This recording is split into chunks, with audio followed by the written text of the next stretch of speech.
The story begins with a violent explosion on a cliff, and as the dust begins to settle, a man approaches, striking downward with a powerful blow.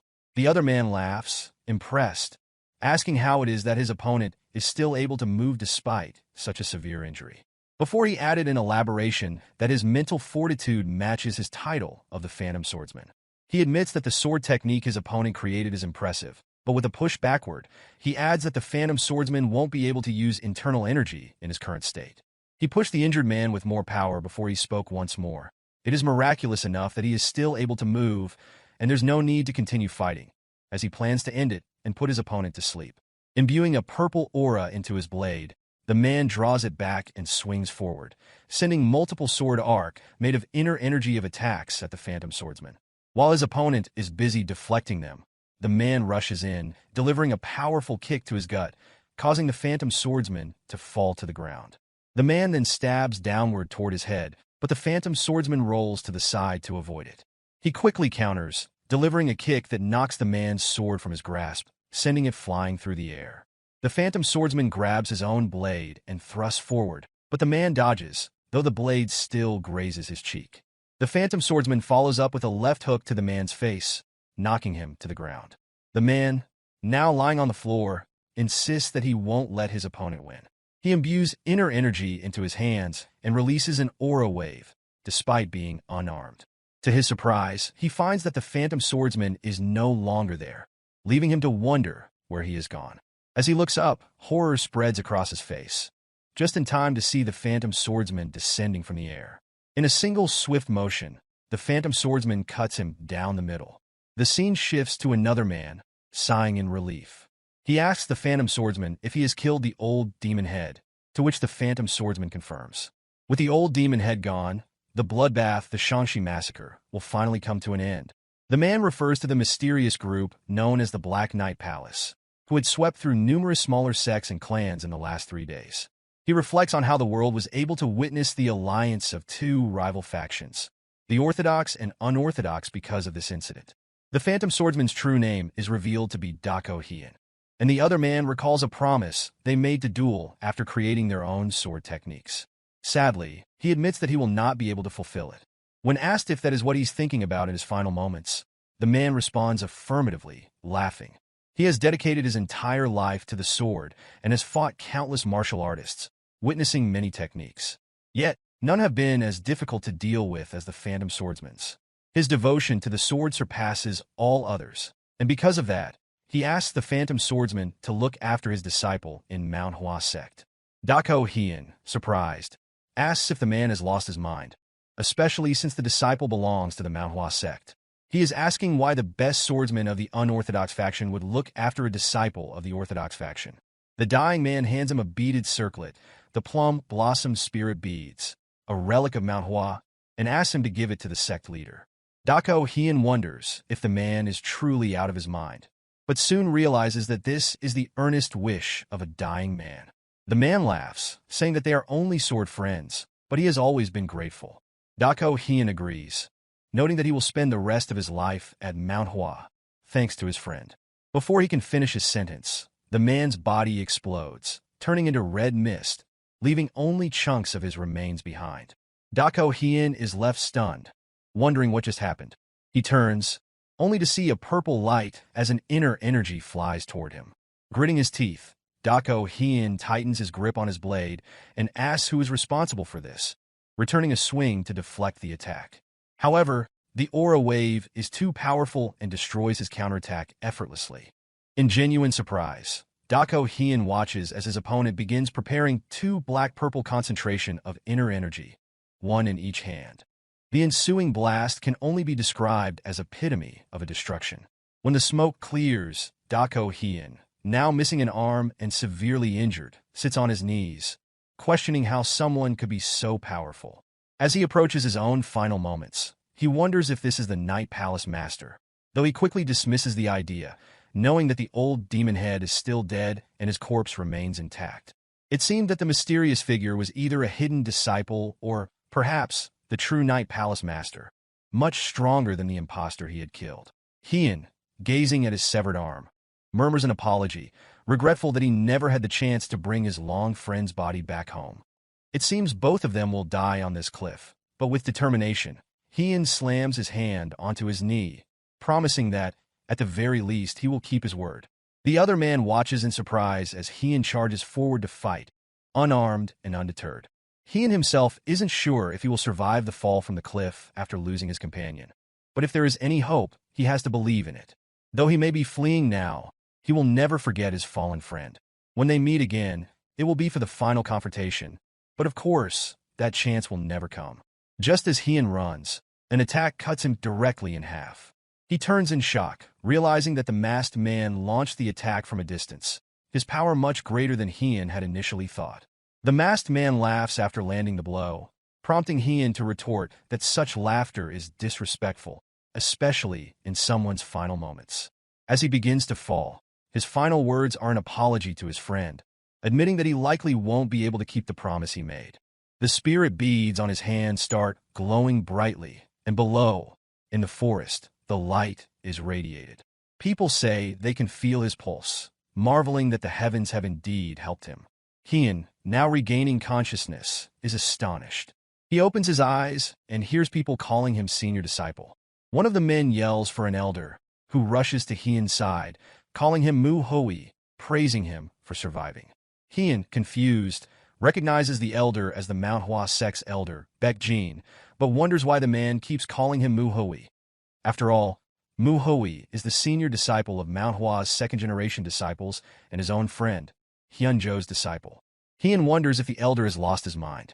The elder tells him not to speak as his wounds haven't fully healed. Hyun begins to realize that he might be forced to live in Mount Hua after all. After some time, Dako Hyun begins to leave, and the elder asks if he is going. Dako Hyun acknowledges, almost responding rudely, but Baek Jin advises him not to push himself too hard, as he had been bedridden and unable to eat for the past week. Dako Hyun agrees and steps outside, where the sights of a giant well and a grand temple greet him. He heads toward the garden area, splashing water onto his face, reflecting on the past week. Though only 7 days have passed, it feels as though years have passed to him. He has dreamt of an entire life, reliving the last 2 decades that Mu Hoi experienced. It is revealed that their sect had been attacked. One of their buildings explodes and soldiers are fighting valiantly, but the situation seems dire. Standing among the chaos is none other than the Black Knight Palace Master, or at least, the imposter he had seen earlier. As Dako Hyun learns Mu Hoi's life, he hears Hyunjo shouting at the masked man before charging in to confront him. Mu Hoi watches as a man raises a weapon to kill one of his fellow disciples, and without hesitation, he dashes forward to block the attack. However, he is struck across the chest, falling to the ground like a warrior from that attack. Dako Hyun, seeing this, calls Mu Hoi a fool, asking why he would throw himself in harm's way when his body was so weak. The injury proves fatal, and Dako Hyun realizes that the light from earlier must have come from the spirit beads. Now he wonders why it had to be him. Why Mu Hoi, and not Hyunjo? Wondering whether that is fate. Sighing, Dako Hyun acknowledges that, despite his reluctance, he cannot waste this second chance at life. He vows to find the masked man and exact his revenge, determined to become stronger than ever before. After all, he had nearly perished at the hands of the imposter, and if he hoped to defeat him, he would need to surpass his previous limits. Dako Hyun walks up the steps to an empty training room, likely Hyunjo's, and reflects on his late friend's final words. Hyunjo had led their disciples bravely, urging them to protect their home without fear. As Dako Hyun picks up a book from the wall, he makes a promise to fulfill Hyunjo's last request and avenge his death, no matter the cost. The scene shifts to a discussion among the elders, who are deliberating whether they need to rebuild a total of 8 pavilions. Among them informs the sect leader that the damage has been worsened because they were unable to extinguish the last ambush's fire in time. The sect leader sighs, assuming that they lack the funds for such an extensive project due to prior damages. He turns to Baek-san, asking if that is the case. Baek-san confirms, adding that profits and visitors will be drastically reduced. He appears to be the one in charge of the sect's finances. The sect leader falls silent, concluding that large expenditures must be avoided, suggesting they should start with the most important pavilions. His name is Baekyu. He then turns to Baek Jin, asking how the disciples are recovering. Baek Jin responds that they are all recovering well, and even those in serious condition are improving. Baek Yu is relieved, but asks about Mu Hui, expressing concern that the news of Hyunjo's death must have been a great shock. Baek Jin reassures him that Mu Hui has taken it better than expected. His wounds have healed significantly, and he was walking around outside yesterday. Baek San laughs, questioning if Mu Hui is truly feeling that much better. Baek Yu agrees that it's good if Mu Hui is taking it well, but advises Baek Jin to check on him occasionally, worried that Mu Hui might be pretending to be fine. He hopes that Mu Hui will be alright, as they all know what kind of person he is. Meanwhile, Dako Hien is inside the house, reading through martial arts manuals. As he reads, something catches his attention, triggering a memory of Hyunjo asking him about the disciples. Hyunjo had inquired what Dako Hien thought of them, to which Dako Hien had replied they were useless. Hyunjo agreed, noting that the sect seemed to be regressing. He found it ironic that they clung to the belief that the plum blossom sword technique, which represented variability and illusions, was perfection. Hyunjo was certain that Dako Hien understood the future consequences of a sect that failed to reflect and innovate. Dako Hien had pointed out that such stagnation could lead to their downfall. Hyunjo acknowledged the truth of this, but emphasized that change could not be forced. Dako Hien, however, had insisted that if he were in Hyunjo's position, he would try to push for change, asking if Hyunjo had any other ideas. As the plum blossoms began to fall around them, Hyunjo shared his thoughts. He believed that the only way forward was to show the disciples that the plum blossom sword technique was not the end, but rather a stepping stone to a higher realm. Dako Hien asked if this was why Hyunjo had made the promise to create their own sword techniques and duel in the future. Hyunjo explained that he had reached his current level by renovating various martial techniques, and he thought it might be possible for Dako Hien, given his title as the Phantom Swordsman and his standing as the best swordsman in his faction. Dako Hien, reflecting on his initial judgment of the Mount Hua sect, admitted that he had once thought the problem lay in the sect's decline, unable to produce talent beyond Hyunjo for the last century. However, he now realized how foolish he had been. He had focused on martial arts techniques like the six-fold combo circulation technique and the sword technique itself, seeing them as flawless. But he now understood that martial techniques grow in power over time as they are passed through the hands of others. This was the true strength of a sect, and Mount Hua had hit a wall because of its greatness. The sect's determination to break through that wall by showing the disciples a new realm was key. If Hyunjo's wish was to demonstrate this determination and lead the disciples to a higher understanding, then the unfinished sword technique would be Dako Hien's to complete, as a way to honor their promise. This sword technique would need to reflect not just Mount Hua's form and movements, but its deeper intentions. To achieve this, Dako Hien realized he must align himself with the teachings of the sect and start from the basics.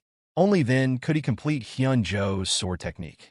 Sitting in a lotus position, Dako Hien begins cultivating his inner energy, letting out a slow exhale. He reflects on the need to let go of the martial arts teachings that Hyunjo had imparted to him. Even if he tried, he could not deny that they were part of him, and he could not underestimate the basics. The autumn flower circulation technique, for instance, was stable and not inferior to the ghost arts. In his past life, Dako Hien had only sought efficiency and used unorthodox sword techniques. However, the techniques of the Mount Hua sect were different, and he might learn something entirely new from them. This marked the end of his life as the Phantom Swordsman. From now on, Dako Hien would fully embrace his new identity, Mu Hui. Some time later, a man is seen heading up the stairs toward Mu Hui's abode. He seems curious about something, calling out to Mu Hui, asking if he's inside. Mu Hui, looking noticeably tired, hears the voice and opens the door, surprising the man. He recognizes him as Mu Chiol, who explains that he came to check on Mu Hui, noting that it's been 3 days since he left the Harmony Medicine Palace, yet Mu Hui hasn't been attending the morning training sessions. Mu Hui, startled, asks if it's really been 3 days. Mu Chiol stands in silence, and Mu Hui reflects on the fact that he hadn't eaten properly for 7 days, which brings to mind his previous experience being trapped in the Blood Tempest sect's inescapable net technique. He says he lost track of time then as well. With that, he suggests they head to the training hall.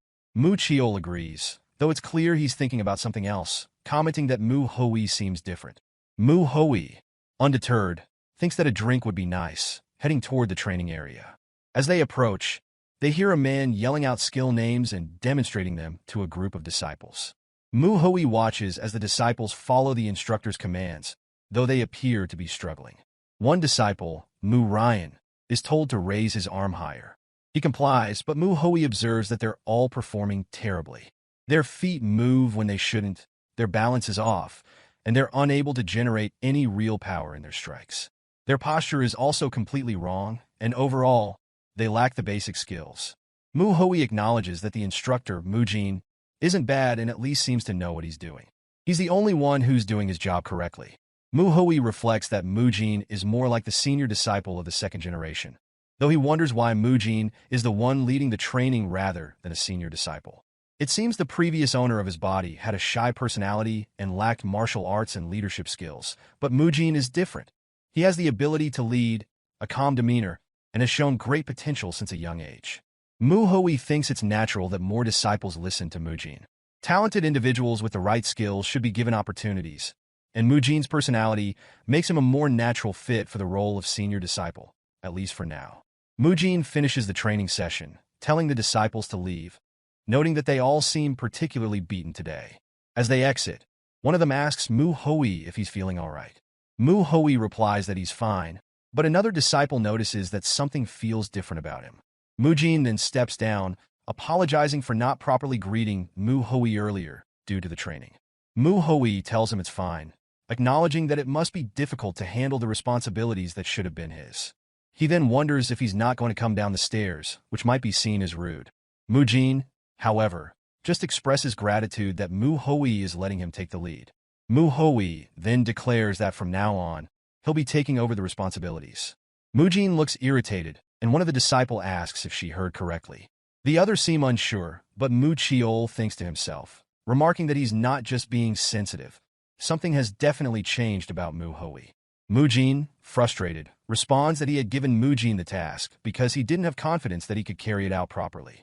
Mu Hui, smiling knowingly, thinks that he had suspected this all along. He then assumes that Mujin's ultimate goal is to become the head disciple. It is explained that the head disciple's role is one that carries the potential to succeed the sect leader. With the loss of many first-generation disciples due to the Shangxi massacre, the remaining elders are busy with the reconstruction of the sect.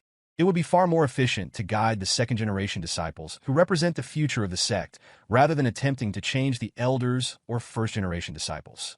Mu Hui also understands that the head disciple is the only one, aside from the sect leader, who can learn the purple aura circulation technique, one of the top 10 techniques for internal energy circulation. To surpass his previous self, Mu Hui needs to master this technique, so he has no choice but to take on the role of head disciple. While it may be shocking, this is the path he must take. Mujin, skeptical, asks if Mu Hui truly believes he is right in this decision. He questions what Mu Hui did the night the Black Knight Palace invaded the sect. Mu Chiol interrupts, shouting Mujin's name as Mujin reminds him that the elders had told him to stay put, but Mu Hui hadn't listened, and the consequences of that night followed. Mu Hui smiles as Mujin continues questioning him, asking if he saved any of the elders or others during the invasion, or if he killed anyone from the Black Knight Palace. Mu Hui shakes his head, admitting that he didn't save anyone. He only managed to burden them in the end. Mujin's expression shifts, realizing what Mu Hui is getting at. He then states that because of Mu Hui's actions, several disciples followed suit, and if the first-generation disciples hadn't risked their lives to protect everyone, many of them wouldn't be here now. Mu Hui agrees, acknowledging that Mujin is right, but Mujin seems annoyed that he's simply accepting the blame without further explanation. Mu Hui then declares that, as the senior disciple, he intends to take responsibility for everything moving forward. Mujin, not entirely convinced, asks how they are supposed to trust him now. Mu Hui, already heading up the stairs, smirks and replies that Mujin is misunderstanding something. When Mujin asks what he means, Mu Hui turns and, glaring at him, asks since when did he need to look up to him. He then asks if it sounds like he's trying to convince Mujin, or if he has to ask for permission in the choices he makes. Mu Hui isn't trying to convince anyone. He's simply notifying them of his decisions. Mujin, clearly surprised, was shaken by the presence of the man in front of him, wondering what kind of person this was. This was definitely not the same senior disciple he knew, and it sent a chill through him. Mu Hui, unfazed, tells him that he'll be taking over the morning training starting tomorrow. If Mujin has any complaints, he should come to see him after the training, but that he shouldn't get too upset about it. Mu Jin is still taken aback, muttering that Mu Hui seems like a completely different person. Mu Hui, still calm, says that people often change when they come back from the brink of death, and it's safe to assume that's what's happened to him. Meanwhile, the other disciples are gossiping about the change in Mu Hui. They overhear Mu Jin's frustration and wonder if Mu Hui really plans to take over the training sessions. Some disciples begin discussing it amongst themselves, with one saying that they heard the same thing. Another adds that Mu Jin was really mad at first but calmed down, though his face looked odd. One disciple expresses concern, mentioning that while Mu Jin might be trying to back down out of kindness, he's still worried, especially knowing the senior disciple's skill level. That night, a group of disciples heads over to Mu Hui's house, knocking on the door. When Mu Hui answers, they ask if they can talk. He responds with curiosity, noting that if they want to talk away from the others, he's eager to hear what they have to say. He tightens his grip on his wooden sword, ready for whatever may come. One of the disciples is surprised to see Mu Hui holding the wooden sword, as it's so unlike him. Mu-san speaks up, saying that he'll get straight to the point. They want him to take back what he said, explaining that Mu Jin only backed off from the discussion because he wanted to help preserve Mu Hui's image. Mu Hui finds this interesting and asks if Mu Jin sent them. They respond that they came of their own volition. Mu Hui nods, still intrigued, but he makes it clear that they have no say in his decisions, and he'll pretend he didn't hear what they said. He suggests they leave.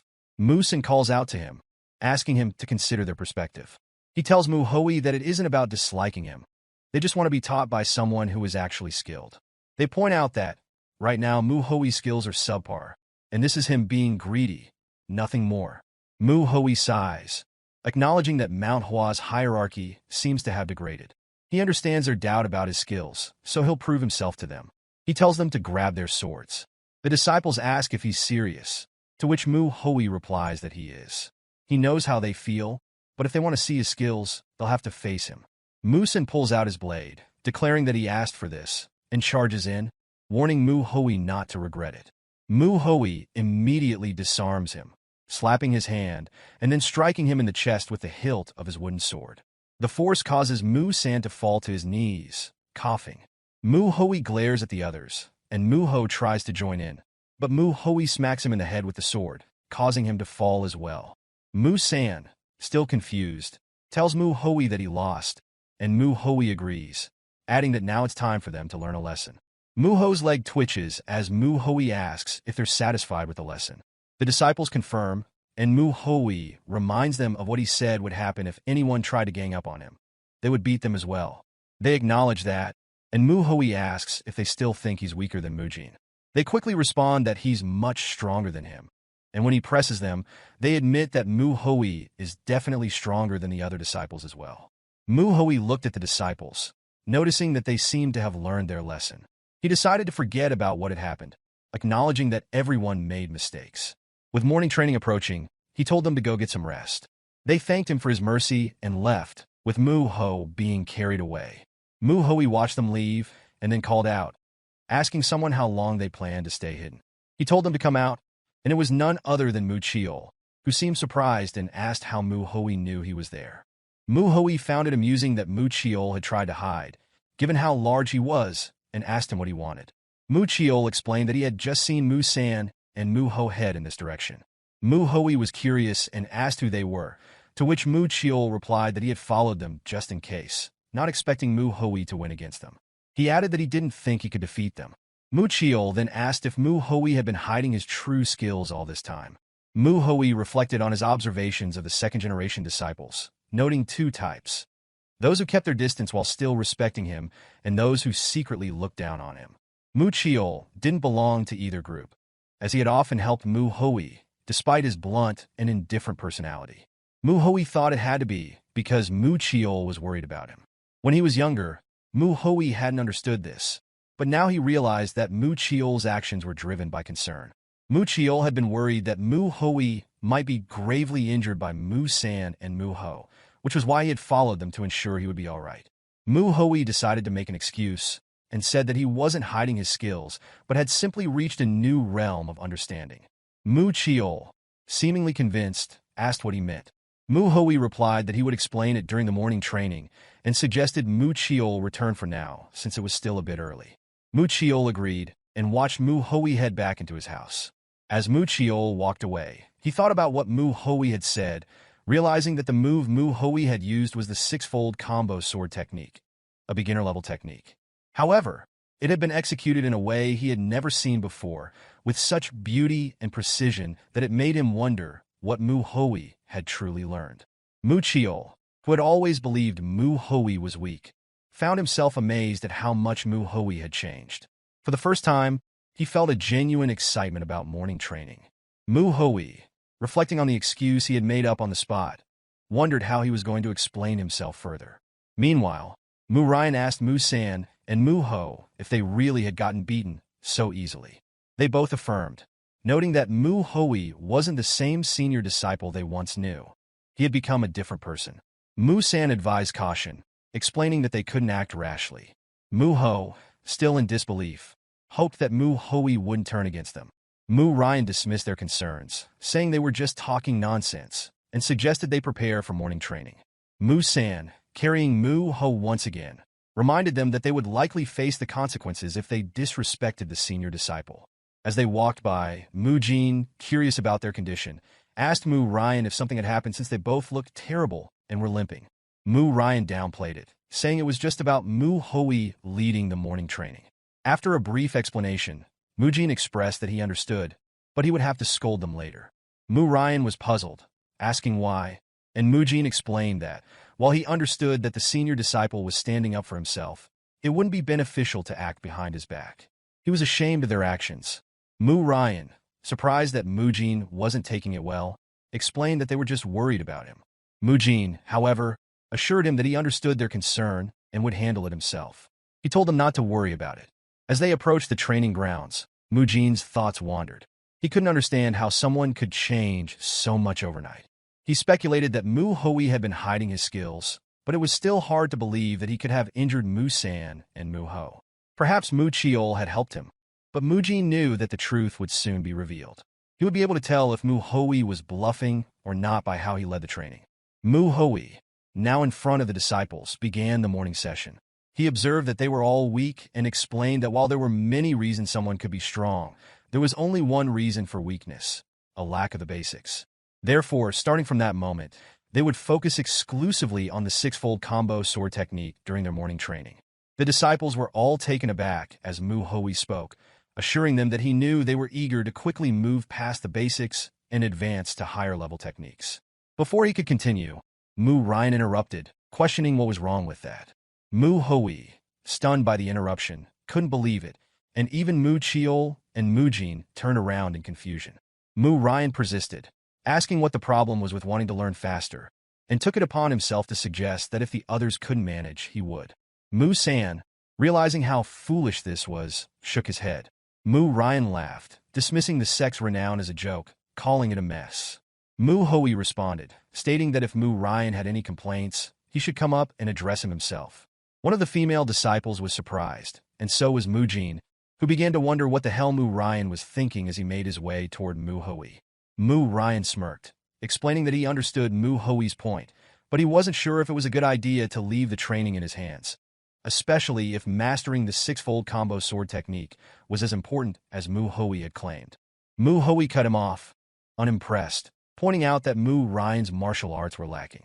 However, since no one else was willing to step up, he would be the one to prove himself.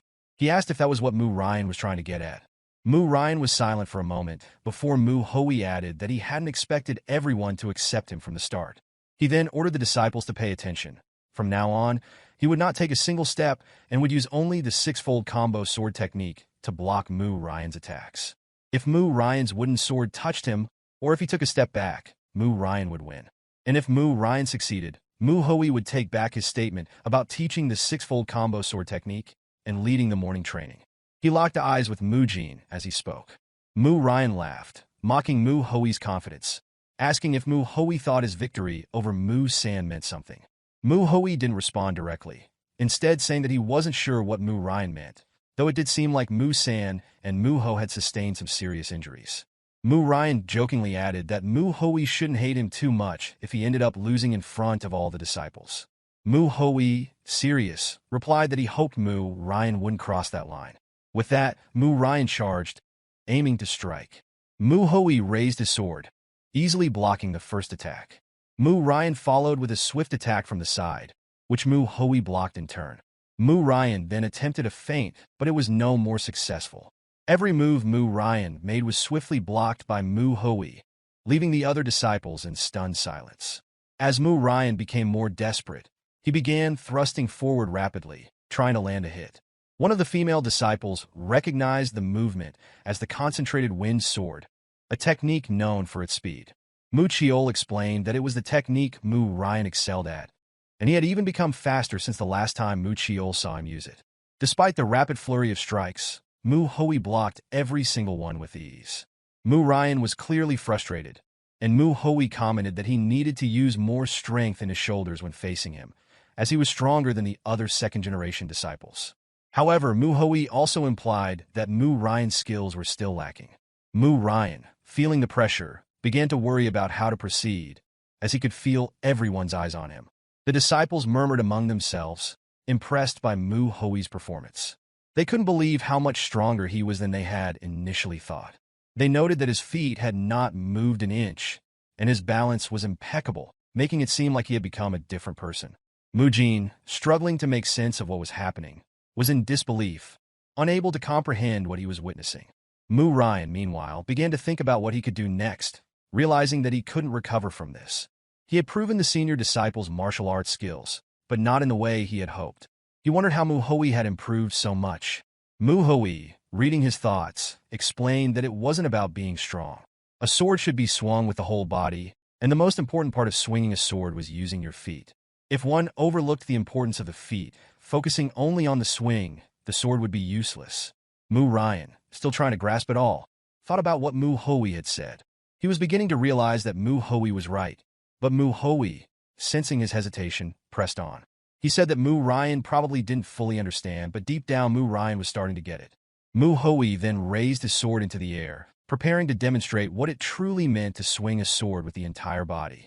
Mu Ryan, confused, protested, but before he could say anything, Mu Hui moved with lightning speed and smacked him with the sword.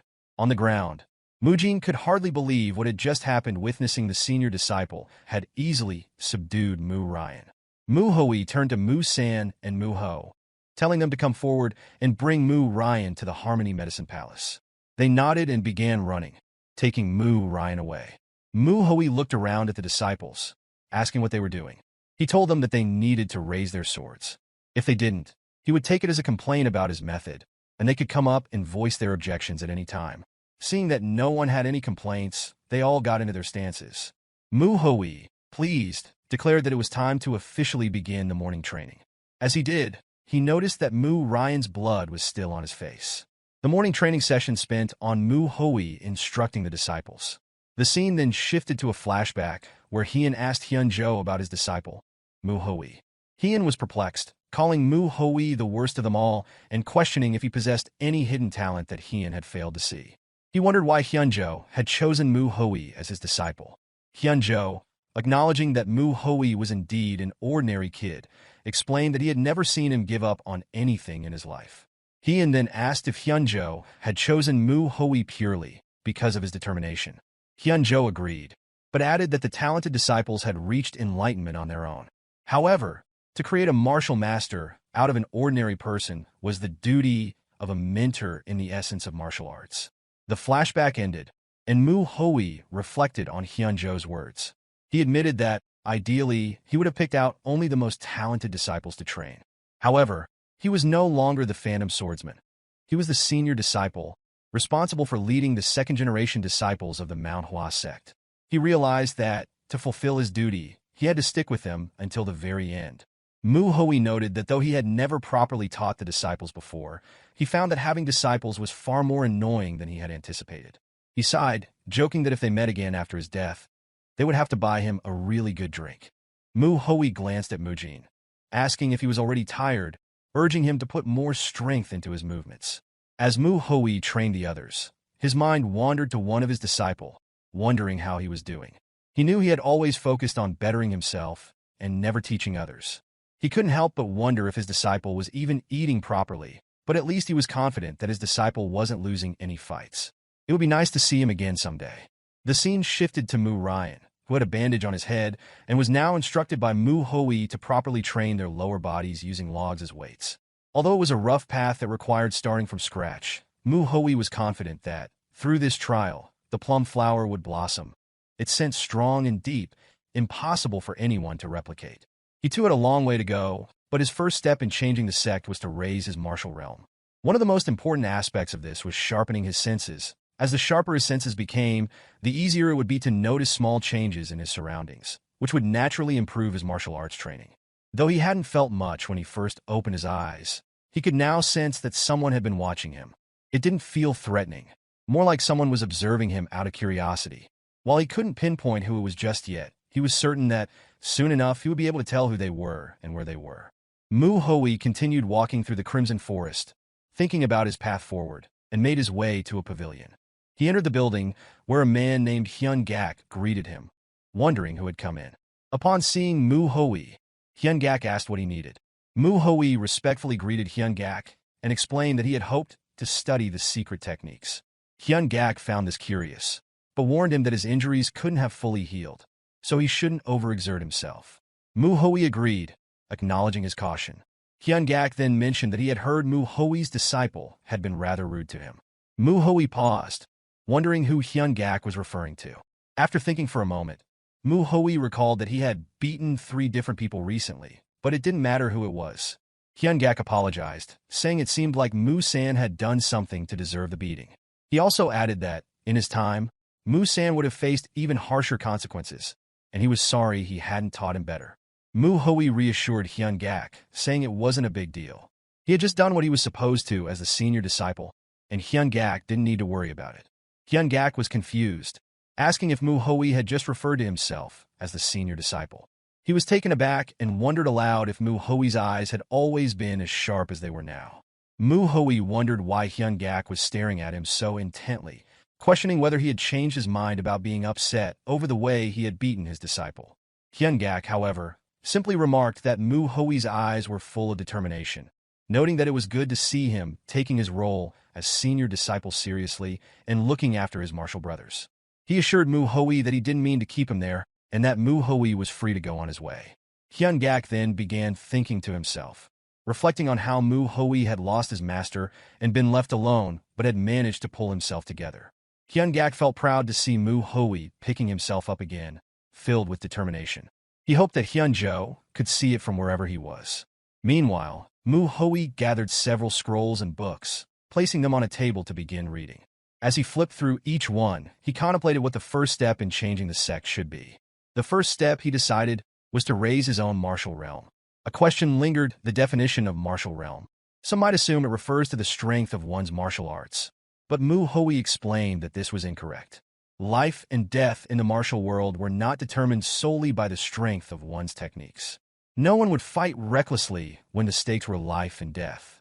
What truly mattered was the ability to utilize the martial arts one had learned, combined with quick, precise judgment and the physical capabilities to back it up.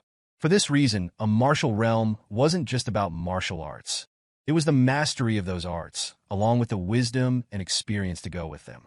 That enlightenment came through endless contemplation and reflection. This was the definition of a martial realm that he had created when he was Heian, the Phantom Swordsman, and the best swordsman of the unorthodox faction. It was a truth he had reached after years of training, contemplation, and learning all kinds of secret techniques. The first step in raising his martial realm, Mu Hoi concluded, was to understand his martial arts fully. However, he acknowledged that he still didn't truly know what the martial arts of Mount Hua were. But he wasn't going to remain ignorant forever. At this point, there were things he was not yet allowed to read. Books forbidden to disciples to prevent those who were too greedy or curious from foolishly attempting to learn higher-level techniques and ruining their key paths. All sects restricted access to their secret techniques, and Mount Hua was no exception. Hyun Jo had once said that Mount Hua was more lenient compared to others, but still, it was a renowned sect with a systematic approach to martial arts, and their techniques were not difficult to understand. Mu Hoi had already learned the basics, starting with the six-fold combo sword technique, the most fundamental technique. After that, he had mastered 3 more techniques: the concentrated wind sword, the falling plum blossom sword, and the 1,000-cent sword.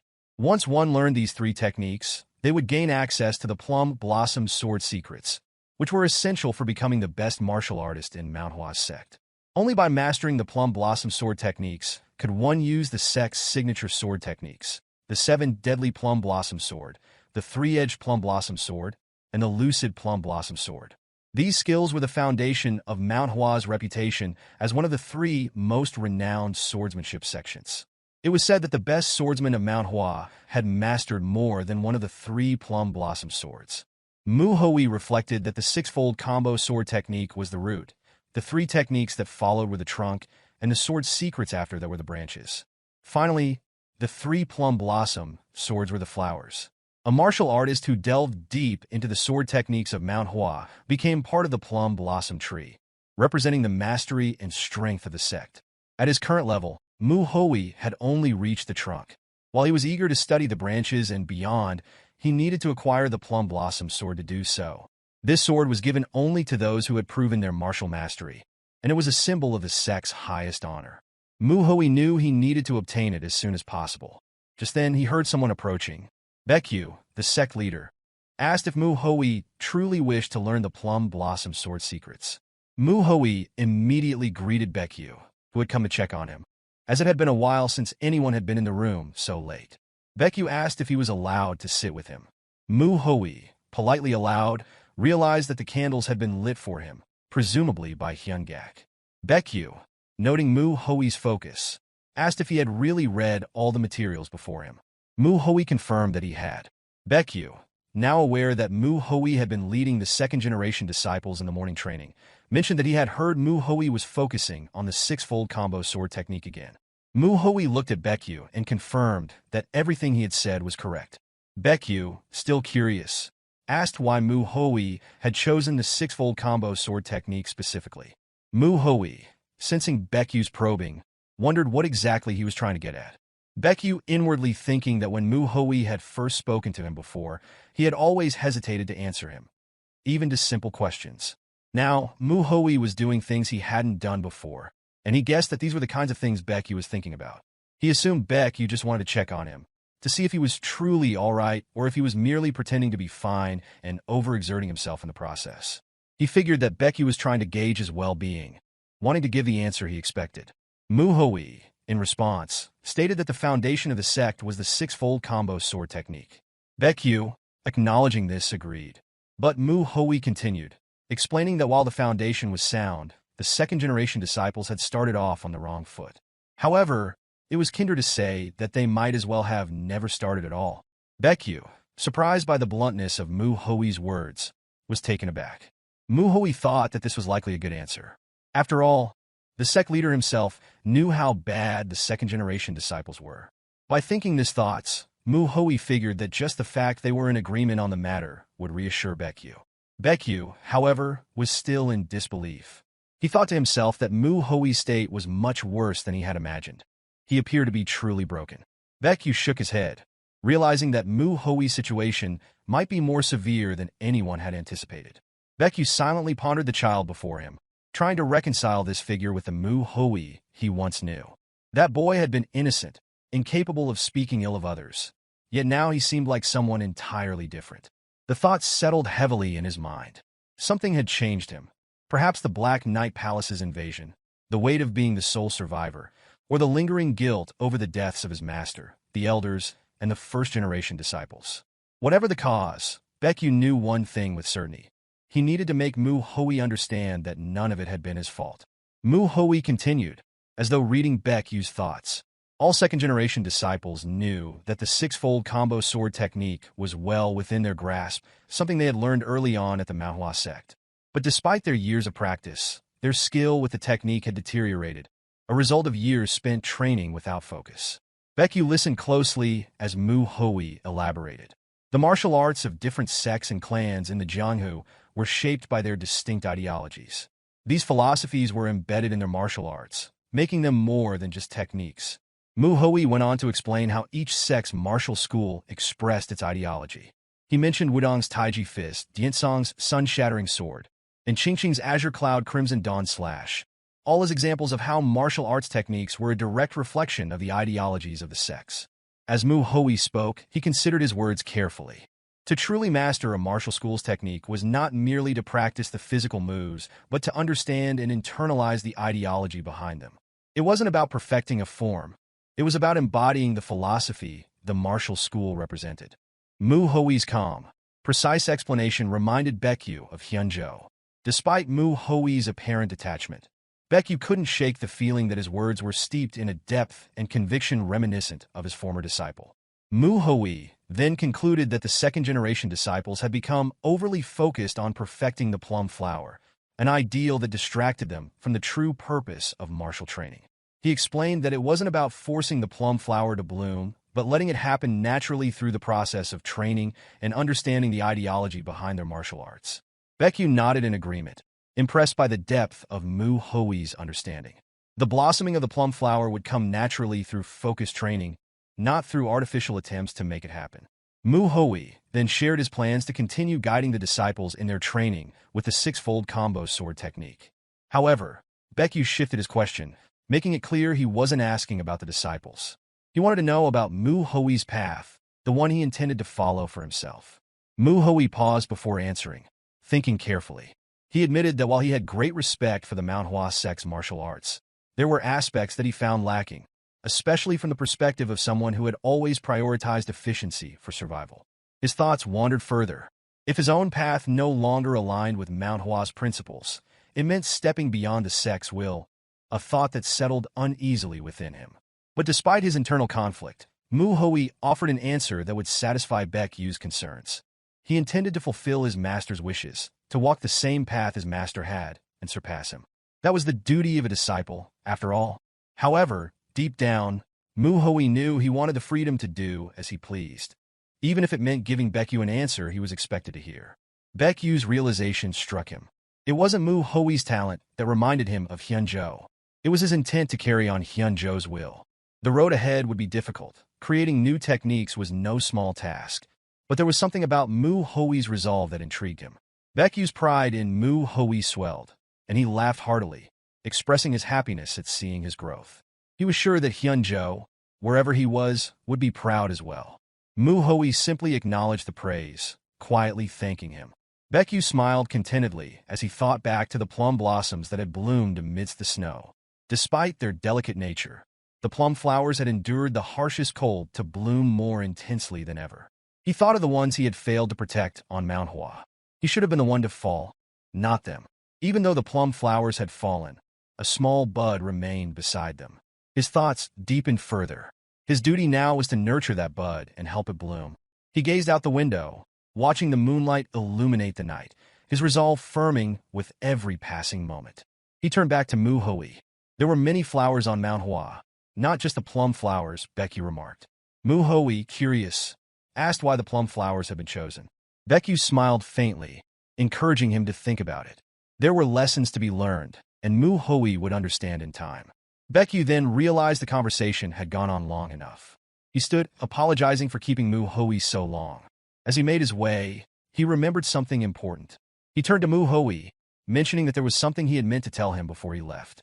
Baekyu, reflecting on his own experience, expressed that though he, too, had lost his master, he couldn't claim to fully understand the depth of Mu Hui's sadness. He acknowledged that everyone experiences emotions differently. He continued, explaining that life and death were one, an inevitable cycle where the end of something marked the beginning of something new. It was a natural flow of things. Instead of viewing Hyunjo's death as an ending, Baekyu advised Mu Hui to see it as a new beginning and to think of his actions as a way of celebrating Hyunjo's life. This shift in perspective, he believed, could help ease the grief. He was sure Hyunjo would have wanted Mu Hui to think this way. Mu Hui reflected on the idea of celebrating his master's life. It didn't sound bad at all. He thanked Baekyu for his wisdom, genuinely appreciating the advice. The wisdom reminded Mu Hui of a past memory with his senior when he was Dako Hien.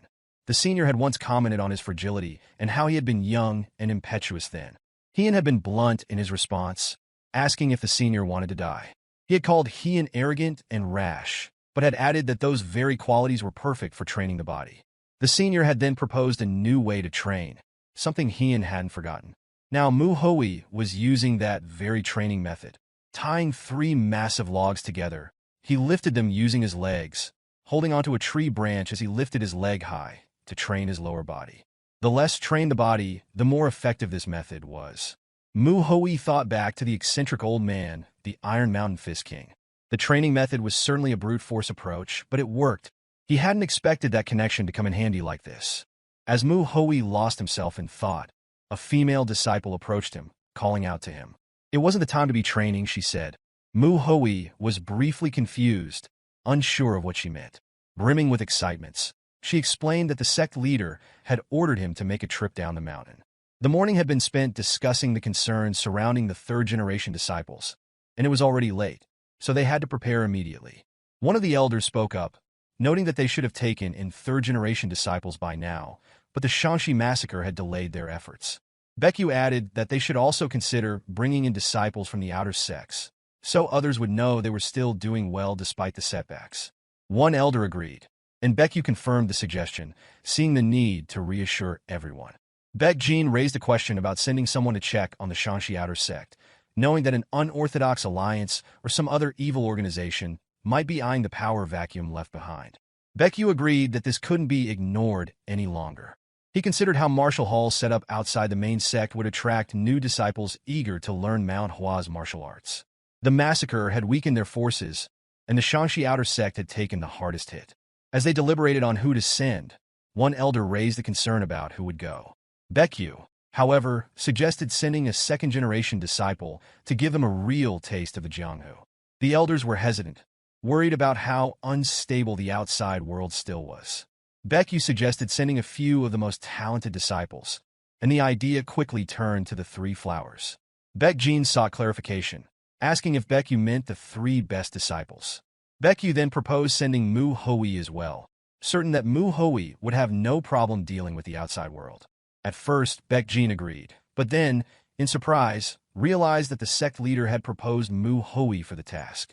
One elder expressed concern about sending Mu Hui, especially since he had changed a lot in the past month. Baekyu responded calmly, assuring them with a weary yet calming smile that Mu Hui would be fine. Thus, Mu Hui was sent out to see the outside world, and the scene shifted to Pasang City. Mu Hui led 3 other disciples in accordance with the sect leader's orders. The town was small and unremarkable, with little to draw attention except for a simple establishment that sold drinks. Mu Hui couldn't help but think to himself about how mundane the place seemed. However, Mu Hua, his fellow disciple, was completely distracted by the sight of a braised chicken, mesmerized by how delicious it looked. She excitedly asked her senior to look at it. Mu Jin, ever the voice of reason, reminded her that they were wearing the Mount Hua sect's uniform and needed to behave accordingly. Mu Hua acknowledged him, but her attention quickly shifted to the scent of lamb meat a few steps away. Mu Jin had to call her out again. Mu Hua, still distracted by the smell of the food, insisted that they look at it, her hunger apparent. Mu Hui noticed her distraction, but before he could comment, Mu Hua bumped into a thug on the street. Surprised, Mu Hua turned to face the man she had bumped into. The thug stared back at her, and the 4 disciples stood there awkwardly, with Mu Hua still startled by the encounter. Mu Jin immediately urged her to apologize, but before he could finish his words, Mu Hui raised a hand to stop him. The thug, sizing them up, asked if they were second-generation disciples of the Mount Hua sect. He remarked that it must have been their first time in the Jianghu and wondered if Mount Hua sect didn't know how to ask for forgiveness. Mu Hua, still confused, wondered aloud about the thug's words. He went on to say that she should be the one to apologize as she had bumped into him first. The thugs pressed the issue, making it clear they believed Mu Hua was at fault. Mu Hui, assessing the situation, realized the thugs must be from some criminal organization, given their appearance. He thought that they had likely taken advantage of the power vacuum left by the Shanxi outer sect. Despite the setback from the massacre, Mu Hui felt that Mount Hua was not so weak as to allow lowlifes like them to push them around. It was clear that someone influential was backing these thugs. Mu Hui didn't know who, but he wasn't concerned with that. His focus shifted to how this situation would be a valuable experience for the younger disciples. Meanwhile, the thug in the green robe seemed to be fixated on Mu Hua's chest, his gaze unwavering as she continued to argue with his companion. Without warning, Hui drew his sword and pointed it at the thug's eyes, asking where he thought he was looking. This caught the thug off guard, and Hua was startled by the sudden tension. Hui explained that he had known from the beginning that the thug was the one who had bumped into her, and he had been waiting to see how the situation would unfold. He had seen the thug's arrogance and was now certain that the thug had crossed the line. He warned them that they had just started a fight with the Mount Hua sect. Hui conveyed an understanding of how the Jianghu underworld perceived the Mount Hua sect. The thug's mind raced in response. It was clear that their origins had been uncovered. A silent curse formed in his thoughts as he struggled to comprehend how this realization had come about. Regardless of the method, action was necessary. With urgency, he acknowledged the mistake and sought to rectify it, offering an apology, but Hui rejected the apology, unwilling to accept anything from such scum. With a cold, commanding tone, he told them to leave immediately if they didn't want to risk one of them losing an eye. The thugs, fearing that Hui would follow through with his threat, fled in haste. Hua, still rattled, apologized to Hui, but he reassured her, telling her that the thug was in the wrong, not her. Chiol remarked that those from the underworld must be far worse than they had imagined. Hui, sensing the tension, suggested that they find an inn and get something to eat first. This idea brought joy to Hua, whose attention was immediately drawn to the food she spotted. On the other hand, Jin remained deep in thought. Jin reflected on the situation. They had been the ones who had picked the fight, yet he had rushed to tell Hua to apologize without even realizing that.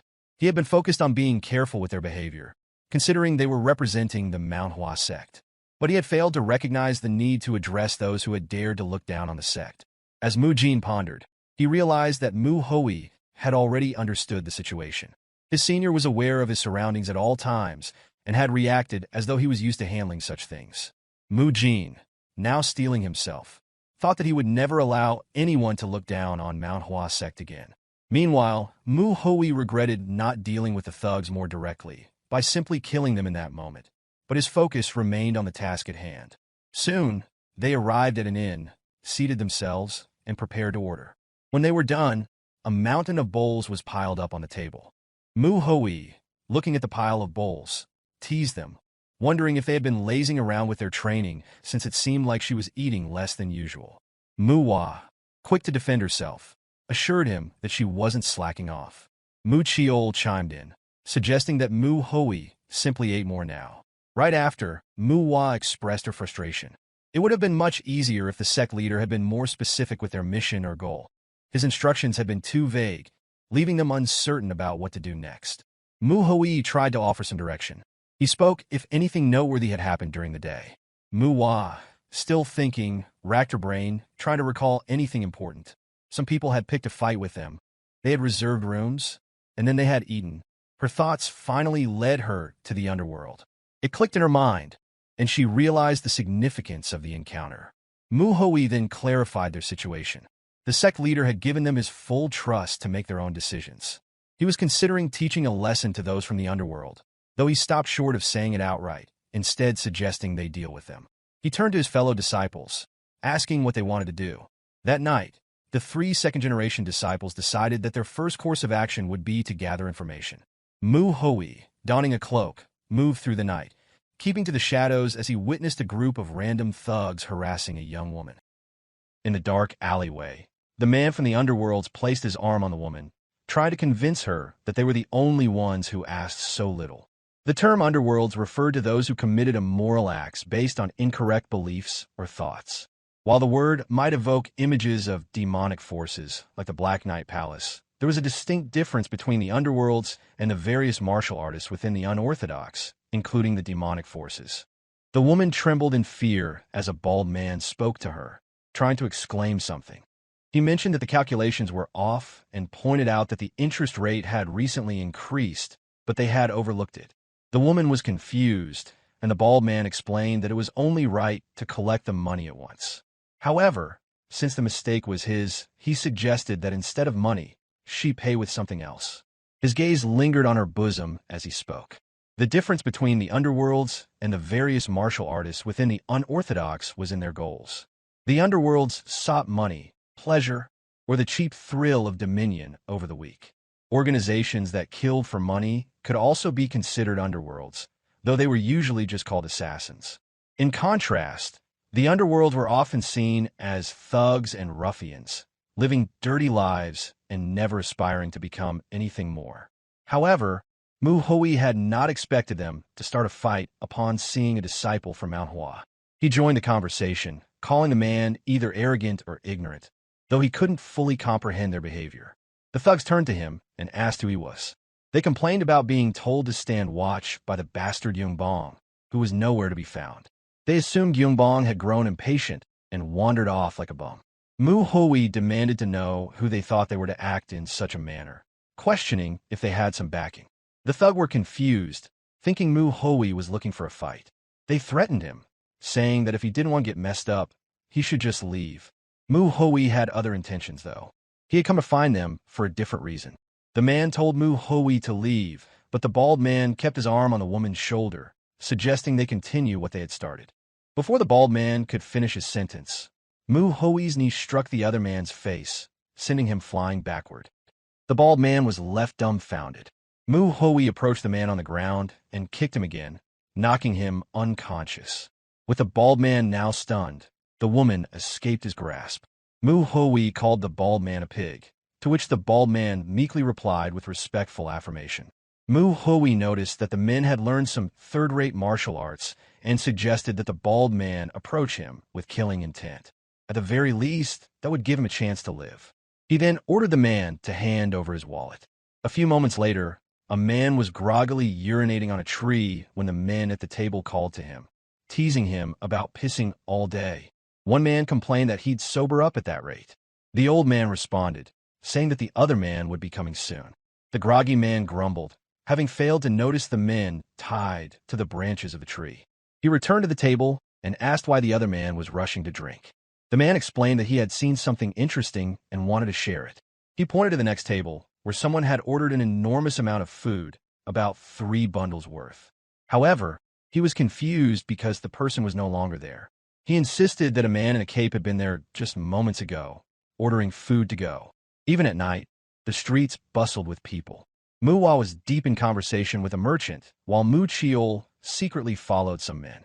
Jin, meanwhile, was drinking and eavesdropping but remained focused on his task.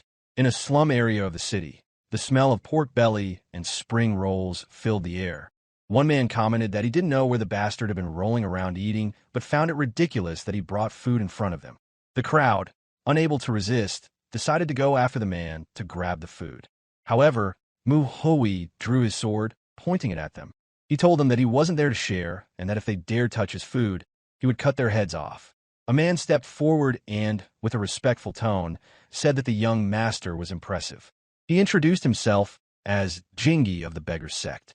Hui sheathed his sword and introduced himself in turn. Jingi expressed regret that the Beggar Sect could not be of help during the Shangxi massacre, also acknowledging the shame of the incident with the Mount Hua sword saint.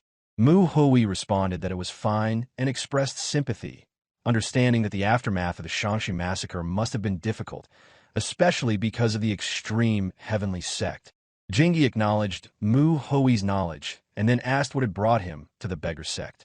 Hui replied that he wanted to learn more about the underworlders that were currently controlling Pasong. He noted that food would lose its taste once it became cold and suggested they speak while eating. Jingi was amused and took a bite, while Hui learned that the underworld bastards were from the brutal blood faction. They had taken control of the power vacuum left behind by Hua Ryu, Mount Hua's outer sect, which had been annihilated during the Shangxi massacre. Hui was surprised by the strength of these underworld men and asked if it was typical for them to be so capable. Jingi explained that everyone in the brutal blood faction was somewhat knowledgeable in martial arts. Hui agreed, as he had already encountered a few of them and had noticed that they seemed to have learned third-rate martial arts. Shifting the conversation, Hui reminded Jingi that they hadn't yet discussed what truly mattered. Jingi asked what he meant, and Hui revealed that he was referring to the mastermind behind the brutal blood faction. Jingi asked why Hui believed there was a mastermind behind the faction, and Hui explained that while Pasong wasn't a particularly large area, it wasn't small either. The Huaryu sect was quite large for a small to mid-sized sect, and Pasong, being relatively big among smaller places, seemed an unlikely target for a mere underworld organization to monopolize. The power vacuum there would naturally attract interest, and it seemed odd for a single Underworld faction to control the area completely. Mu Hui explained that it wouldn't be surprising if dozens of Underworld groups controlled different parts of Pasong, competing against one another. Jingi complimented Mu Hui's discernment, noting how it was hard to see him as a mere rising prospect in Jianghu.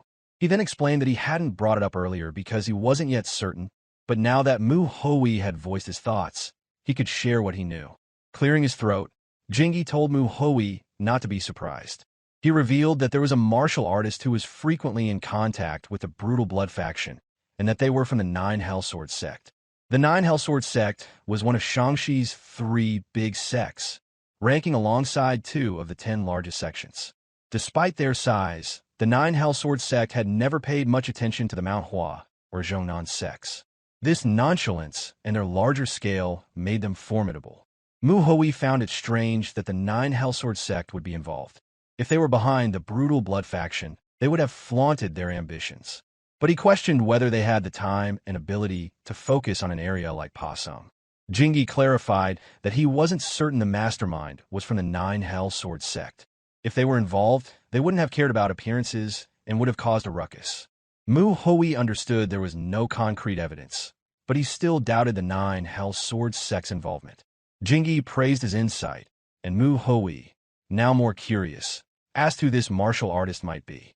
Jingi seemed to have forgotten to mention the name, and then revealed that he suspected the martial artist was the Red Wolf Sword from the Nine Hellsword Sect.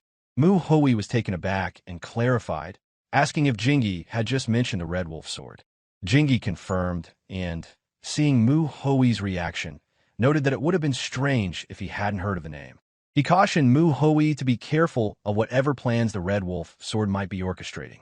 Mu Hui was deep in thought, as he had never heard of the Red Wolf Sword before.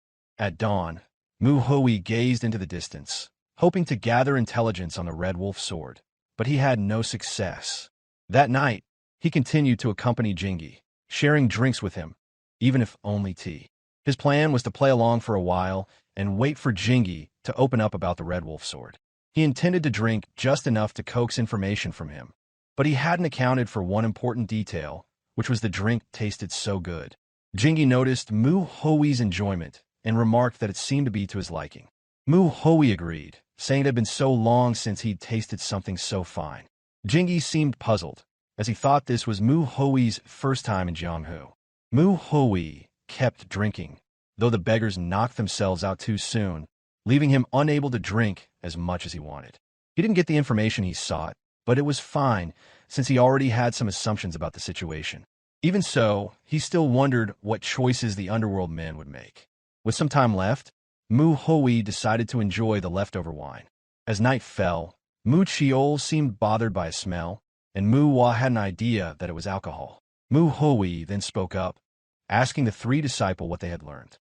Mu Hua spotted bottles hidden beneath Mu Hui's bed and couldn't help but ask if he had been sitting there drinking while they were out gathering information. Mu Hui responded that he had not been drinking. Mu Hua pressed further, and Mu Hui stood his ground, insisting that he wouldn't repeat himself. He told them to share what they had learned. Mu Jin spoke first, reporting that the Underworlders had taken over the power vacuum left by Mount Hua's outer sect and now controlled Pasong. Mu Hua added that the Underworld men were a group of evil bastards, dining and dashing, stealing from civilians, and resorting to violence when the people didn't cooperate. It was apparently common for them to beat someone to death.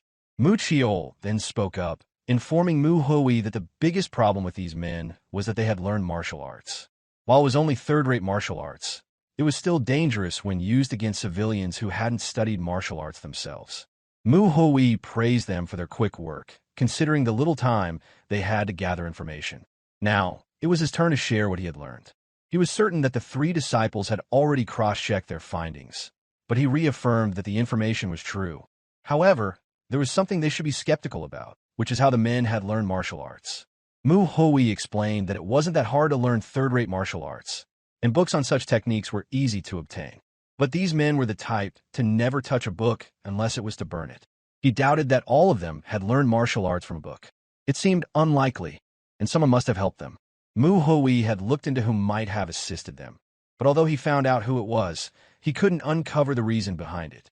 Mujin asked who it was, and Mu Hui fell silent for a moment before revealing that it was the Red Wolf sword from the Nine Hellsword Sect. Hearing this, the three disciples were shocked. Mujin was surprised to learn that it wasn't just a group of lowly criminals they were dealing with. Mu Hui, thinking of ambushing the Underworlders and wiping them out, asked what they thought of that plan. The three were once again surprised. Mujin wondered if Mu Hui was serious, considering the men were tied to the Nine Hellsword Sect. Mu Chiol spoke up, saying he had no idea why the Nine Hellsword Sect would work with a criminal group, but he didn't think it was something they should decide on their own. He suggested that it would be best to report to the elders before making any decisions. Mujin silently cheered for Mu Chiol as he shared the same opinion. Mu Hui simply questioning the suggestion. Manhwa expressed agreement with Mu Chiol's stance, adding that they needed to stand up against the injustice. Mu Hui was amused, while Mujin was internally disagreed. To Mujin, the situation in Mount Hua was already overwhelming, recovering from the Shangxi massacre. If they clashed with a large sect like the Nine Hellsword Sect, it could spell disaster for them. Mujin wanted to avoid that at all costs. Finally, Mujin spoke, expressing his concerns that it would be too dangerous. He explained that while it would be fine if they were just dealing with the Underworlders, if the Nine Hellsword Sect was indeed behind them, they might be starting a war. Mu Hui assured him that he was jumping to conclusions, but he understood Mujin's concerns. He reassured him that such a conflict wouldn't happen. Mujin asked how Mu Hui could be so certain, and Mu Hui explained that the Nine Hellsword Sect didn't operate like that. He mentioned that the Nine Hellsword Sect was a tyrannical organization, and if they wanted to eliminate a group, they wouldn't go behind the scenes. They would simply start a fight. Mu Hui also pointed out that with Mount Hua's current situation, the Nine Hellsword Sect could invade and wipe them out at any time if they wanted. However, Mu Hui believed that the Nine Hellsword Sect wouldn't have the time or resources to deal with such matters right now. Mujin was still confused, but Mu Hui concluded that the Underworlds were not truly connected to the Nine Hellsword Sect. Even if they were, he didn't believe the Nine Hellsword Sect would initiate a war with Mount Hua. Once Mu Hui had finished explaining, he told them that they would be leaving. Mujin panicked and asked where Mu Hui had gotten this information from, and if it was trustworthy. Mu Hui simply with a word of affirmation and revealed that he had gotten the information from the Beggar Sect. Mujin was dumbfounded. The Beggar Sect, for what he knew, was an orthodox organization composed of beggars. Any beggar in Murim could be considered a part of the sect, and in terms of numbers, no organization in Murim could match them. The Beggar Sect used their numerical advantage to gather intelligence, earning money and food by trading information. One should never underestimate them just because they were beggars, because they had learned martial arts and followed their own morals and ethics. Therefore, any information from this organization was definitely trustworthy. Before they departed, Mu Hui told Mujin not to worry too much. He admitted that he had expressed an intention to kill them, but that didn't mean he wouldn't first try to be peaceful. Mujin convinced himself that he had been overthinking things. He decided to stop worrying since his senior disciple had assured him that things would be worked out. He willed himself to calm down. Mu Hui instructed them to get ready, as they had already arrived. Mujin had no idea what Mu Hui would say to the Underworlders, but he knew it would be obvious if he seemed too anxious. He didn't want to be a burden. To his surprise, Mu Hui kicked the door, shattering it. He then questioned aloud where the piece had gone. The Underworld men wondered when they saw the gate broken down and demanded to know who the intruders were. Mu Hui casually stated that it was nice to see them all gathered there. He told the men to relay a message to the Red Wolf Sword and their leader, demanding that they show up and kneel in apology. If they did, Mu Hui announced that he would spare their lives. As he spoke, he unsheathed his sword, signaling that things were about to escalate. The men stood there, confused, until one Underworld member recognized the symbol. Realization dawned on them, and they understood that the intruders were from Mount Hua. Mujin scowled and informed his senior disciple that he didn't think this was a peaceful method. Mu Hui asked what they meant and told them to remember that breaking down the gates was a common approach when ambushing another sect or clan in the Jianghu. Just then, someone from inside the building stormed out, demanding to know what the ruckus was about. A man reported to his leader that the intruders might be from the Manhwa sect. The leader stopped in his tracks, eyeing the group carefully. He thought to himself that they were just a bunch of kids, only 4 of them, and wondered if these kids were really so confident just because they came from Mount Hua. He finally spoke, asking them if they wanted to die for ambushing them so late at night. The leader decided to let it go for now because they had an important guest. He told the intruders to leave if they didn't want to die. Mu Hui responded that it was actually they who would die and advised the man to watch his tone, as Mu Hui didn't like how he spoke. The man was dumbfounded, wondering if this kid was out of his mind. He warned that while he might not know who they were involved with, he saw the kid clearly didn't value his life. The leader told his men to show these newbies how terrifying Jianghu could be, but ordered them not to kill the intruders. The men drew their swords, but the 4 kids from Mount Hua remained calm. Muhua noticed something that made her expression turn grim. She saw 2 corpses at the back, a man and a woman, both covered in blood. Her anger surged as she moved toward them. The 3 men were surprised by her sudden action. Muhua knelt by the bodies to check them over. The man had died with his eyes wide open, and the woman was gravely injured. Mu Chiol and Mu Jin rushed to her side, yelling for her to be careful with the men in front of her. They raised their swords at her, but Mu Hua, now enraged, swiftly attacked using the bamboo leaf hand technique. The men were thrown back, groaning in pain as they crashed to the ground. Mu Jin and Mu Chiol positioned themselves to cover her back. Mu Jin scolded her for acting on her own, but Mu Hua was determined.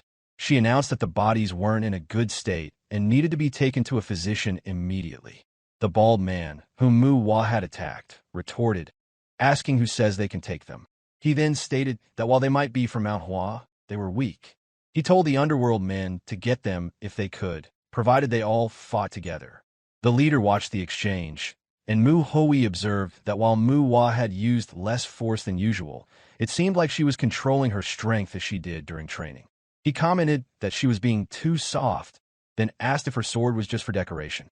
He pressed her, asking why she hesitated when the men were clearly trying to kill her. He urged her to stab them without further hesitation.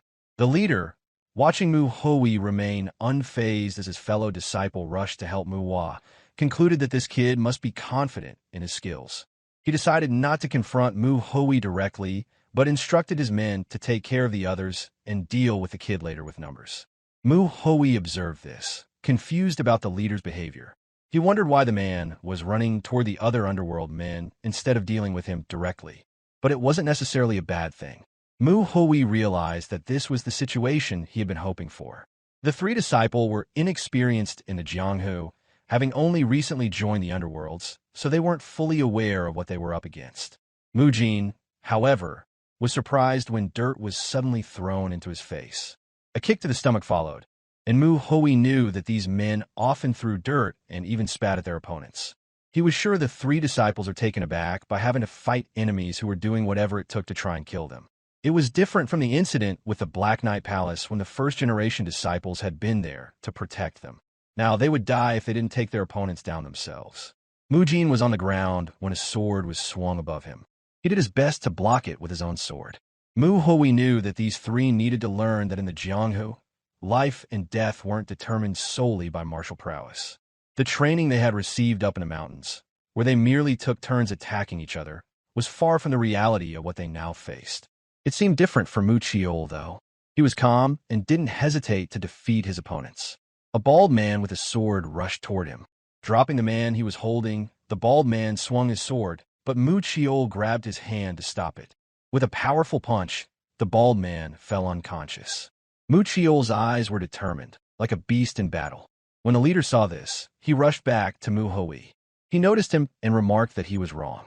It seemed that the leader thought he could take down the weaker ones first, then team up with the others to deal with the stronger ones. Before the leader could do anything, however, he was buried waist-deep, upside down on the ground. The men saw their leader down and panicked, unsure of what to do, especially now that their opponents seemed far stronger. A long-haired man suddenly appeared and said they could simply pick one of them to fight. He announced that anyone who could kill a Mount Hua disciple would be given the leader's position. He told the men to stop being dramatic and finish their job. The disciples recognized this man as the Red Wolf Sword, and Mu Hui couldn't help but express that he had been wondering when this man would finally show himself. The Red Wolf Sword seemed amused that they knew him. He said it was an honor for a young disciple of the Mount Hua sect to recognize him. But Mu Hoi replied that he had only just learned of him the day before. He insulted the man, saying he didn't care to learn the names of weaklings. The Red Wolf Sword scoffed, stating that a Mount Hua disciple should follow orthodox ways. Yet here was this kid, speaking like a demonic martial artist. He warned Mu Hoi that if he wanted to continue this path, the Red Wolf Sword would make him regret it. The Red Wolf Sword dropped his cup and jumped down from the building, unsheathing his weapon as he prepared for battle. He told Mu Hoi that he would need to give it his all. Mu Hoi simply replied that he wasn't sure if that was necessary and challenged the Red Wolf Sword, asking if he was strong enough to handle it. In an instant, Mu Hoi passed by the Red Wolf Sword, and the man covered his ear, stunned by how quickly Mu Hoi moved. Before he could react, Mu Hoi smacked him on the head, sending him face first to the ground. The Red Wolf Sword used the scabbard of his sword to help himself up, then performed a maneuver and landed on his feet. He was surprised by the kid's speed. He realized that he hadn't just missed the movements. On top of that, he hadn't even seen Mu Hoi's feet move. The Red Wolf Sword watched him closely, now wondering why Mu Hoi wasn't using his sword. The Red Wolf Sword refused to believe that a young kid like this could be at a higher level than him. He thought there had to be something more to Mu Hoi, but still, there was no special reason why he wasn't killing the old man. He simply wanted to see his swordsmanship against another martial artist. It had been a month since Mu Hoi had respawned in his new body, and he hadn't missed a single day of training. His research into combining Mount Hua's martial arts with his techniques was continued. However, he couldn't prove the results of his work yet, as the disciples weren't strong enough to see the difference, and neither the elders nor the first-generation disciples had time for him. That was why the Red Wolf Sword was valuable to Mu Hoi. The Red Wolf Sword attacked again, but Mu Hoi simply stepped aside to avoid the strike. Then, with open palms, he used the bamboo leaf hand technique. The Red Wolf Sword flew backward, but Mu Hoi wasn't done. He struck the old man with his sword, sending him reeling. The Red Wolf Sword was dumbfounded. He wondered if Mu Hoi had read his movements. After all, for a kid to be at the level where he could follow someone's steps with such subtlety, it had to be due to a huge difference in their levels. The Red Wolf Sword refused to believe it, but after a brief moment, he acknowledged that the kid wasn't just a talented young prospect. He apologized for underestimating him and decided to go all out. He rushed toward Mu Hoi with renewed resolve. Mu Hoi noticed something approaching, as if a large golden mystic beast charged toward him.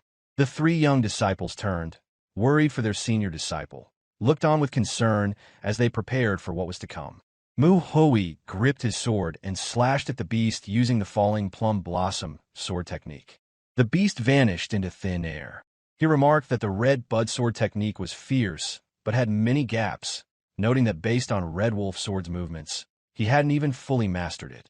Red Wolf Sword was surprised that Mu Hoi knew about the red bud sword technique. He asked how Mu Hoi had learned of it, but before he could get an answer, Mu Hoi charged forward.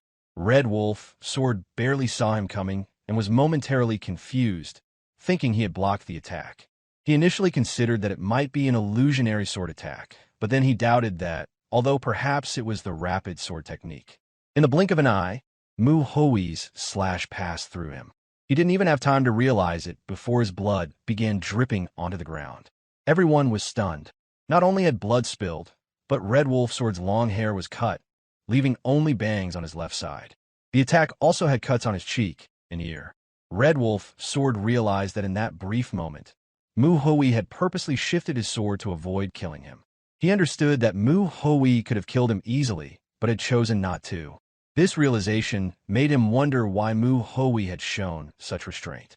He thought back to how Mu Hoi had stayed behind him, never using his sword to strike directly. It was as though Mu Hoi was going easy on him, and he couldn't understand why.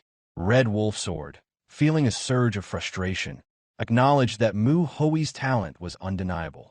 He thought about how Mu Hoi seemed to be the same person he had in his mind, someone with immense potential. He cursed the meaning of talent, feeling resentful that Mu Hoi was better than him, especially since he had lived at least twice as long as this young man. He cursed Mu Hoi and warned him not to look down on him. He claimed he was a martial artist of the 9 Hellsword Sect and released 3 golden beasts, all of which charged straight for Mu Hoi. Mu Hoi swung his sword, and in a single movement, the beasts vanished. Moments later, Red Wolf Sword was struck by something resembling wind blades. Mu Chiol, watching in awe, recognized the move. Red Wolf Sword bled from several wounds, his body shaking with disbelief. He thought about how he had trained continuously since the kid, not even born, perfecting his martial arts so that his skills would be acknowledged. He questioned how this young man could destroy the results of his decades of effort so easily. He couldn't understand why he couldn't follow Mu Hui's movements or even cut him. In a moment of frustration, Red Wolf Sword screamed, wondering why his efforts weren't being recognized. Mu Hui, unfazed, simply cut him down further. The man who had been buried earlier by Mu Hui regained consciousness, lifting his head from the hole. He coughed and spit out dirt, complaining about the pain in his head. He remembered brandishing his sword just before everything went black, then heard Red Wolf Sword's frustrated cries about his efforts being unacknowledged. Glancing behind him, he was shocked to see Red Wolf Sword stood, right at the moment Mu Hui struck him. Red Wolf Sword kept thinking that there was nothing more unfair than talent.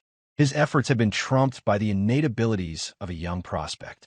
The young man had only trained for a few years at best, yet he had already surpassed him. Even though Red Wolf Sword was on the ground, bleeding from his shoulder, he muttered bitterly about the young prospect and the martial artist from the Nine Hell Sword Sect. He chuckled, acknowledging that it must be nice for Mu Hui to have the talent to surpass him. Mu Hui was confused by the man's words, but didn't waste time pondering them. Red Wolf Sword continued, saying that he had seen many talented and young martial artists and could tell that Mu Hui had grown used to being praised by those around him. He added that it must be nice to cut him down and gain honor from it. Red Wolf Sword warned Mu Hui to enjoy it while he could, because once the Nine Hell Sword Sect confirmed his death, it would only be a matter of time before he met the same fate. No matter how talented Mu Hui was, he could never stand against the Nine Hell Sword Sect. Mu Hui commented dryly that for someone about to die, Red Wolf Sword sure had a lot to say. He kicked Red Wolf Sword, knocking him onto his back, then noted how the man had spoken with a tone of inferiority. As Mu Hui looked closely, he noticed something. Letters were inscribed on Red Wolf Sword's chest. Mu Hui realized that Red Wolf Sword was part of the Otherworld unit of the Nine Hell Sword Sect. In the Nine Hell Sword Sect, one could identify which unit a person belonged to by the letters on their chest. The Otherworld unit, the Hell unit, and the Despair unit were considered the three axes that supported the sect, though that term was only used by outsiders who didn't fully understand the internal structure. Mu Hui knew that the Otherworld unit had not earned any merits and had been completely pushed aside in the competition for succession. The true power lay within the Hell and Despair units, which were at war with the brutal dragon faction.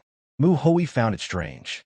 He wondered why the Nine Hell Sword Sect, which was at war with the hidden dragon faction, suddenly had its eyes on the south of Shangxi. After thinking for a moment, he figured out the mission of the Otherworld unit in this war, which their task was to protect the headquarters and provide rear support. However, the Otherworld unit, hungry for merits, had pretended to fulfill their duties on the outside while actually being involved in their dealing to line their pocket. Red Wolf Sword asked how Mu Hui knew this, but Mu Hui simply replied that he knew Red Wolf Sword assumed the Otherworld unit would step in for him if he died. Unfortunately for him, the Otherworld unit would do nothing but hide his death at all costs. Mu Hui told him that instead of supporting the war, Red Wolf Sword had been up to something else entirely. He pointed out that this situation provided the perfect opportunity for the Hell unit and the Despair unit to strike the Otherworld unit down. Even if the Otherworld unit came for revenge at Mount Hua, Mu Hui asked Red Wolf Sword if he thought he would be scared of them. Mu Hui continued, stating that even the Hell and Despair units wouldn't be enough to face him, let alone the Otherworld unit. It was him who had faced the Nine Hell Sword Sect alone. Red Wolf Sword's eyes widened, realizing that his fate was sealed. The leader, who had been watching this, decided to bury his head back in the ground, trying to convince himself that he hadn't seen anything. But someone grabbed him. Mu Hui pulled him out and asked why he was still lying down. He ordered the leader to deal with the situation immediately. The leader, nervously, replied with a single word of affirmation. Several books were scattered on a desk. Mu Hui browsed through them, noticing entries detailing protection taxes, gambling den income, and lists of people who had borrowed money, along with the amounts they owed. He observed how well the leader had kept track of the financial flow. The Underworld men sat on the floor, while Mu Chiol stayed at the back, guarding them. Mu Hui asked if this was all the leader had, and the leader confirmed. Mu Hui then told them that the money they had taken and extorted from others would be returned to its rightful owners. Additionally, they would shut down the gambling den, and the Underworld men had to finish the job by the end of the day. He asked if there were any complaints. The leader expressed that completing all of this would be difficult. Mu Hui looked unimpressed, and the leader decided not to argue further. Mu Hui clarified that his decision not to kill them wasn't out of mercy.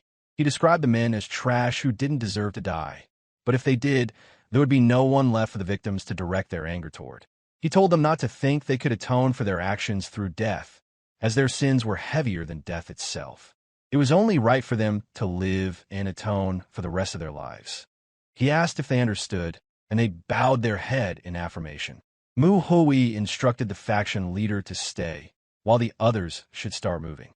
They needed to act swiftly to complete everything by the end of the day.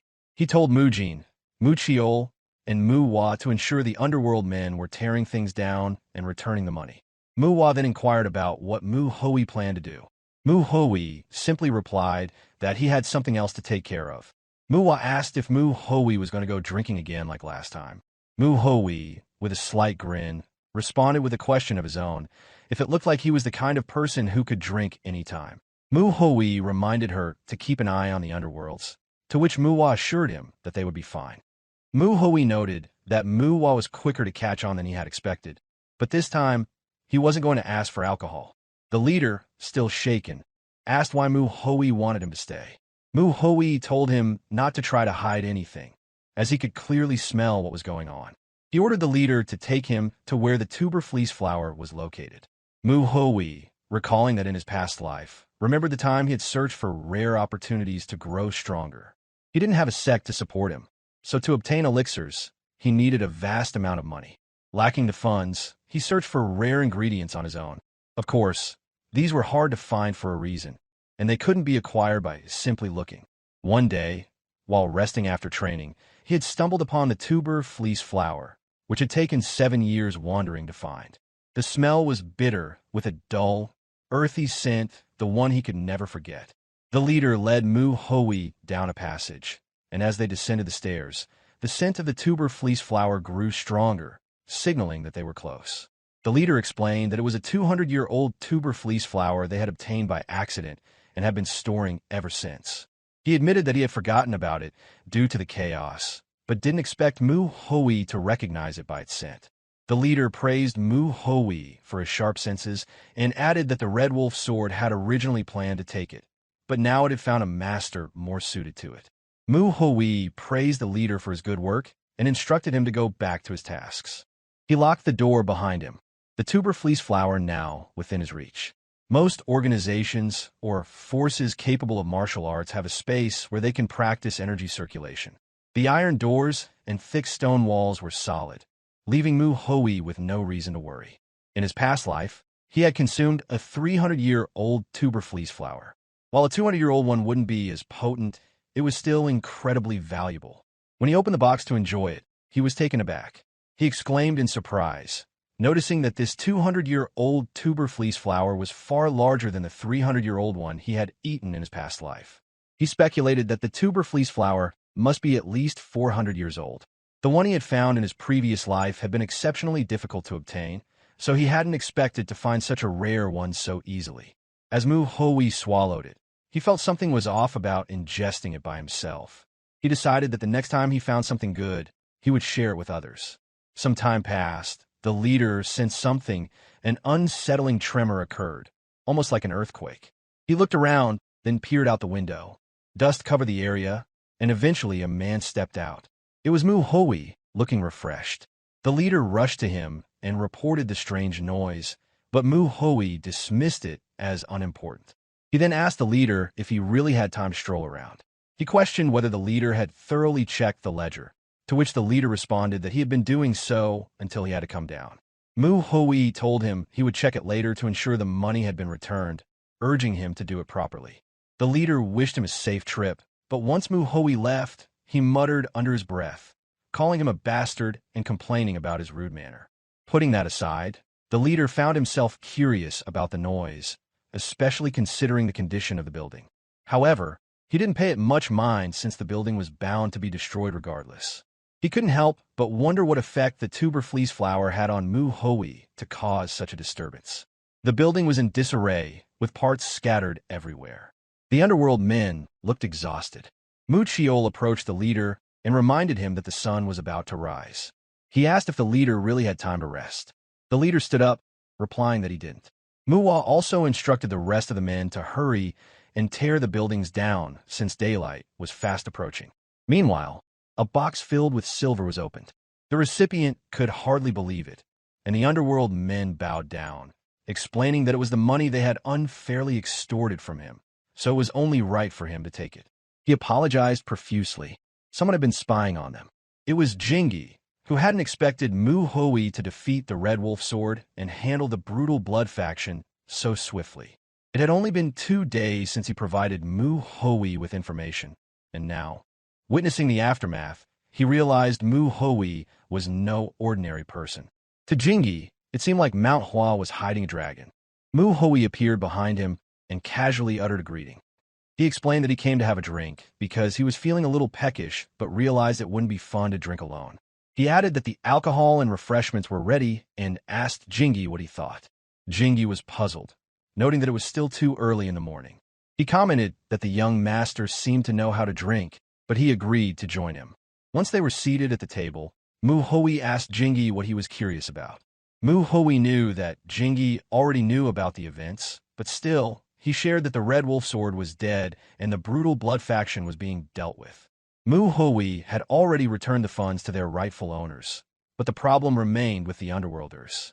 They had become Underworlders out of necessity, with no other way to survive or make a living. Mu Hoi expressed his desire to rehabilitate them, to use them for the reconstruction of Pasung. He then asked Jingi if he knew anyone who could take them under their wing and provide them with work. Though they were possessed martial arts, Mu Hoi reassured Jingi not to worry. He was thinking of severing their dantian while he was there for 3 days. Jingi replied that severing dantian was not so easily done. He was surprised once again by Mu Hoi's words, but assured him that he knew a few merchants. He also reassured Mu Hoi not to worry about the Underworlders, promising to check on them from time to time to ensure they were learning trades and not causing problems. Mu Hoi thanked him, and Jingi replied that it was they who should be thanking him for the opportunity to help. Jingi then changed the subject, asking how long Mu Hoi planned to stay in Pasung. Mu Hoi replied that he still had 2 outer Sect divisions to visit. He needed to see them within a fixed time frame, so he would be in Pasung for 3 days. He then brought up that he had heard there were some strongholds near Pasung and inquired if Mu Hoi planned to deal with them as well.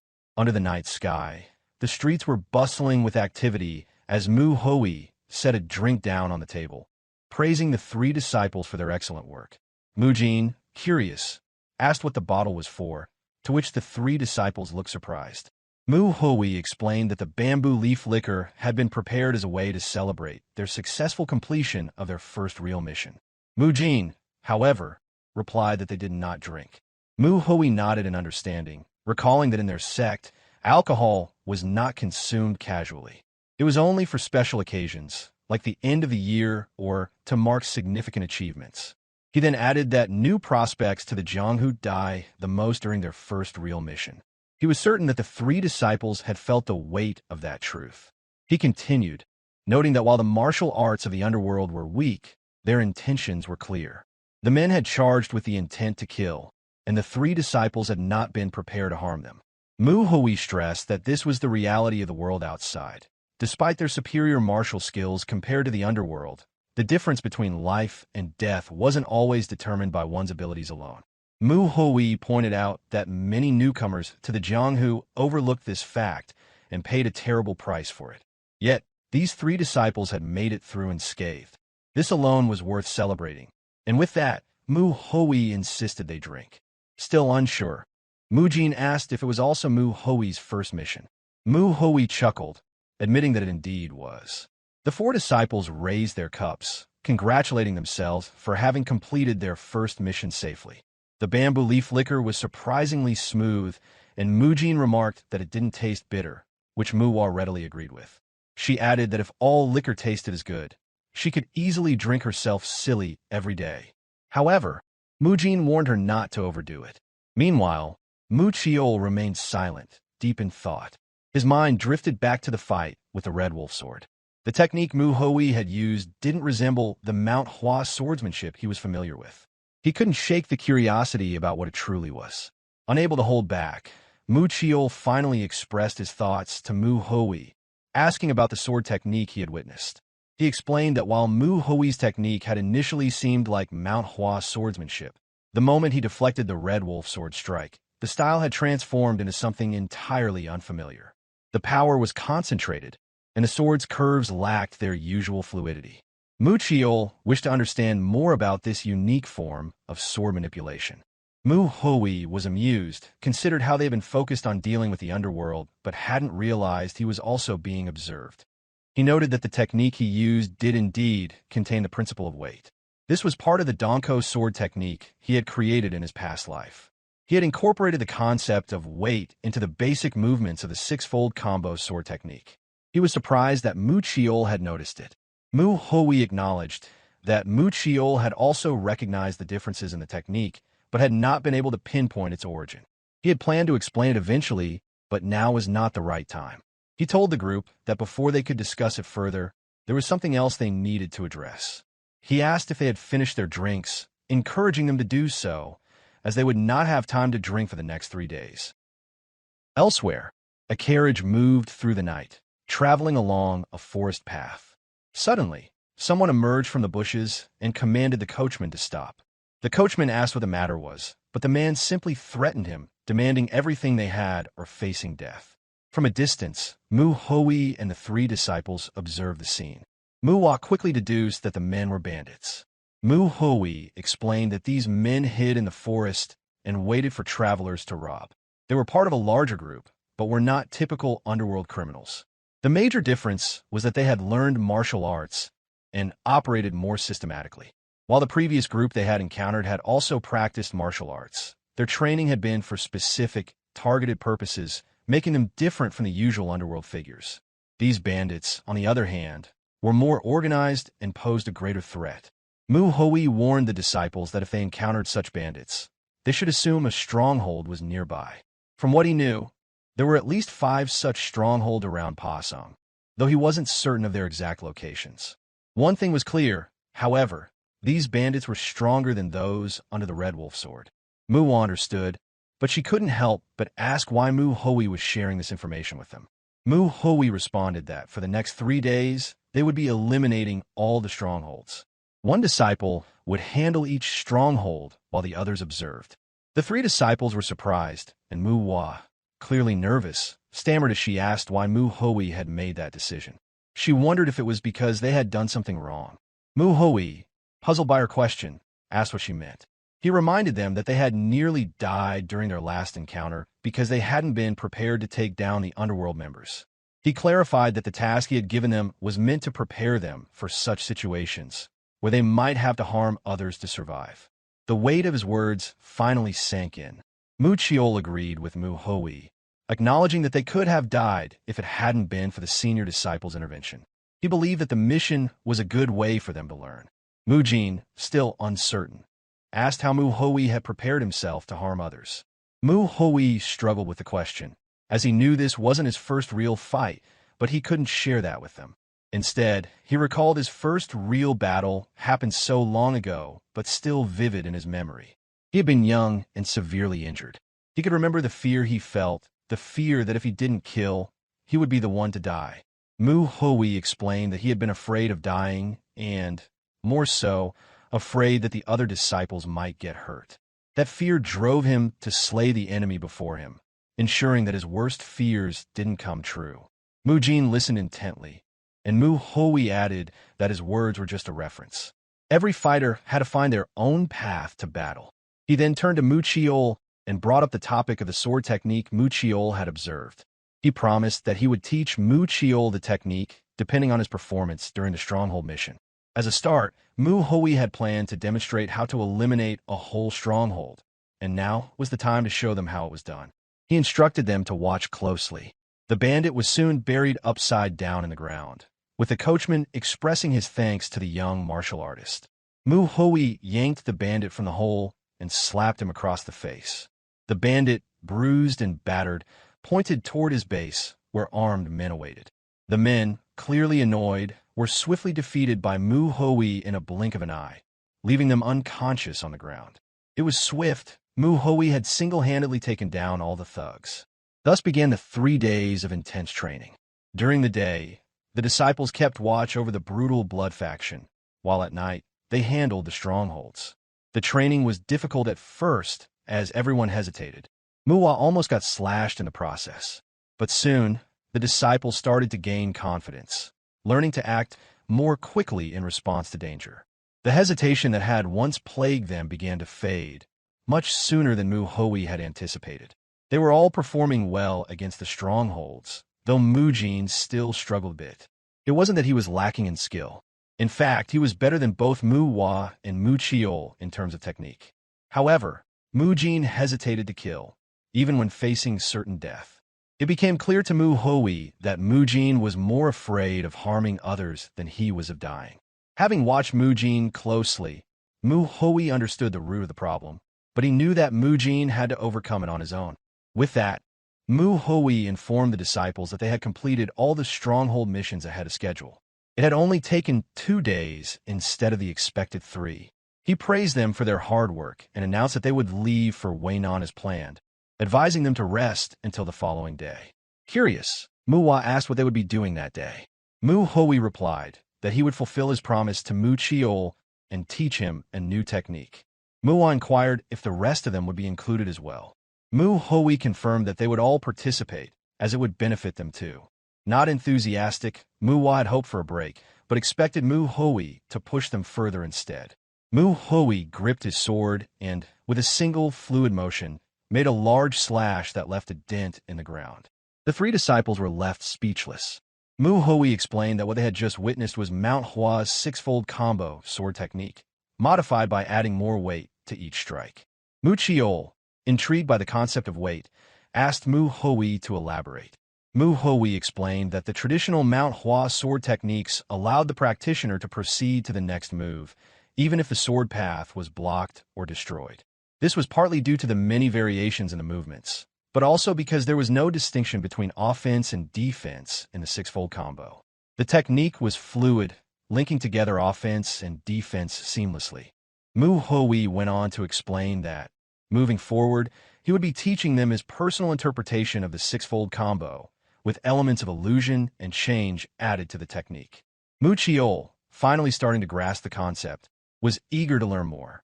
Mu Hui assumed that the 3 disciples were aware he was referring to the Mount Hua sword saint. He knew that Master Zhou wasn't the first to create such a technique, but as far as Mu Hui was concerned, Master Hyun Zhou was the best at it. That also meant that Master Hyun Zhou possessed a profound understanding of martial arts. Mu Hui explained that Master Hyun Zhou had spent considerable time thinking about the 6-fold combo sword technique. He had concluded that the flamboyant change, even the plum blossom, were all variations of the 6-fold combo, just different branches of the same technique. Mu Hui revealed that Master Hyun Ho had been quietly working on creating a new technique, one that involved the weight of the sword, much like Mu Hui had demonstrated. He shared that the technique was incomplete and, on top of that, Mount Hua didn't have a system that deeply explored the concept of the sword's weight. Learning an unfinished technique when a solid foundation already existed could be seen as foolish or even wrong. Mu Hui explained that Master Hyun Zhou had kept his work a secret because he understood the dangers of an incomplete technique. He asked the 3 disciples if this was truly the technique they wanted. After considering the question, Mu Chiol looked determined and responded affirmatively. He requested Mu Hui teach him the technique. The training began that same night. By the time the sun rose, Mu Hua already had dark circles under her eyes. She couldn't help but wonder how long they were expected to keep watch. She turned to Mu Jin and suggested they go for a run. Meanwhile, Mu Hui was explaining to Mu Chiol that Mu Chiol had been wielding his sword using the principle of illusion.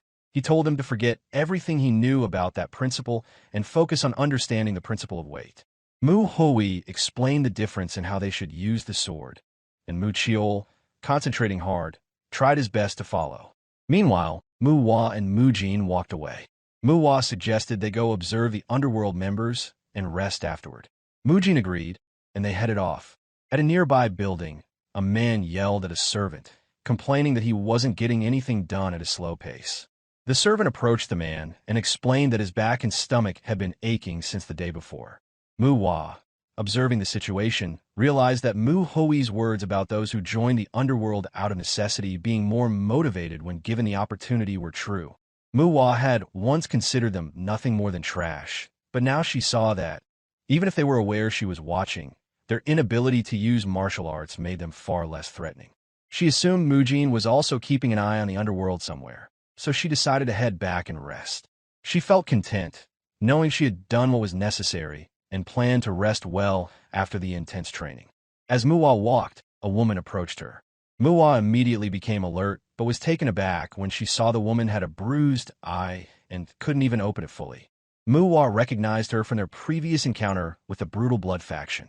The woman apologized for startling Manhwa, explaining it wasn't her intention. Then Manhwa noticed the young girl the woman was holding. The woman introduced her younger sister, Young.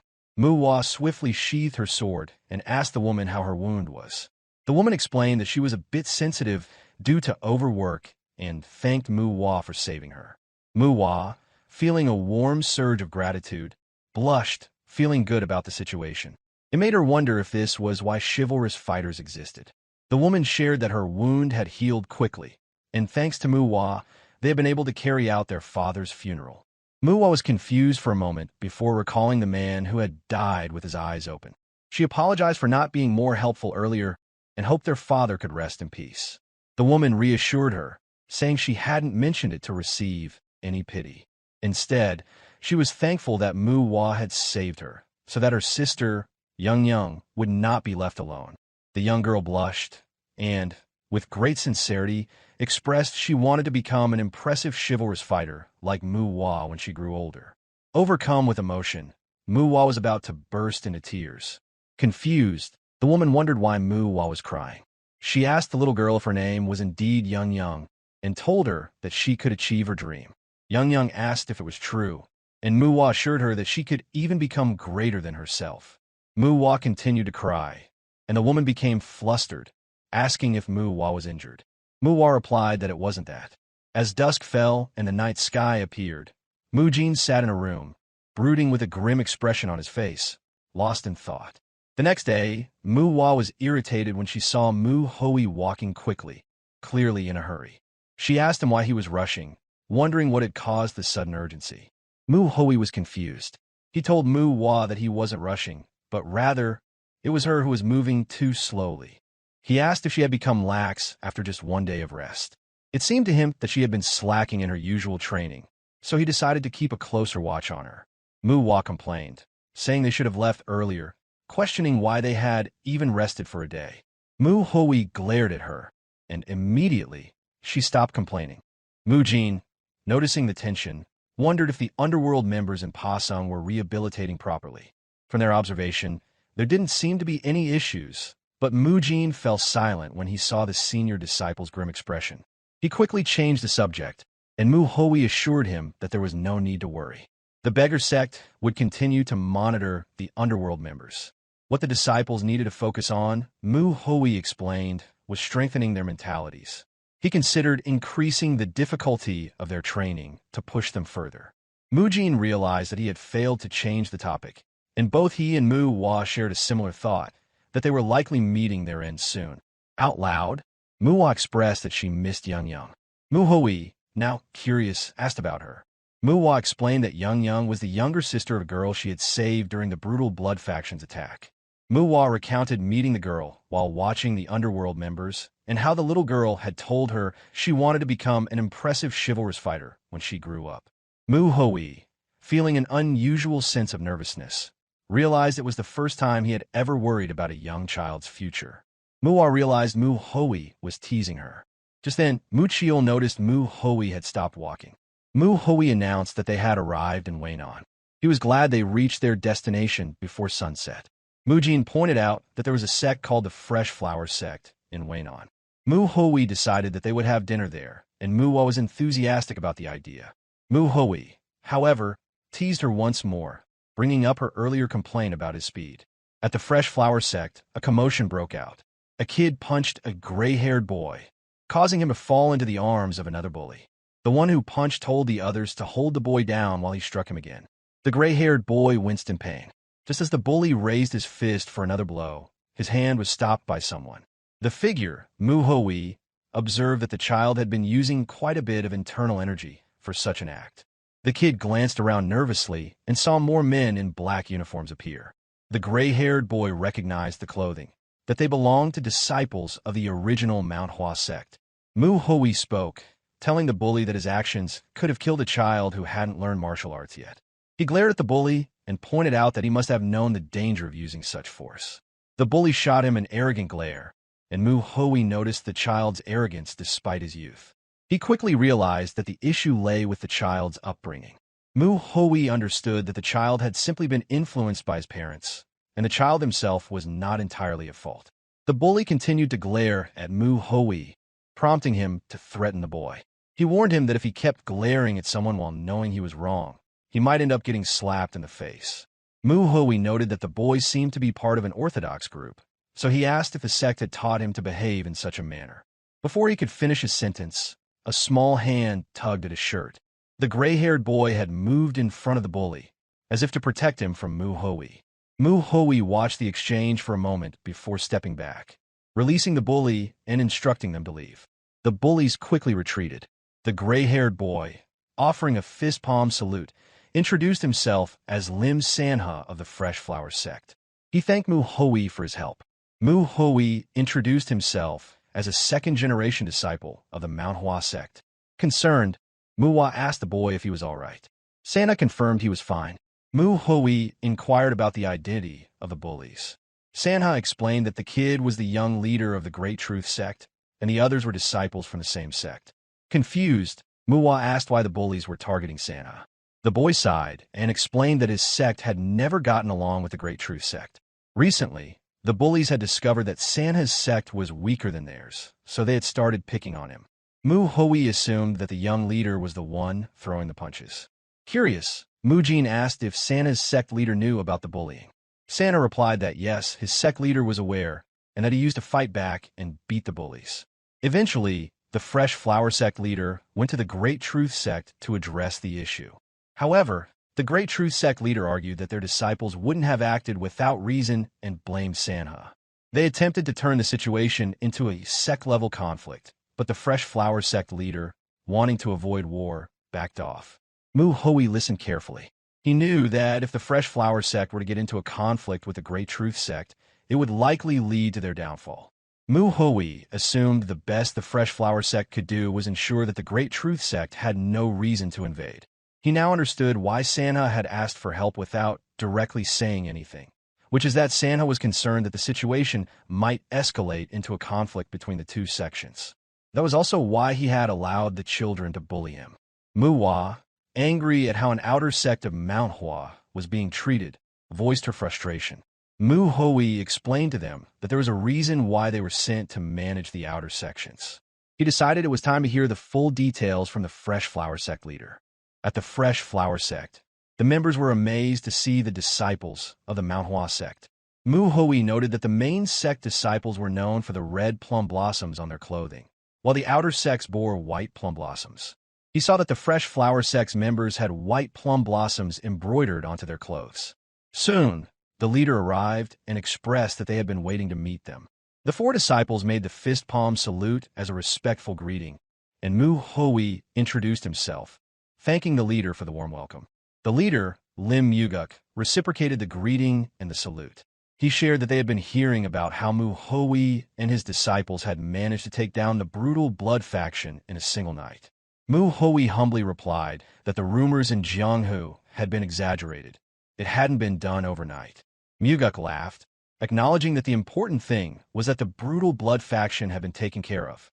He then asked Sanha if he was the one who brought them there, to which Sanha replied affirmatively. Muguk praised his son, and Mu Hui watched him intently. Muguk invited them inside. Once seated, they had tea, and Mu Chiol commented that the scent was deeper than the plum blossom tea from Mount Hua. Mujin added that it tasted great, especially since it was freshly brewed.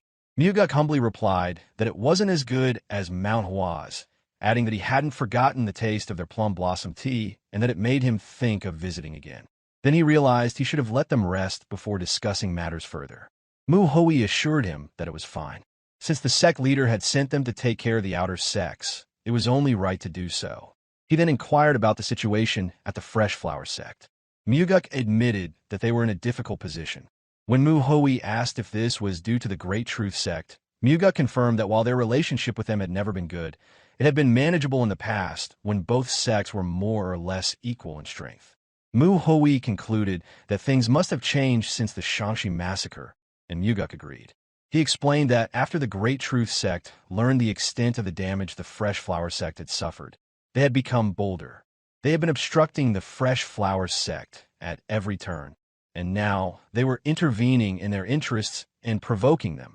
Muguk shared that even the young leader of the Great Truth sect had been bullying his son. He seemed deeply saddened that Sanha had suffered again that day. Mujin, surprised that Muguk knew about the bullying, asked how he had figured it out. Muguk explained that although his son had tried to hide it, he, as a father, would always know. He admitted that he would love to confront the Great Truth sect with his sword, but he knew that would be exactly what they wanted. He recognized that the Great Truth sect was attempting to take over the Fresh Flower sect, no matter what it took, and there was nothing he could do about it. Despite his son coming home after being bullied, he felt that as a father and as a sect leader, he had failed. Mujin asked why he hadn't asked for help from Mount Hua. Muguk replied that he was aware of the current situation at Mount Hua and had planned to request help once they had recovered. He expressed his relief now that the disciples had arrived, saying that he could sense their determination and spirit just from sitting with them. He believed that the presence of Mount Hua's disciples alone would deter the Great Truth sect. Mu Hui responded, pointing out that if Muguk truly had faith in them, he wouldn't have looked so troubled. Mujin, moved by Muguk's words, agreed enthusiastically until he realized what Mu Hui had just said, which confused him. Mu Hui clarified that if Muguk really believed in the disciples, he wouldn't have made that face when talking about his son. Mu Chiol and Mu Hua, unsure of what Mu Hui meant, exchanged glances. Muguk dismissed the comment, claiming that Mu Hui must have been seeing things. He insisted that not trusting the disciples of Mount Hua was the same as not trusting Mount Hua itself. He assured them that there was no way a mere outer sect leader would not trust them, then swiftly changed the subject to dinner. He invited the group to join him for dinner, but Mu Hui, frustrated by Muguk's evasiveness, considered that Muguk may have harbored unrealistic expectations of Mount Hua's assistance. Mu Hui sympathized with Muguk, understanding that the leader had probably endured hardships while holding on to the hope that Mount Hua would help. However, what he had received were young disciples on their first outing to the Jianghu.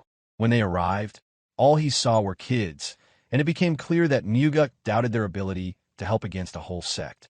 Mu Hui realized that this might be why Muguk had been so hesitant to fully trust them, fearing that the disciples might end up hurt in the face of such overwhelming opposition. While knowing the disciples were trying to help, Muguk decided to treat them during their stay and then send them back. However, Muguk couldn't stop thinking about his son and the other sect members who had been enduring harassment from the Great Truth sect. He felt a deep sense of pity for them. As these thoughts swirled in his mind, Muguk also wondered if, deep down, he secretly hoped that the young disciples would step in and offer help.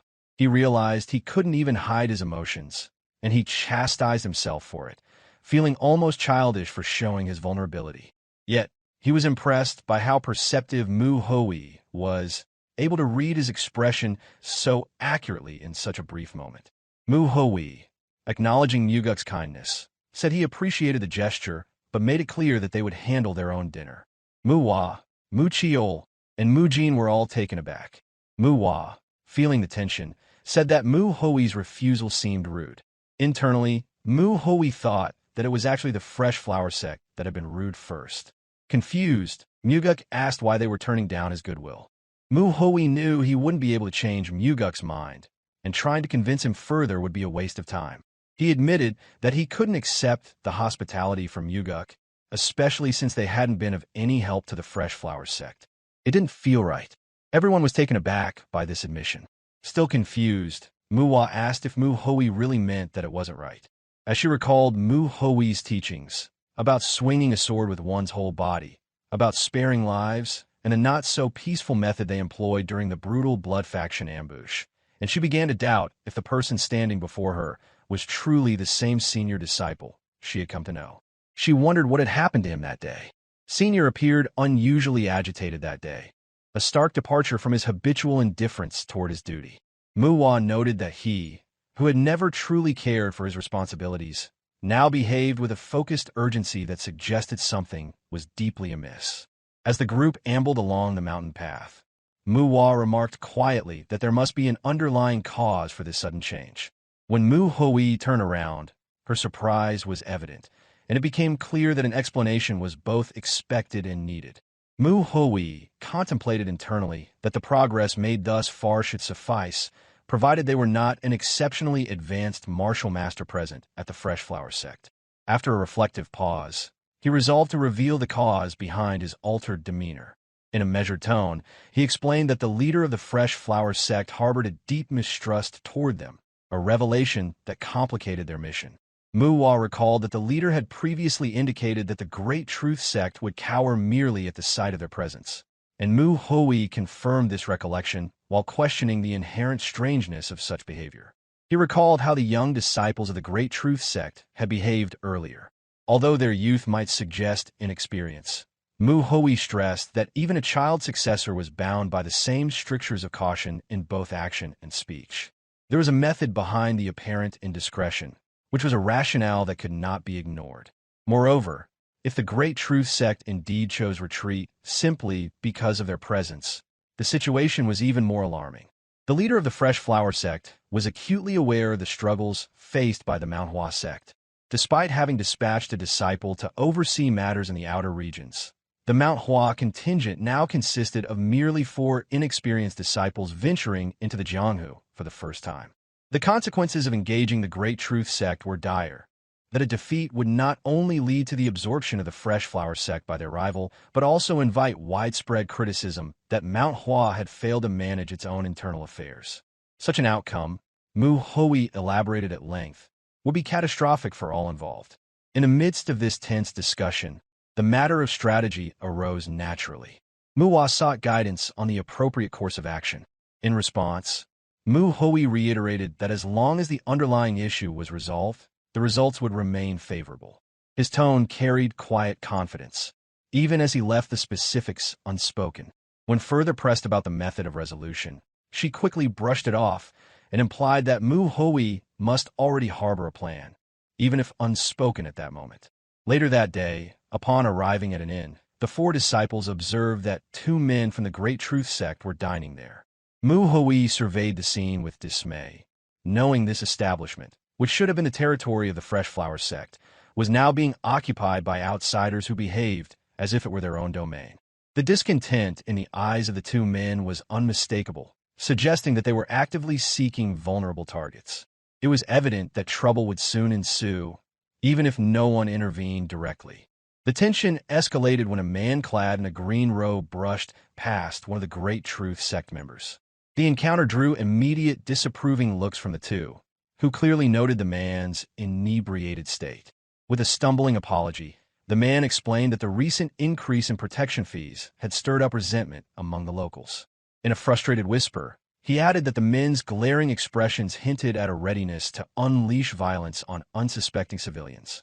His parting words confirmed that, despite the inn's traditional ties to the Fresh Flower Sect, the Great Truth Sect had imposed extortion by raising protection fees. As the 4 disciples absorbed these developments, it became evident that the Great Truth Sect had effectively seized control of the inn. Amid murmurs of anger, another guest voiced his frustration. He was accusing the fee collectors of being leeches who not only extorted money, but also took advantage of complimentary food. His words, laced with indignation, were quickly tempered by a companion who cautioned him to speak softly lest their remarks attract unwanted attention. Through this overheard exchange, Mu Hui deduced that the Great Truth Sect had already taken over the establishment. Their imposition of protection fees had understandably infuriated the local residents. Noticing the rising volume of heated discussion among the guests, Mu Hui confidently predicted that conflict was imminent. With deliberate calm, he instructed the three other disciples not to intervene, trusting that events would unfold in their favor. However, Manhwa, often regarded as somewhat absent-minded, struggled to grasp the full implications of Mu Hui's directive. Before further clarification could be offered, the situation took a dramatic turn. The two men from the Great Truth Sect abruptly rose from their seats. One, unable to tolerate the mounting tension, declared his frustration and, with a deliberate tap on a nearby guest's shoulder, implied that the guest's earlier remarks had been meant for their ears. The guest, in a tone dripping with condescension and devoid of respect, defiantly challenged the sect members, daring them to act. His inebriated state only magnified his insolence, prompting his companion to urge him to desist. Undeterred, the guest launched into a lengthy diatribe.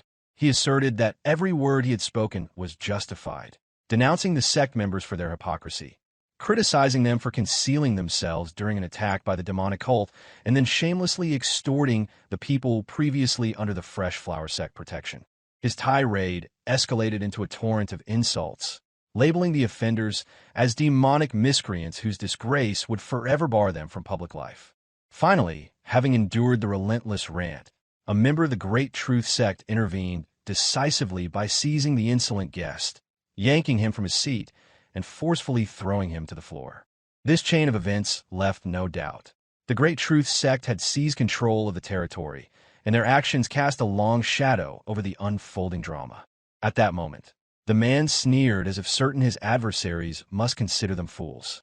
He made it clear that insults directed at the Great Truth Sect will be met with severe consequences, all while brandishing his sword menacingly at fallen civilian. In swift response, Mu Hui acted without hesitation. With precise aim, he hurled the chopsticks in his hand toward the man. The chopstick struck true, landing squarely on his acupoints and preventing any attempt to strike the civilian. Nearby, the other member of the Great Truth Sect let out a startled scream as the unfolding scene intensified. The aggrieved man, his pride stung, unsheathed his sword and demanded, in a tone of incredulity, an explanation for the unexpected interference. In a fluid motion, Mu Hui closed the distance, delivering a kick that sent the man sprawling. Paralyzed by the chopstick still embedded in his shoulder, the man raged in confusion and indignation, questioning why he had been rendered immobile. Calmly retrieving the fallen sword, Mu Hui remarked that the very act of wielding a sword toward people without even a modicum of martial arts knowledge was utterly absurd. He noted that while the boundaries between the orthodox and unorthodox alliances were often blurred, the current transgression was far too egregious. The man, recognizing Mu Hui as a Mount Hua disciple, as Mu Hui inquired about the intended use of the weapon. His explanation, that was meant solely to intimidate, prompted Mu Hui to seize the sword firmly and elaborate further. According to Mu Hui's logic, the sword was never intended as a tool of casual threat against a weak opponent. He argued that it would be far more sensible for the man not to possess a sword at all. He added that mobility would be restored only once the obstructing chopstick was removed, perhaps by the unconscious man nearby, once he regained awareness, and that the sword might be reclaimed only by presenting himself at the Fresh Flower Sect. This edict left little room for dispute. In response, the man's anger escalated as he protested the interference with the Great Truth Sect's affairs, accusing Mu Hui of instigating conflict. Unperturbed, Mu Hui countered that even the leader of the Great Truth Sect would never utter such insolence, and that the man's attitude demonstrated a grave underestimation of Mount Hua. Though the man stuttered his denials, his words fell flat against Mu Hui's resolute rebuke. With final authority, Mu Hui decreed that the sole means of absolution lay in the Great Truth Sect leader personally visiting the Fresh Flower Sect to beg for forgiveness. He warned that if the leader failed to appear by sunrise the next day, the Great Truth Sect would be consigned to oblivion. His unwavering stare and commanding tone brooked no resistance, and the man, with little choice, conceded as the three observing disciples watched in silence. Amid the simmering tension, Manhwa remarked that her senior disciple's brazenness seemed to grow with each passing day, suggesting that a preemptive ambush on the Great Truth Sect might have been more prudent. Mujin concurred with this assessment, while Mu Chiol voiced his apprehensions about the unfolding events. The following morning, the leader of the Great Truth Sect strode confidently toward the Fresh Flower Sect. Finally, armed with reason to challenge his rivals, he advanced with a smile and was flanked by his most senior members. Despite a clear sky overhead, an ominous thought suggested that those approaching should prepare for an impending storm of bloodshed. Muguk had only experienced such moments 3 times in his life. It felt as though a massive boulder was pressing down on his chest, suffocating him and making it hard to breathe. The first came during the bloody battle with the Black Knight Palace, when the disciples of Mount Hua and its branch sects were slaughtered. The second came when his eldest son had passed away. The third was when he discovered that his youngest son was being bullied. Now, another moment had been added to that list, the arrival of the Great Truth Sect leader, accompanied by their strongest disciples. Mu Hui greeted them at the gate with Muguk standing behind him. Despite Mu Hui's tender age in the Jianghu, his expression remained unfazed, showing no fear whatsoever. Mu Hui observed their faces, and Mu Hui spoke, recognizing the lack of apology. Mu Hui looked at the sect leader and noted with a mocking tone in his words as he addressed him. The opposition sect's leader regarded him with amusement. He questioned whether Mount Hua had taught him martial arts, but neglected his manners. Mu Hui responded with a tone laced with mockery, acknowledging his own lack of etiquette, but pointing out that the Great Truth Sect was far more negligent in such matters. The atmosphere surrounding the group was suffused with a killing intent, making them seem less like members of an orthodox sect and more akin to unorthodox warriors. No, perhaps even demonic cultists. The sect leader's temper flared at the young disciple's words, his hand reaching for his sword. Mu Hui, however, calmly interrupted him, suggesting that instead of standing there in a tense standoff, they move inside to avoid drawing the wrong attention. After all, the situation could easily be misconstrued, and given the claims of the Great Truth Sect being orthodox, misunderstandings would not help their cause. His words defused the tension, making the sect leader reconsider. The sect leader dismissed the remark, accusing Mu Hui of merely stalling for time. But since the matter would be settled regardless, perhaps there was some amusement to be found in humoring him. Reluctantly, the leader agreed to move inside. Had he refused, Mu Hui had already decided on breaking his wrist and dragging him inside, though such action was now unnecessary. Muguk, seeing how things were unfolding, simply gestured for the visitors to come in. Everything had gone as Mu Hui predicted, but now Muguk began to feel a growing unease. He had anticipated the situation, yet the weight of what had just transpired was heavy on his chest. The more he thought about it, the more nervous he became. He reflected on the moment he received the news of Mu Hui's actions. As soon as he had learned what Mu Hui had done, Muguk could not contain his frustration. He demanded to know why Mu Hui had done this, especially since he had hoped to avoid unnecessary conflict with the Great Truth Sect. Mu Hui responded calmly, affirming that he understood Muguk's concerns but offering no apology for his actions. Muguk, unable to suppress his frustration, asked why Mu Hui would act this way despite understanding the situation. Mu Hui then urged Muguk to calm down and speak honestly, offering a more measured approach to the conversation. Mu Hui continued, acknowledging that Muguk did not trust them. He explained that when the sect leader had sent them to observe the branch sects, they hadn't been given specific instructions or deadlines. The sect leader had trusted them to use their judgment, making decisions as necessary while overseeing Mount Hua's branch sections. He also mentioned that the areas they were assigned to investigate were quite expansive: Pasung, Weinan, and Yeo Mountain, and the responsibility of covering such a large area with just 4 disciples was not insignificant. Mu Hui admitted that he had left out some important details until now. He explained that the brutal blood faction in Pasung had connections with a warrior from the 9 Hellsword sect.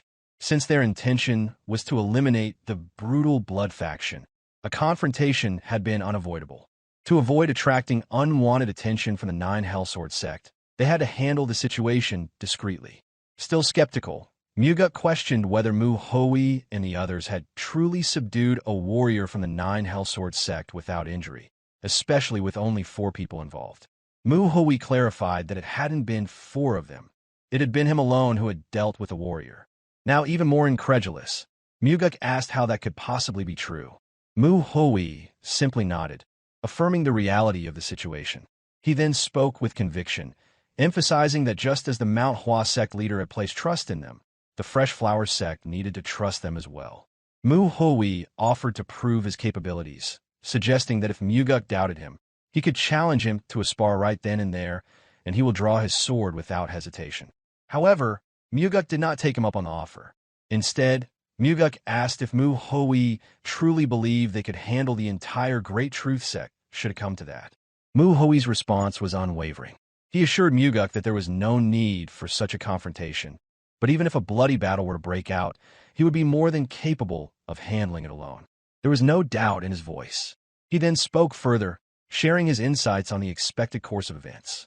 It was through this approach that the Great Truth sect leader had been brought to the table for discussion. Yet, despite those words, human nature was cunning, and now that the leader sat before them, the situation felt different. What had begun as a dispute between Mu Hui and a disciple of the Great Truth sect had evolved into something far greater, deeply entangling the two sects in conflict. Mu Hui proceeded with mediation, identifying himself as a disciple of Mount Hua and recognizing the Fresh Flower sect as one of its branches.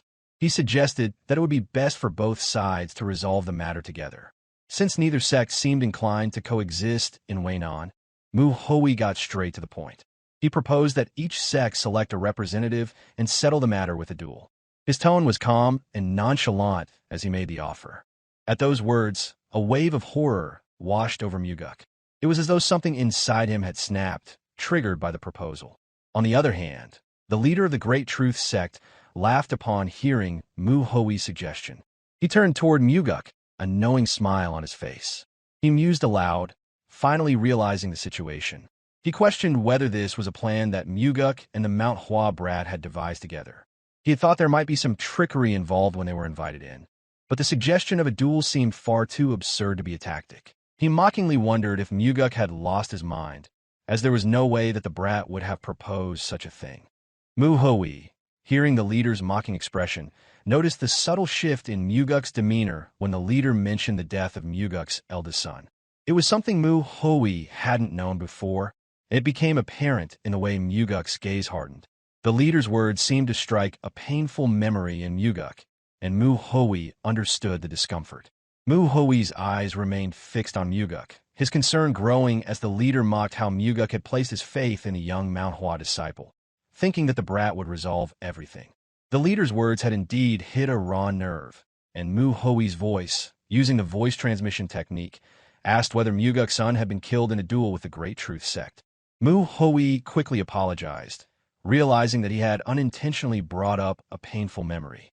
He repeated his apologies through the transmission, but Muguk, though clearly affected, reassured him that it was his fault for not bringing it up earlier. He trusted Mu Hui and urged him to continue. Mu Hui gave a brief acknowledgement, expressing his gratitude before refocusing on the matter at hand. While there were things he hadn't been aware of, he understood the weight of the situation. He proposed that 3 individuals participate in the duel: the sect leader, the young master, and the strongest fighters from each sect. For the Fresh Flower sect, Mu Hui would take the role of the strongest fighter. He then suggested that they set the duel for 5 days later. The Great Truth sect leader, though still mocking the idea, requested that they consider their current situation. He explained that the last time they had been falsely accused of killing someone, it had caused a major headache for him. He was now cautious about being branded a murderer again, wondering if they would face such an accusation once more. Unbothered, Mu Hui responded nonchalantly, explaining that the Great Truth sect was already being labeled as a demonic cult by the commoners. He reassured the leader that there was no need for concern in that regard. The sect leader, irritated by Mu Hui's words, warned him that his mouth had been getting on his nerves. He threatened to attack the Fresh Flower sect right then and there, but admitted that he was holding back because Mu Hui's proposal intrigued him. Mu Hui continued his taunts, responding that he had only spoken out because he thought the leader wasn't fully aware of the situation. The leader, now visibly angered, warned Mu Hui to watch his tongue, saying that they were only tolerating him for now. One of the Great Truth sect disciples sneered at Mu Hui, suggesting that the brat thought they were easy targets because they had been holding back. Mu Hui's gaze turned cold as he met the sneer, radiating enough killing intent to silence the disciple. The man, intimidated, stood nervously, unsure of the depth of Mu Hoi's strength. The Great Truth Sect leader, seeing the tense atmosphere, finally stood up and agreed to the proposal, stating that they would return in 5 days to settle the matter. Before leaving, he added that he hoped the duel would be fair and that no one would lose their life. Once they left, Muguk let out a deep sigh, his mind still troubled. He revealed that the Great Truth Sect's young master was far weaker than his own son in martial arts. While the sect leader and he had once been equals, the leader had now surpassed him. Muguk suspected that the warrior Mu Hoi would face might not be a true disciple, but an assassin the Great Truth Sect had secretly hired and disguised as a guest warrior. Mu Hoi nodded in agreement, acknowledging the possibility. Still unsure, Muguk asked if Mu Hoi was truly certain about the upcoming duel. Mu Hoi, without hesitation, replied that he was confident and might even find the duel too easy. Muguk, trusting him, agreed to put his faith in Mu Hoi and decided to proceed with the preparations. Mu Hoi suggested they head to the training ground, much to Muguk's surprise. He explained that while he couldn't be sure if the training would help, for the next 4 days, Muguk should consider himself as good as dead in terms of the difficulty he would face. Soon, they were at the training ground, where Mu Hoi began to train Muguk intensely, all the while being watched by 3 disciples who were both terrified and fascinated by what they saw. Among them, Manhwa voiced her concerns to her senior brother, Mujin, asking if this was truly the right approach, to which Mujin responded with uncertainty. Undeterred, Muguk pushed himself as though his life depended on it.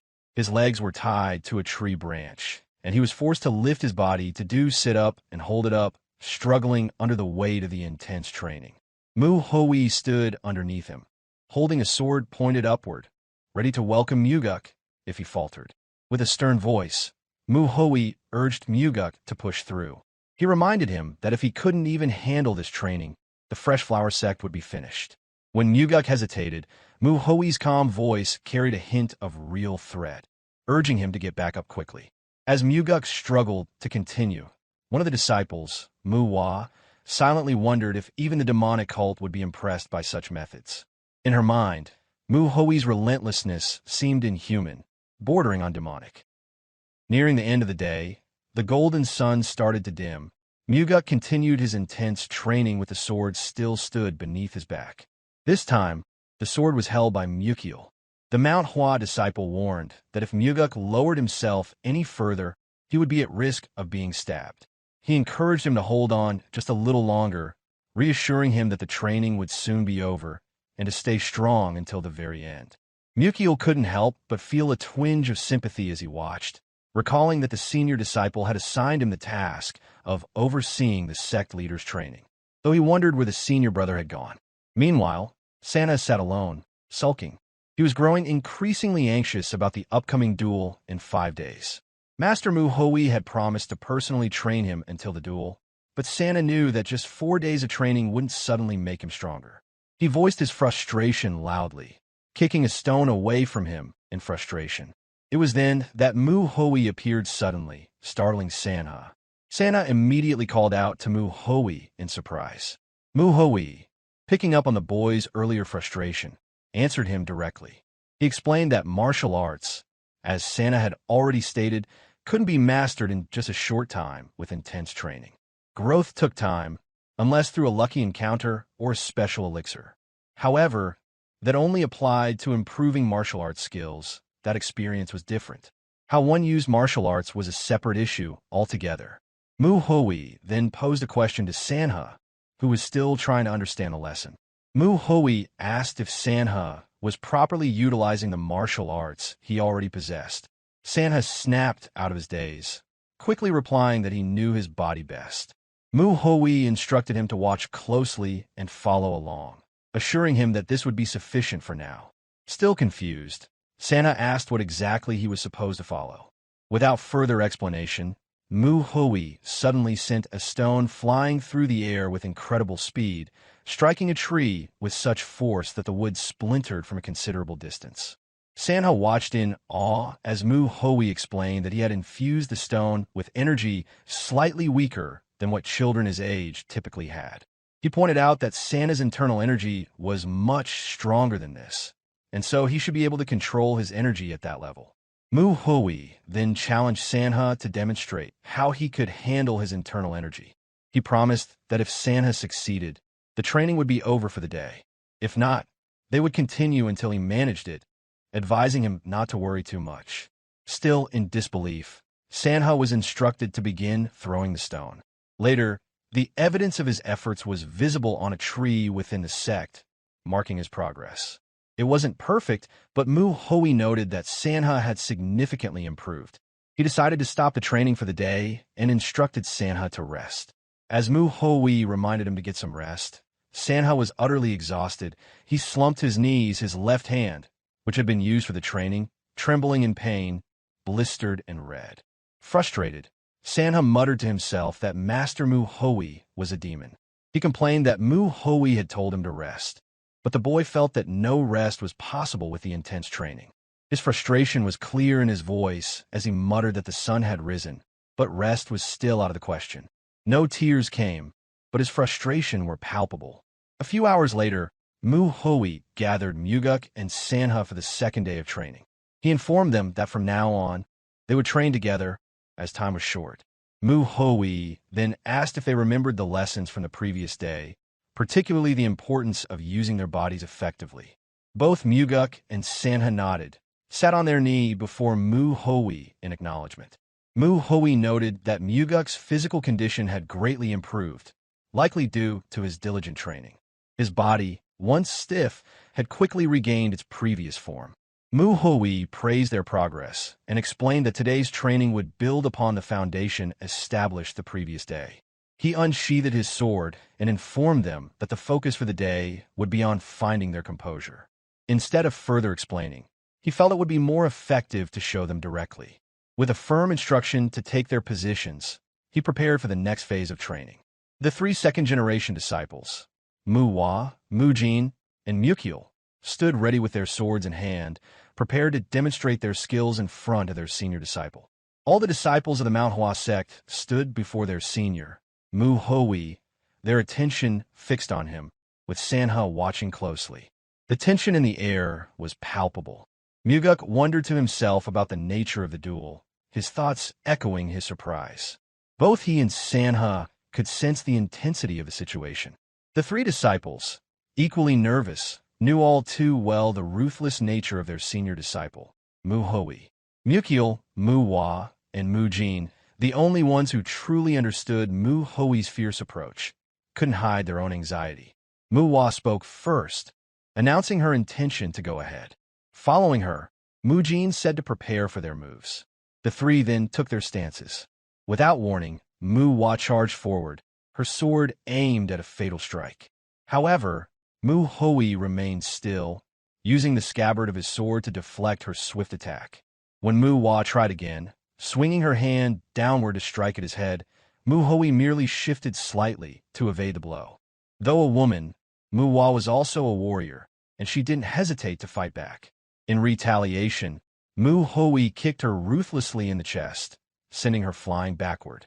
At that moment, Mujin appeared from behind, poised to strike. But Mu Hui was quick, swinging his sword upward to completely neutralize Mujin's attack. With calm precision, Mu Hui returned a series of sword strikes toward Mujin, each one pushing him back. Watching the scene unfold, Sanha, overwhelmed by the violence, whispered to his father, expressing concern about the dangerous nature of the training. Equally troubled, Muguk agreed, but decided to observe further, unsure of what exactly Mu Hui was trying to teach them. Mu Hui then delivered a precise strike with his sword scabbard to Mujin's chest, causing him to stagger back. Noticing the timing, Mukyul suddenly screamed for Mujin to duck. In that instant, Mu Hui's sword moved, and Mujin ducked just in time as Mukyul's sword narrowly missed him. With nonchalance, Mu Hui met the incoming sword with his own, calmly blocking it while letting out a small sigh. Mu Hui muttered that Mukyul's sword felt heavier than before, though it was still not enough. He added that it wasn't enough to stop him, as his blade moved along the length of Mukyul's sword and stopped, inches from his neck. Realizing his defeat, Mukyul admitted he had lost. Mu Hui then evaluated each of the disciples' weaknesses. He remarked that Manhwa's attacks were predictable and easy to counter. while Mujin was too passive in his approach. As for Mukiel, he hadn't yet fully adapted to his new sword technique. These were the major flaws that Mu Hui identified. He acknowledged that there were other issues to address, but emphasized that they should focus on the points he had just highlighted first. Turning his attention to Muguk and Sanha, Mu Hui explained that today's training, and the entire training leading up to the duel, would follow this intense pattern. Still confused, Muguk asked for clarification. He questioned how this brutal training could be the way to find composure, as Mu Hui had earlier stated. Mu Hui confirmed that the goal was indeed composure, but not in the way Muguk might have imagined. He asked Muguk if he had noticed anything unusual about the duel. Muguk, still uneasy, responded that the intensity was the most obvious difference. Muguk then exclaimed in disbelief, as if he understood something. Mu Hui explained that one of the best ways to improve quickly was by gaining real combat experience, and the quickest way to achieve that was by repeatedly facing near-death situations. He added that once one had experienced the dangers of life-or-death combat multiple times, dodging attacks from ordinary fighters would become second nature. Mu Hui then instructed Muguk and Sanha to grab their swords, stating that their goal was to kill him. He clarified that from that moment on, the training would be as close to real combat as possible. Muguk, horrified by the suggestion, immediately protested, fearing the severity of the training, especially with Sanha present. But Sanha, determined, set his eyes on his goal. He had already made up his mind. Without hesitation, he scooped up a handful of dirt and, in a flash of inspiration, he ditched the orthodox strats in the trash, then threw the dirt straight toward Mu Hui's face. The unorthodox move took Mu Hui by surprise, showing the young disciple's quick thinking and willingness to adapt. Without hesitation, Sanha charged forward, his sword gripped tightly in his hand. Determined to make the best of the situation, he resolved to give his all, despite his reluctance. He gritted his teeth, mentally preparing himself for the inevitable beating that would follow. In one swift motion, Sanha unsheathed his sword, swinging it horizontally toward Mu Hui. His unorthodox approach proved to be effective, creating an opening. However, Mu Hui wasn't particularly angered by the unorthodox strat. Instead, he simply covered his eyes with one hand and observed Sanha's movements closely. When Sanha came within range, Mu Hui effortlessly kicked him, sending him hurtling through the air with a force that suggested no restraint. In truth, Mu Hui had only exerted a fraction of his strength, careful not to kill the young man.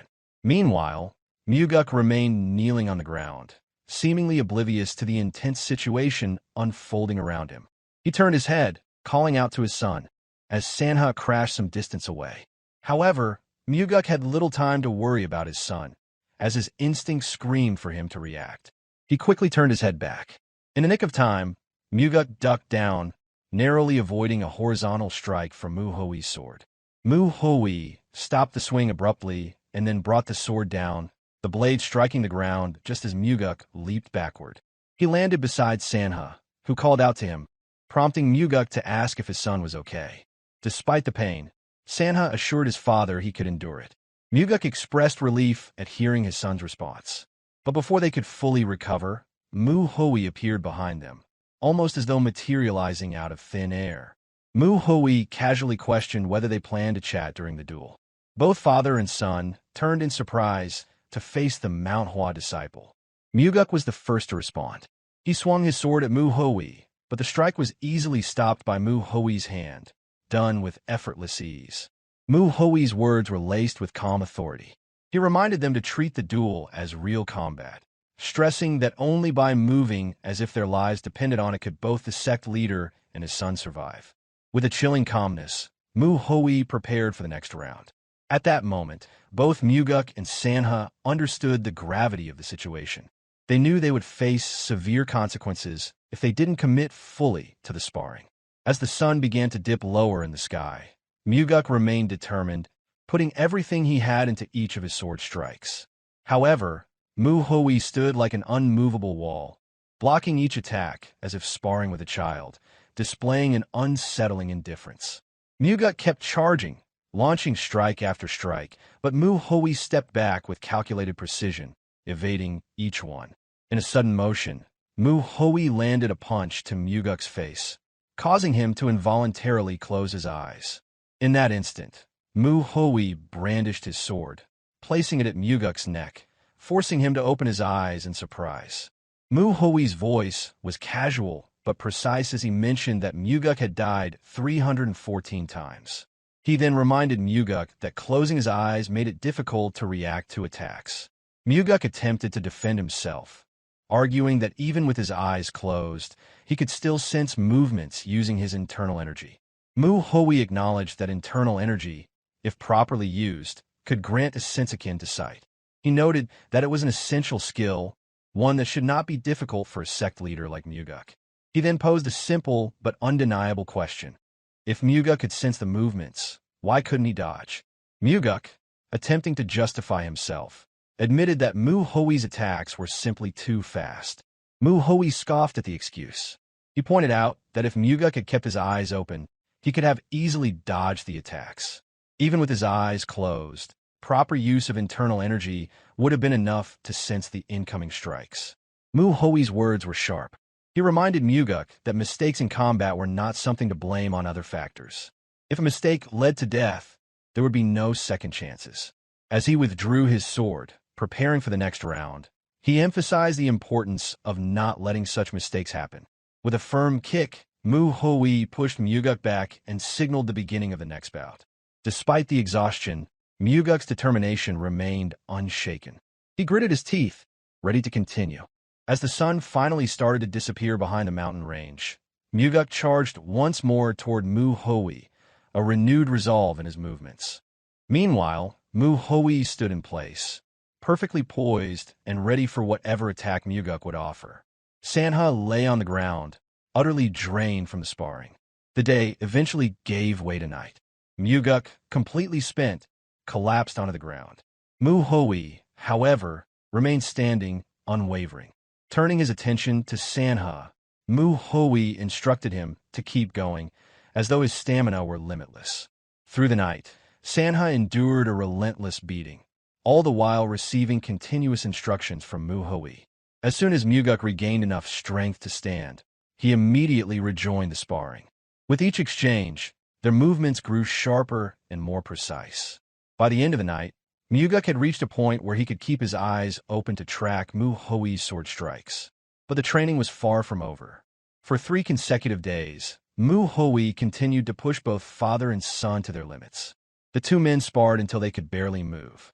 As soon as they regained enough strength, Mu Hui was back in position, ready to continue the training without pause. Elsewhere, the leader of the Great Truth Sect sat with a sword master he had hired. The sword master, Yonho Blade Master, remarked that if the second-generation disciple of Mount Hua sect were truly skilled, the energy-charged sword should have been more than enough to defeat him. The Great Truth Sect leader admitted that while that might be true, his real goal was to humiliate the Mount Hua disciples thoroughly. The leader of the sect suggested that to put the Mount Hua disciples in their place, it would be better to do so overwhelmingly, to ensure their defeat was undeniable. Yonho responded with a wry smile, acknowledging his swordsmanship, but pointing out that calling it overwhelming seemed a bit much. Yonho's grin deepened, stating that regardless of the outcome, the Mount Hua disciples would be lucky not to be crippled. Still, Yonho voiced his concerns, asking if the sect leader was sure about this approach. If someone were to get injured, or worse, killed, it could cause significant problems for them. The leader of the Great Truth Sect shrugged off the concern, dismissing rumors as irrelevant. Yonho raised an eyebrow, challenging the sect leader's casual dismissal of the situation. If rumors were truly so inconsequential, why was he so worried about them? If things went wrong, it wouldn't just be Mount Hua they would need to worry about. Every other faction in Jianghu might take notice and start to hold them in check. The leader assured him not to worry. There was already a faction in Jianghu with a similar reputation, and he was confident he could handle any potential fallout from their actions. Yonho, deep in thought, began to question the sect leader's arrogance. He wondered how far the leader was willing to push things. Could someone who disregarded the possible consequences truly be so sure of their strength? Yonho contemplated the situation carefully, his thoughts turning to the Fresh Flower sect leader, whose martial arts were competent, but still a step below his own. Was this arrogance blinding the leader to the risks? Was the leader's greed starting to cloud his judgment? With a sense of finality, Yonho concluded that once this situation was over, it might be time to seek a new place to belong. On the night before the duel, Muhui sat atop a pavilion roof in the Fresh Flower Sect, watching Mukiel train diligently in the yard below. As he observed Mukiel's movements, Muhui evaluated him with a critical eye. The young disciple moved well with the sword, though it wasn't particularly heavy. It might be time for Mukiel to switch to a heavier blade, possibly even a great sword, Muhui thought to himself. His thoughts quickly shifted to the Great Truth Sect and their possible plans. Though Muhui had expected them to send assassins, he was surprised by how quiet they had been. It seemed they underestimated both Mount Hua and the Fresh Flower Sect. Muhui scowled inwardly. If the Great Truth Sect had sent assassins, he could have used that as a reason to raze them to the ground, but it seemed they weren't bold enough to make that move. What a shame, Muhui thought. Just then, Muhui heard footsteps. To his surprise, Muguk, the leader of the Fresh Flower Sect, was walking through the yard, deep in thought. Muguk's expression was serene, his eyes calm and full of life as he gazed at the distance, completely unfazed by the impending duel the following day. There was no sign of fear or anxiety in his demeanor. After a while, he turned and headed back to his residence. Muhui, observing the scene, thought to himself that the sect leader didn't linger for too long. He simply looked at the moon before leaving, his thoughts no doubt on the duel. Muhui reflected on the fact that Muguk's eldest son had died in a duel against the Great Truth Sect. In a sense, tomorrow's duel could be seen as an act of revenge. Muhui wondered what that kind of revenge felt like, finally avenging a loss. As the night passed and the sun rose, the scene shifted to the arena where the duel would take place. The martial artists of the Great Truth Sect, upon seeing Sanna's battered face, were surprised and curious. They couldn't understand what had happened to the young master of the Fresh Flower Sect, his face swollen and bruised, barely able to open his right eye.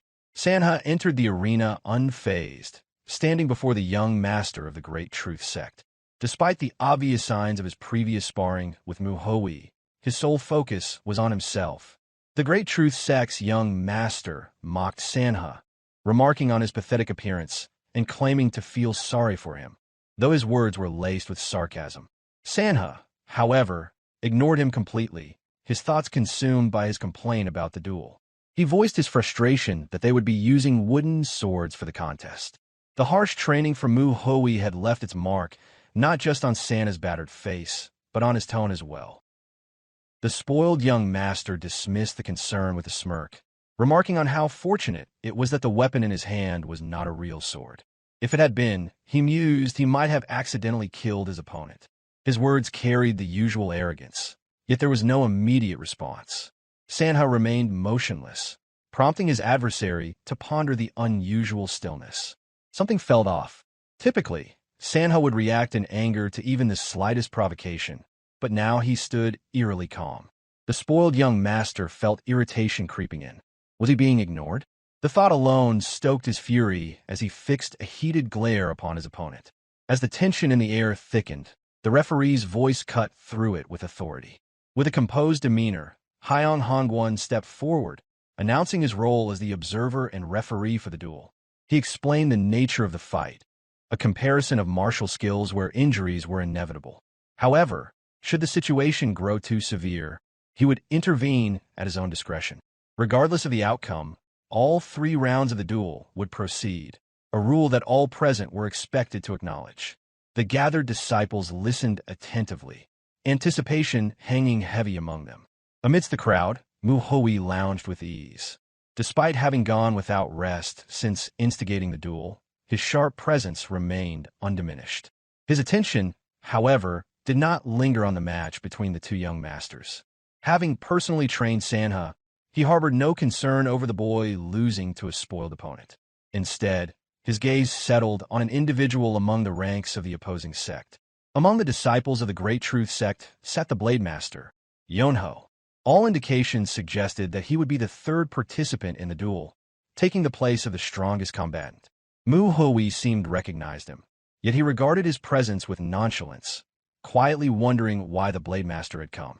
Meanwhile, Hyong concluded his explanation, remarking on how much he had spoken before acknowledging that such an introduction was necessary.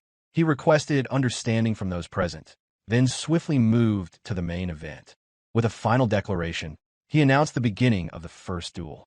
At that moment, the Great Truth Sect's young master surged forward, closing the distance between himself and his opponent with 2 rapid strides.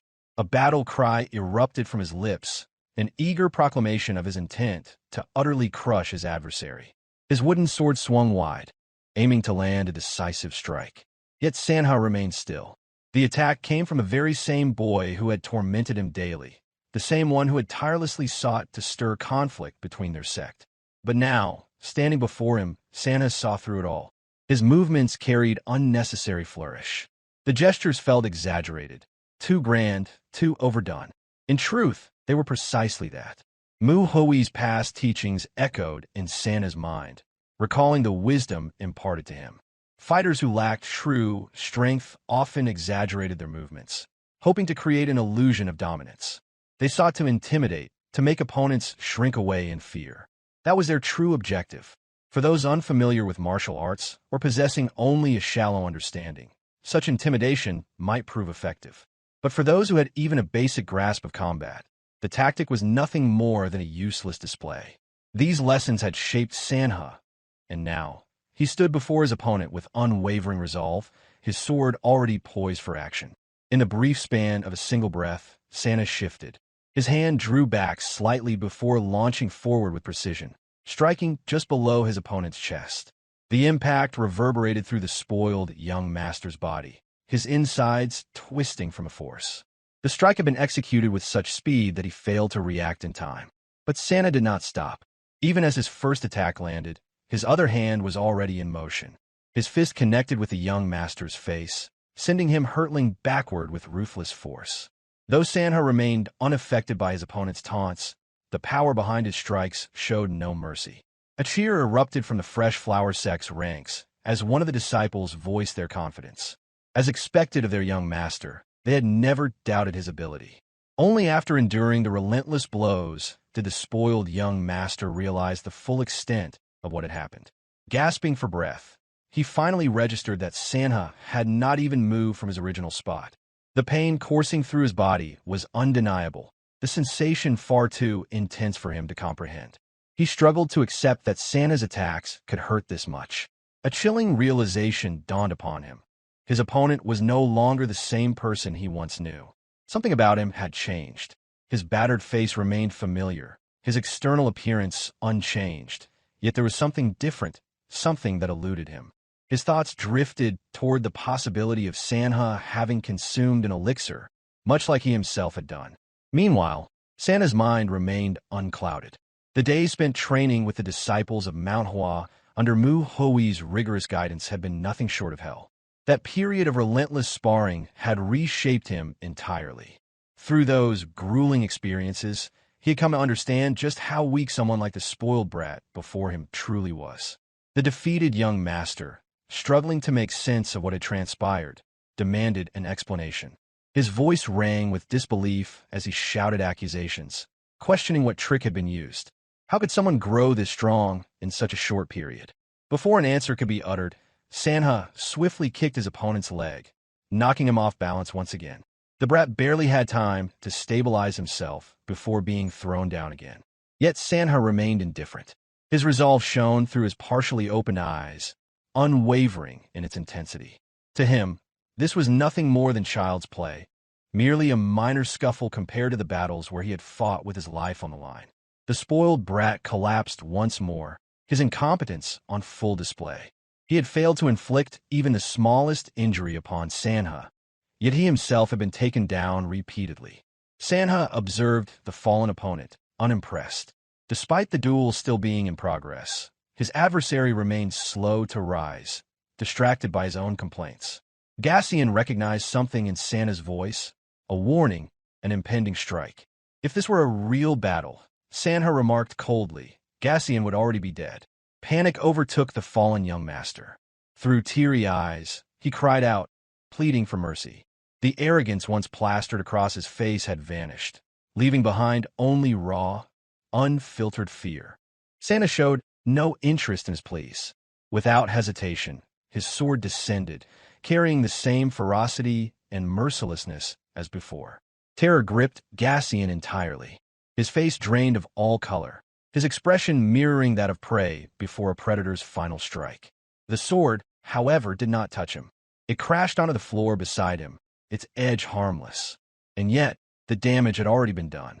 The once proud young talent of Wynham had been reduced to nothing more than a trembling child, utterly broken. Santa scoffed at the fallen figure, his voice laced with disdain. Once, they had called him the greatest genius of Wynham. But from this moment forward, he would carry a different title, the biggest coward of Wynham. Witnesses from both sects stood in silent shock as the scene unfolded. Then, amidst the silence, something unmistakable occurred. Gassian, in front of all present, lost control, the humiliation complete. With no will left to fight, the observer made the official call. The first duel had ended in victory for the Fresh Flower Sect. The leader of the Great Truth Sect clenched his fists, seething with rage. The brat had dared to humiliate his son, swinging a sword so seriously in what was supposed to be a children's duel. Santa had come fully prepared. In a muttered breath, he voiced his displeasure. He had even given Gassian an elixir as a precaution, never once considering that he would still lose. But in the end, it mattered little. Victory in the remaining 2 duels was all but assured. His confidence did not waver, for he believed there would be no trouble securing a win against Muguk. The arena was swiftly cleared as the observer called for the next participants. And so, the moment arrived. The leaders of both sects stepped forward to face one another. Muguk studied his opponent carefully. A few months ago, rumors had circulated that the Great Truth Sect leader had taken a rare elixir. Now, standing before him, Muguk could confirm with certainty that the rumors were true. Yet even with this revelation, his expression remained unshaken. He had spent his time preparing for this very moment, and now, unnecessary thoughts had no place in his mind. Emotions were meaningless. He would face this battle just as he had faced training under Master Muhui. His opponent, however, took notice of Muguk's demeanor. The Great Truth Sect leader understood that his adversary must have realized the truth about the elixir. And yet, Muguk's face showed nothing but composure, more so than before. Scoffing inwardly, the sect leader mused to himself. That calm expression would not last for long. The observer's voice rang out once more, signaling the start of the second bout. The moment the announcement was made, the Great Truth Sect master vanished from sight. Yet, Muguk remained composed, his senses heightened as he extended his inner energy to feel his surroundings. He stood still, waiting for the inevitable strike. In a fraction of a second, a swift attack came from the side, aimed directly at his neck. Instinct took over as Muguk ducked just in time, the blade missing its mark by a hair's breadth.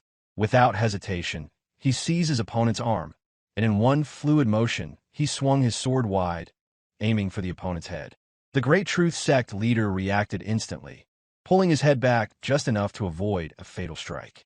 The blade barely grazed his cheek, drawing a thin line of blood, but he showed no sign of hesitation.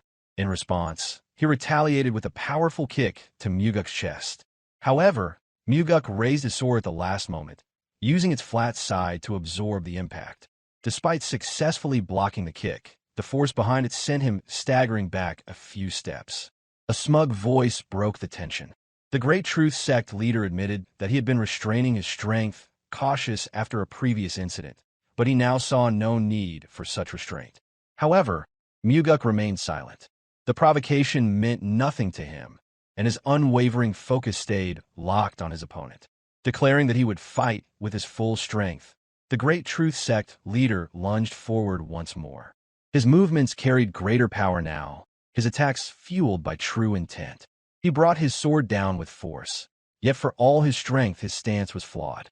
Muguk read the movement with ease and met the strike head-on.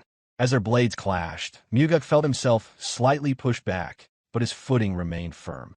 Sparks scattered from the collision of steel, and the sharp clang of metal echoed through the arena. The battle intensified, neither side relenting. Each exchanged blow reverberated through the air, the world around them silenced by the relentless rhythm of clashing swords. The wind itself seemed to vanish, replaced solely by the sound of their deadly contest.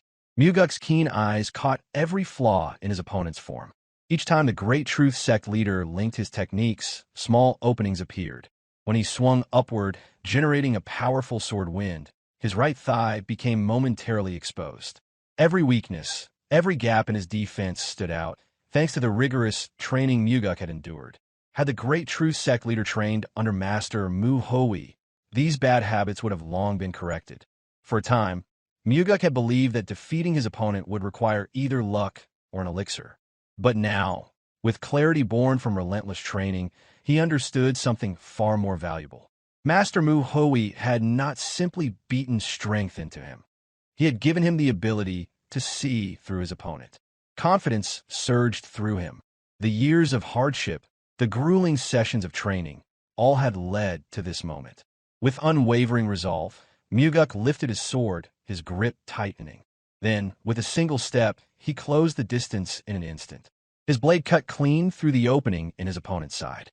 A sharp gasp escaped the Great Truth Sect leader as blood sprayed from the deep wound, painting the battlefield in crimson. Somehow, even with blood spilled, the leader of the Great Truth Sect managed to steady himself. He planted his feet firmly on the arena floor, pivoted to shift direction, and attempted another attack. The leader swung his sword wide, aiming directly at Muguk.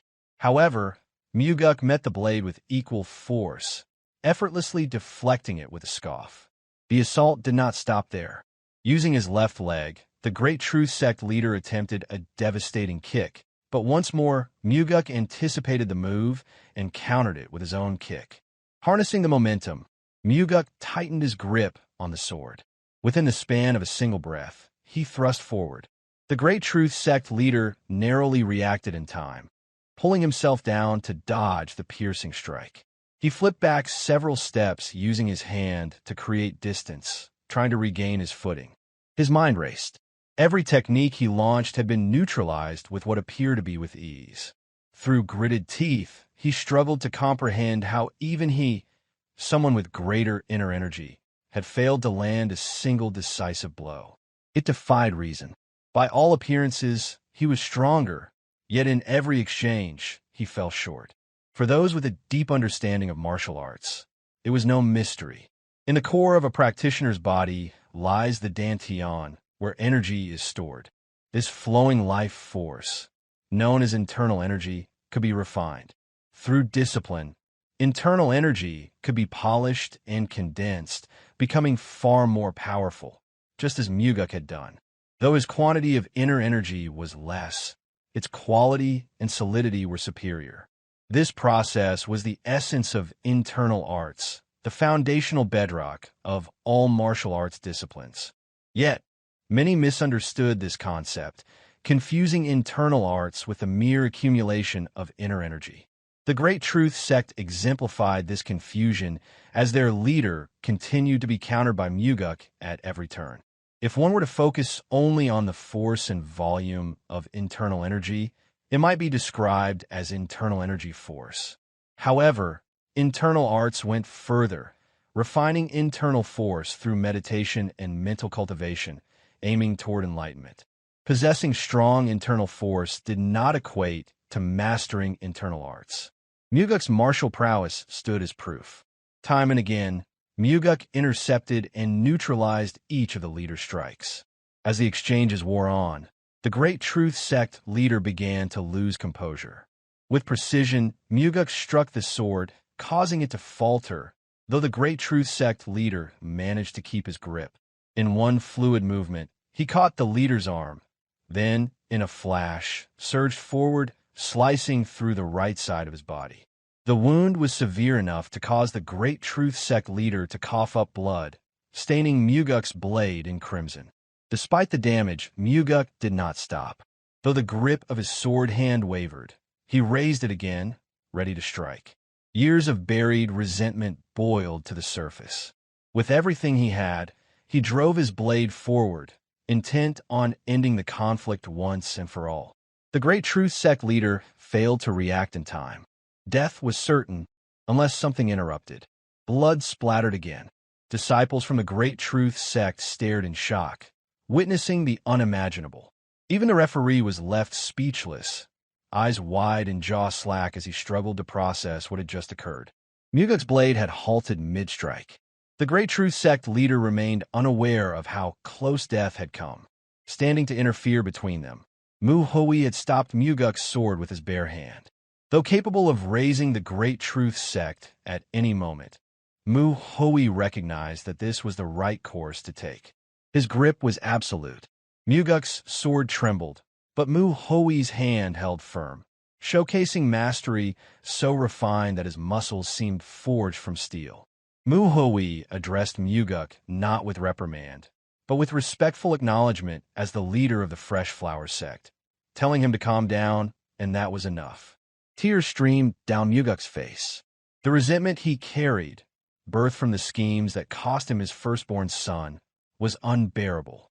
For several breaths, he clenched his teeth and fought to compose himself. Pain still lingered, but the future of the sect mattered more. He finally pulled his sword, leaving Mu Hui's hand bloodied in the process. The Great Truth Sect leader collapsed to his knees as soon as Muguk's killing intent dissipated. With that, the Fresh Flower Sect secured its second victory as the referee announced the result. Cheers erupted from the Fresh Flower Sect side. One disciple declared with joy that there was no need to leave Waynon. The Great Truth Sect leader's mind spun with disbelief. Losing to Muguk was something he never imagined, yet it had happened. Even in defeat, his scheming had not ceased. Yonho clicked his tongue in frustration. From his perspective, the Great Truth Sect leader could have emerged victorious had he maintained composure. But his downfall was inevitable, rooted deeply in his own volatile nature. Now, Yonho pondered the possibility of facing Mu Hui, someone he had always regarded as nothing more than a child. Regardless of whether he won the upcoming duel or surrendered before it began, the Fresh Flower Sect had already secured victory in the dispute. Hyen's voice echoed as he announced that, with 2 duels already won, the Fresh Flower Sect had claimed overall victory. However, to honor the rules, the final duel would proceed. He then called for the next participants to step forward. Muguk turned to Mu Hui and offered an apology. He admitted that his emotions had gotten the better of him, which ended up causing harm. With the last duel being meaningless in terms of outcome, he suggested that Mu Hui simply surrender. However, Mu Hui dismissed the concern, stating that the blood on his hand was not his own. The sword had been soaked in blood, and he assumed it transferred to his hand when he caught the blade. It was the blood of the Great Truth Sect leader. Muguk was taken aback. The sword strike had been delivered with full force, yet Mu Hui had stopped it barehanded without a scratch. He had always known the young man was talented, but not to such a degree. While Muguk was still lost in thought, Mu Hui casually attempted to clean the blood from his hand. At that moment, the Great Truth Sect leader raised his voice, drawing their attention. He acknowledged his sect's defeat, but pleaded for Muguk's understanding, asking for a favor despite the outcome. Muguk scoffed, unimpressed by the plea. Still, the leader persisted, offering to hand over all rights now that they had lost. Calm and composed, Muguk responded with disdain. To think the man who had so desperately tried to drive them out of Waynon would become so pitiful when truly tested. It was laughable. There was no scenario in which the Fresh Flower Sect would accept his empty words at face value. Then, without warning, Mu Hui transmitted a silent message, requesting to handle the remainder of the situation himself. Muguk gave a subtle nod, fully entrusting the matter to the young martial artist. Mu Hui addressed the Great Truth Sect leader with mockery, remarking on the sheer thickness of his skin and the second-hand embarrassment it brought. He then made a proposal. If the Great Truth Sect could win the final duel, they would be allowed to stay in Waynon. However, should the Fresh Flower Sect win, the Great Truth Sect would not only leave, but also offer something more, thus giving true meaning to the final duel. The Great Truth Sect leader agreed, and said he would offer the sect's rights if they lost. But Mu Hui immediately rejected the notion. Once the sect left Waynon, all their rights would naturally fall to the Fresh Flower Sect. That offer held no value. If the offer did not include something unattainable through the duels alone, then there was no point. He threatened to rescind the proposal if the terms weren't improved. Internally, the Great Truth Sect leader cursed the cunning youth before him. There were no options left.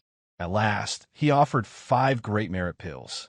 Hua accepted with satisfaction, remarking that the sect leader should have made that offer from the beginning. As the leader of the Fresh Flower Sect, Muguk formally accepted the terms. He reiterated the condition. Should the Great Truth Sect win the final duel, they would remain in Waynon. If they lost, they would relinquish 5 great merit pills and leave Waynon behind. Yonho stepped into the arena, acknowledging that with the new stakes, he could neither afford to lose nor concede. As he drew his sword, he added a warning. Facing his blade technique would prove difficult for a young martial artist, and surrendering now might be the wiser choice. But Hua showed no hesitation. Instead, a thrill surged within him as he answered the provocation with calm defiance. No martial art in this world was truly easy to overcome. After all, within himself, Hua felt a rush of exhilaration. Since awakening in this new body, he had long awaited an opportunity like this. At last, he could fully test his martial skills against a true martial artist, the Blade Master, Yonho.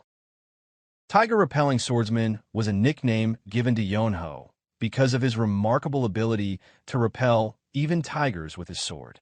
Hua recalled meeting him in his past life as Dako Hien. Yonho had once challenged him to a duel, and Hua remembered it clearly. Yonho had been a capable swordsman from Shanxi. Though he had held his own longer than Hua expected, it only took 3 moves before Yonho was unable to continue the fight. Hua reflected that, had his sword not broken back then, he could have endured at least 10 more moves. Now, facing Yonho again, Hua wondered how much his opponent had improved over the years. Hien's voice echoed across the arena, announcing that both sides were ready for the duel. The sparring would begin. As soon as the duel started, Yonho vanished from sight. At least, that was how it seemed to the spectators. However, to Hua, his opponent's movements were as clear as daylight, despite the incredible speed. Observing from the sidelines, Muguk was stunned.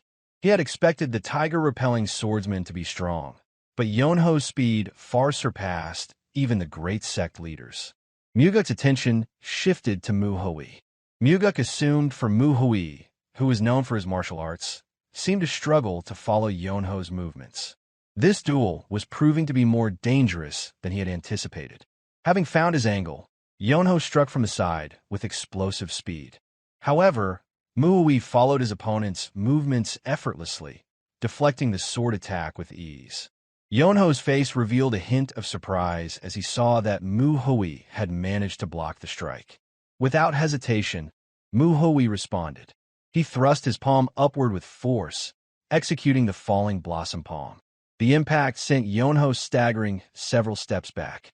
Sensing the opening, Hua closed the distance with the same speed Yonho had used earlier. Yonho realized this fight would not be as easy as he had initially thought. Hua's barrage of attacks pushed Yonho's swordsmanship to its limit, while Hua also tested his own martial arts. The spectators were left in awe by the sheer speed of the exchange. One spectator wondered aloud whether this was truly a sparring match. It didn't look like they were merely exchanging sword strikes. Instead, it seemed like light was being produced with every swing. Muguk, who had a deeper understanding of martial arts, recognized the truth. He realized the flashes of light were not light at all, but sparks created by the collision of their swords. As expected, the tiger-repelling swordsman was no slouch. On the other hand, Manhwa watched the duel, confused. She had expected far more from Yonho, the renowned tiger-repelling swordsman. The reality in front of her was not what she had envisioned. He seemed far weaker than she had expected. She then wondered why her senior brother was holding back. In the arena, Yonho managed to block most of Hua's lightning-fast strikes. Though he was a seasoned martial artist, a few attacks grazed him. Blood spurted from a wound on his leg, and another appeared on his hand. He acknowledged that Hua was no ordinary opponent. This rookie had exceeded his expectations, but Yonho still felt confident. This level of skill, however impressive, was not enough to defeat him. Determined to end the duel, Yonho gathered his inner energy and poured it into his sword. The sword erupted with power as he unleashed the 4 sons of ferocious fangs, a technique designed to deliver a decisive blow. His sword surged toward Manhwa with a roar of energy. Manhwa, maintaining his calm composure, stepped back, prepared for the incoming attack. The sword technique came at him relentlessly, but he raised his own sword with ease, ready to block the powerful strike. He thought to himself that Yonho had used this very technique when he attacked him in his past life. Back then, Manhwa's sword had shattered Yonho's sword technique with a single blow. Now, Manhwa gathered his inner energy into his sword, wanting to see if his understanding of Mount Hua's swordsmanship held up. Time seemed to crawl as Manhwa's sword changed its form, the color of plum blossoms tinging the sword. With a rotational movement, Manhwa swung his sword, and the radiating plum blossom followed the sword's trace, deflecting another barrage of attacks from the 4 sons of ferocious fangs. His sword completed a full circle, the sword energy swirling before him and clashing with Yonho's sword energy. Watching closely, Manhwa noticed that her senior brother might have performed the falling plum returning circle. But Wujin thought differently. The technique felt unlike the falling plum returning circle they knew. Once the circle formed, the swirling energy severed Yonho's sword energy. Wujin concluded that Manhwa's technique felt more aggressive. The falling plum returning circle was fully performed, and the whirlwind of Manhwa's sword energy bloomed into a massive plum flower, consuming the 4 sons of ferocious fangs and charging straight for Yonho. The members of the Great Truth Sect were in shock. Their eyes widened in disbelief as the radiating plum blossom filled the entire arena. Yonho stood helplessly, unable to defend against the attack that, despite its refined and profound origins, was now being charged toward him aggressively. Like a wave of tsunami, Manhwa pressed forward, the technique fully bloomed. With a feeble attempt, Yonho raised his sword to defend, but the countless sharp inner energy petals, shaped like plum blossoms, cut through his defense. Soon, his inner shield was completely crushed, and he lost consciousness. Manhwa stood silently as Yonho staggered to his knees, eventually collapsing helplessly. Manhwa felt disappointed, muttering to himself that Yonho was far too weak for any kind of testing. Hyen's voice rang out, announcing that the match was over. The winner was Manhwa of Mount Hua Sect, and the victory of the sparring match went to the Fresh Flower Sect. The Great Truth Sect fell into silence, their spirits crushed by yet another loss. Now, they would have to pay the fortune promised in the 3rd duel. Under his breath, the leader of the Great Truth Sect murmured that this shouldn't have happened. He wondered what they would do now. Hyen entered the arena and handed Manhwa a box, saying that as promised, he would now hand over the 5 Great Merit Pills to the winner. Manhwa accepted the box, and the disciples of the Fresh Flower Sect murmured among themselves about how remarkable the disciples of Mount Hua Sect truly were. With the rare elixirs in hand, Manhwa smiled contentedly and turned his gaze toward the Great Truth Sect side. The experienced tiger-repelling swordsman had been easily defeated, making everyone wonder who this young man truly was. However, Manhwa did not concern himself with the murmuring. Instead, he sent a voice transmission to the leader of the Great Truth Sect. Losing the 5 Great Merit Pills must have been difficult for him. The leader was surprised, wondering how Manhwa knew that someone was backing the sect. Manhwa continued, explaining that it was obvious. There was no way a small sect like the Great Truth Sect could obtain such expensive elixirs without outside help. No matter how much money they had, it was simply impossible. Manhwa walked off, smugly muttering under his breath that the sect providing such rare elixirs must have been quite influential. He concluded that he would enjoy these elixirs now and bid them to take care. The leader of the Great Truth Sect could only stay silent, even after the provocation. Yet something else occupied his mind. Somewhere in the distance, veiled by the shadows of the trees. A figure observed the entire scene as the Great Truth Sect lost the duel. The night arrived, and the victor remained in Waynon. Most of the Fresh Flower Sect were indulging in their victory over the duel, celebrating with drinks to their heart's content. This included Muguk, who drank until he was senseless. His mind wandered from the loss of his first child to the grueling, hellish training he had endured, and finally to the victory over the Great Truth Sect, which brought him a sense of peace. When asked about his performance, Manhwa explained that he had no particular reason for holding back against the tiger-repelling swordsman.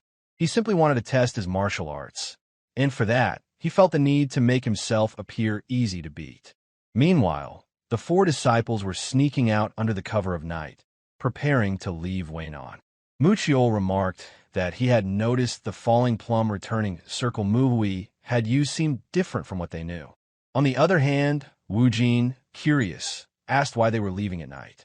Manhwa replied that it was simply a hassle to stay. Listening to the Fresh Flower Sect leader's incessant whining was exhausting. If they left tomorrow, they'd have to deal with more people. Since they had obtained the Great Merit Pills, Manhwa wanted to leave before things became more annoying. Mujin agreed, exclaiming that it made sense. Manhwa then asked if their next destination was Mount Hua, which Muchiol confirmed this. Inwardly, Manhwa thought to himself that while that was true, it wasn't the only reason for leaving. He was also hoping to run into the figures who had been hiding before. Perhaps they had already completed their tasks, or were handling matters from afar. He couldn't be sure. What could those figures be after? Why did they choose to support the Great Truth Sect leader? Meanwhile, far from their current location, Yonho had already been dispatched to King Yama. Two figures were seen wrapping things up, and only the Great Truth Sect leader remained to deal with. The leading figure of the secretive organization addressed the leader of the Great Truth Sect with chilling tone. He explained that little had been done to halt the sect leader's growing transgressions, despite the clear pattern of his increasing arrogance. This escalation had been tolerated, he clarified, solely because the Great Truth Sect had continued to fulfill its obligations. Now, faced with the overwhelming force radiating from a man before him, the Great Truth Sect leader could not even rise to his feet. His body trembled uncontrollably beneath the oppressive pressure, a clear and crushing testament to the man's immense strength. The imposing figure pressed further. Despite being entrusted with miracle medicines to secure dominance over Waynon, the Great Truth Sect had chosen instead to ruin everything. The intended conquest had been reduced to failure, and the sect leader now sought to flee from responsibility. As the sword was drawn with chilling finality, the sect leader stumbled over his words, attempting to voice an apology. But no plea would reach salvation. With deadly calm, the man interrupted. Apologies were unnecessary. The responsibility would no longer rest on him. It would now pass to the sun. The weight of those words did not fully register with the shaken sect leader. Even with the title of sect leader and the substantial support provided, he had failed in his schemes to claim Waynon. There was no time granted for his final words. The killing blow came so swiftly, so ruthlessly, that his consciousness had not even registered the strike before his severed head hit the ground. His death marked a conclusion both brutal and deserved, at least in the eyes of the one sent to clean up the disaster born from his incompetence. Turning to one of his trusted subordinates, the leading figure issued a cold command. The master of the Dark Flame Pavilion was to throw the Great Truth Sect leader's son into the slaughter cave. The order was met with immediate and unquestioning affirmation. A question followed shortly after. The subordinate inquired about the Fresh Flower Sect and the Mount Hua Sect, both of whom had interfered with their plans. Would they not be punished as well? The man sought no action to be taken against them. Without pawns strategically placed within Waynon, eliminating those sects would be futile. Even bloodshed had to serve a purpose. Drawing his sword again in thought, he admitted it was unfortunate, but their organization would need to withdraw its influence from the region, at least for now. Considering how effortlessly someone had dispatched Yonho during the duel, further investigation was needed. He instructed his subordinate to monitor a martial artist named Manhwa. There was a chance the young master of their faction might take an interest in this individual. The subordinate offered a solemn nod, showing no hesitation in accepting the directive.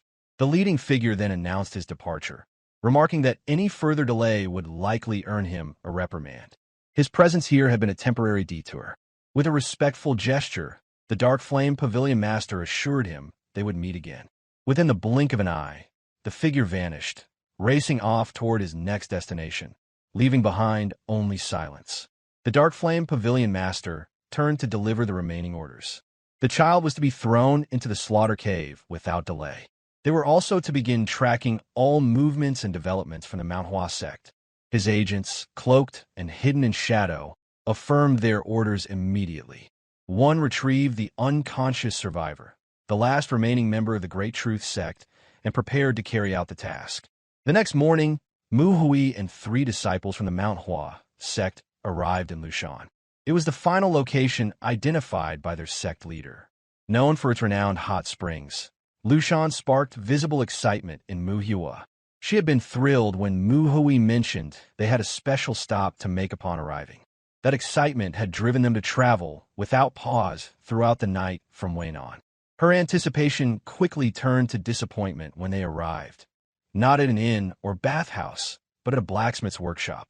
After an exhausting journey, she had imagined steam and comfort, not hammers and iron. The reality of their destination struck her with almost comedic absurdity. Still, the sense of disbelief only deepened when she finally saw what Manhwa had obtained from within. Manhwa arrived carrying a massive sword, one that at first glance seemed entirely unsuited for the Mount Hua Sect's signature sword technique. The sheer size and weight of the weapon prompted curiosity, particularly for Manhwa, who found herself questioning its purpose. Manhwa clarified that the weapon was a greatsword, substantially larger and heavier than the standard blades wielded by their sect. He further explained his reasoning, stating that since Manhwa had trained with the intent of delivering more weight on his strikes, this greatsword had been selected specifically for him. Upon presenting the weapon to Manhwa instructed him to use it in training. With time and effort, it would build greater physical strength and reinforce the power behind his sword techniques. Beyond that, Manhwa distributed several other swords among the group, noting that they would serve well enough until each of them received their own plum blossom sword. The blades had been sharpened and were more than serviceable in the meantime. While the others received their weapons with appreciation, Manhwa remained captivated by the greatsword in his hands. The unique weapon had seized his full attention. Still uncertain, Manhwa voiced her concerns to her senior. Would the sect leader allow the use of a greatsword, especially one that deviated from tradition? Manhwa responded calmly, stating that it would depend entirely on Manhwa's efforts. If Manhwa could demonstrate that even a greatsword could harmonize with the Mount Hua Sect sword techniques, then there would be no issue. Manhwa acknowledged this with determination. The message was understood, and he accepted the challenge with resolve. Without delay, Manhwa redirected their focus to the final destination on their journey toward the Shining Radiance Sect. Still unwilling to give up on her desire to visit the hot springs, Manhwa attempted once more to make her case. Manhwa reassured her. Once their mission with the Shining Radiance Sect was complete, they could indeed visit the hot spring. Soon after, they arrived before the gate of the Shining Radiance Sect. The sect leader, Kong Boilim, awaited them at the entrance. Upon seeing them, he expressed a warm welcome. News of their accomplishments in Pasung and Waynon had already reached him, and he offered high praise for their achievements, declaring that the Mount Hua disciples had proven themselves truly exceptional. As the second-generation disciple of the Mount Hua Sect, Manhwa responded with a respectful greeting. Manhwa, Mujin, and Manhwa followed suit, offering their own respectful bows. Despite their courtesy, Kong Boilim did not raise his hands in return. Instead, he bowed his head solemnly and apologized. Having lost his right arm in the Shangxi massacre, he asked for their understanding regarding his inability to return the traditional greeting. With the formalities set aside, he invited them inside, eager to speak further in a more relaxed setting. Within the halls of the Shining Radiance Sect, the 4 disciples were soon seated with drinks served before them. Kong Boilim voiced his amazement once more.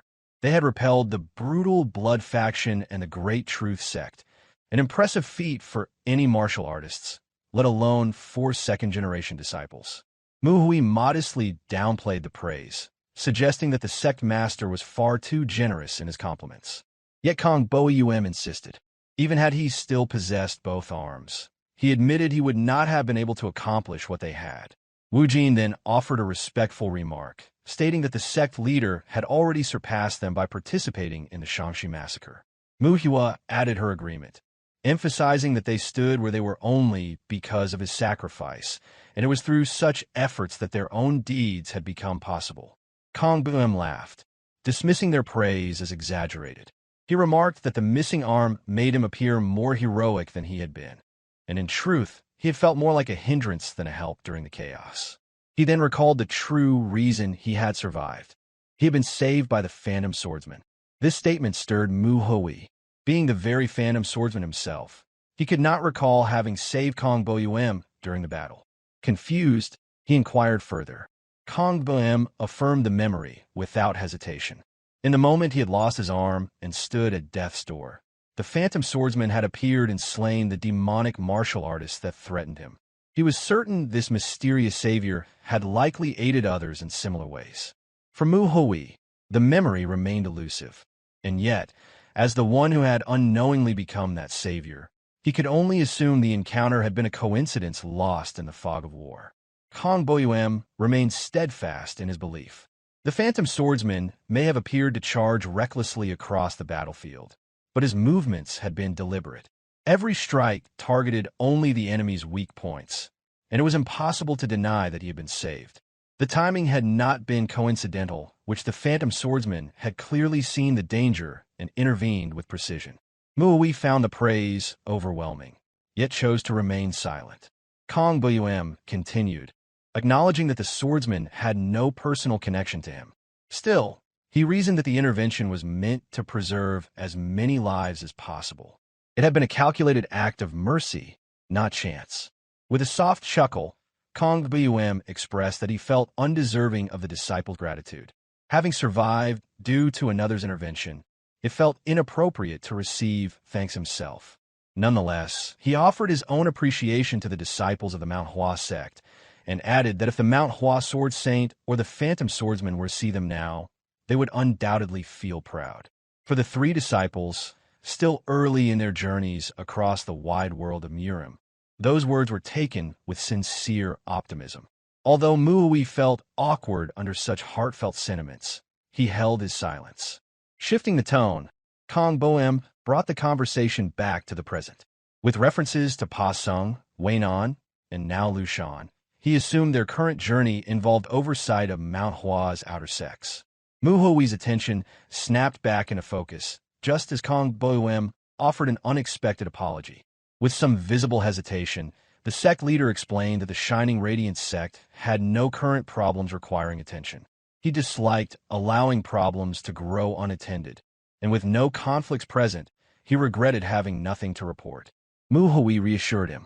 The absence of conflict was, in fact, a good thing. That only made the apology more puzzling.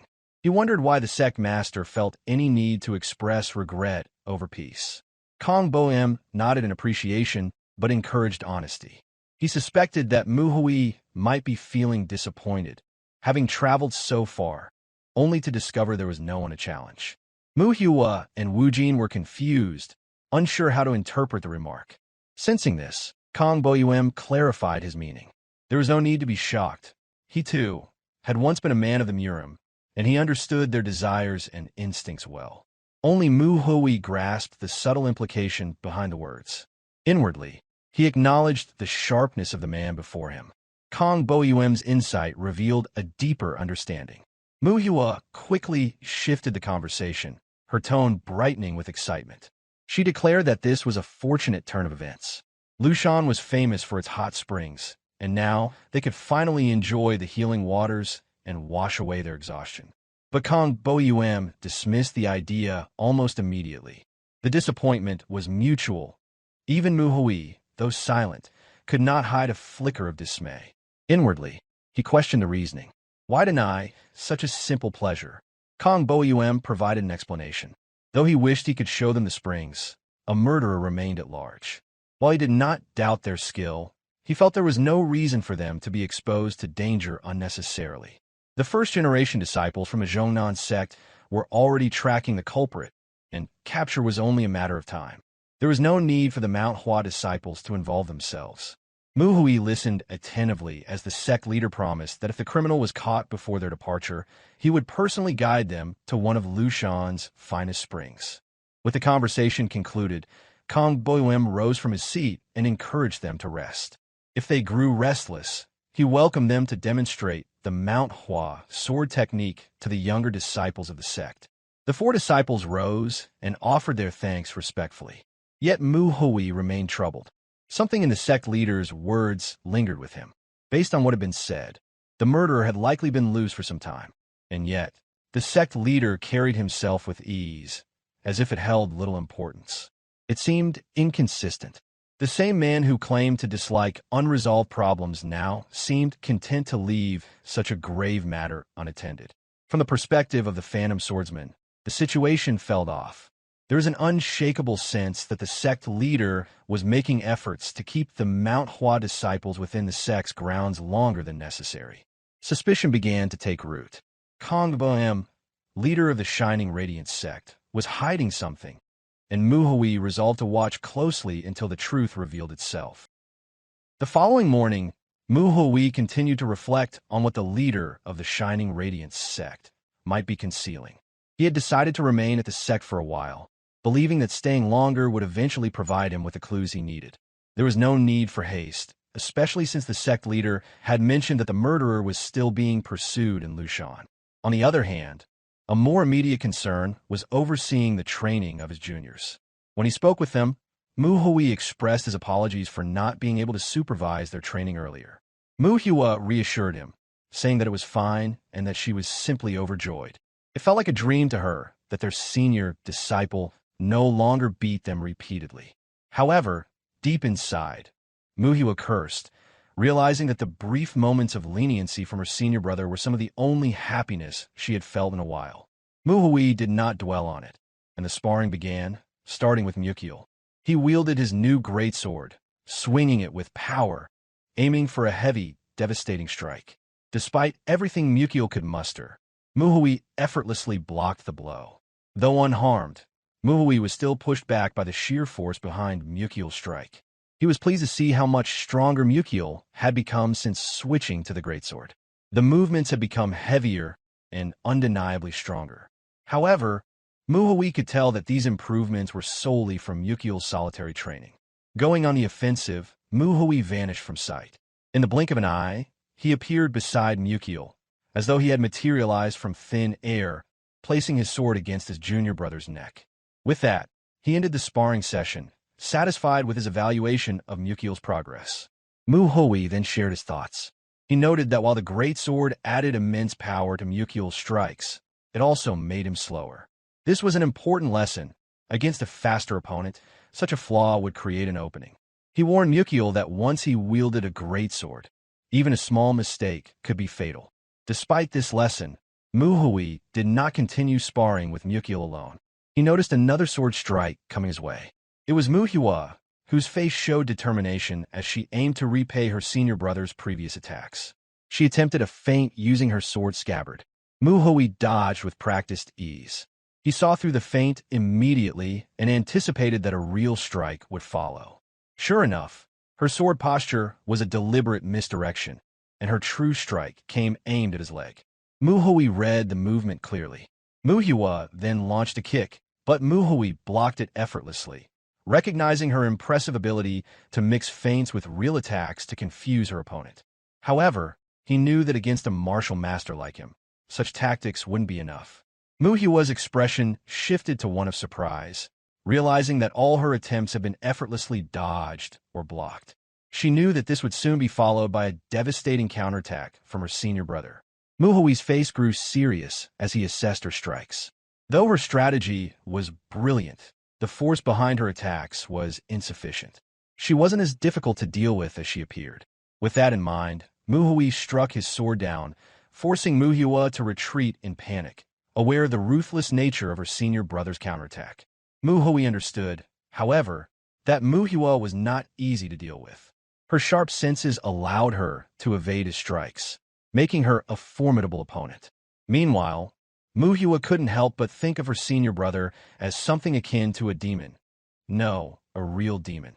Manhwa thought further about Manhwa's abilities, noting that since she hadn't specifically trained her senses, her talent seemed purely natural. If she learned to hone that talent, she would become truly impressive. However, before focusing on that, he found her behavior and training perplexing. She seemed to treat it like a game, jumping back to dodge as if she were simply playing tag with her senior brother. She was in a state of panic, calling out for Manhwa to stop, fully convinced that she had narrowly escaped death from his counterattack. But Manhwa closed the distance in an instant, his sword halting just an inch from her neck. He instructed her to learn how to remain calm, explaining that she wouldn't be able to defeat an enemy if she allowed herself to panic so easily. After delivering his advice, Manhwa moved on to the last disciple he needed to spar with. At this point, Mujin still struggled with the inner conflict of having to kill another person. Manhwa noted that Mujin was not quite like Manhwa, but he possessed excellent senses and a level of calmness similar to Mukil, a rare talent for someone of his age. In a pure duel, Mujin was a step above both Mukil and Manhwa, but his fatal flaw rendered those advantages meaningless. With that in mind, Manhwa charged forward with a sword strike, eager to see how Mujin would defend. With practiced ease, Mujin deflected the strike.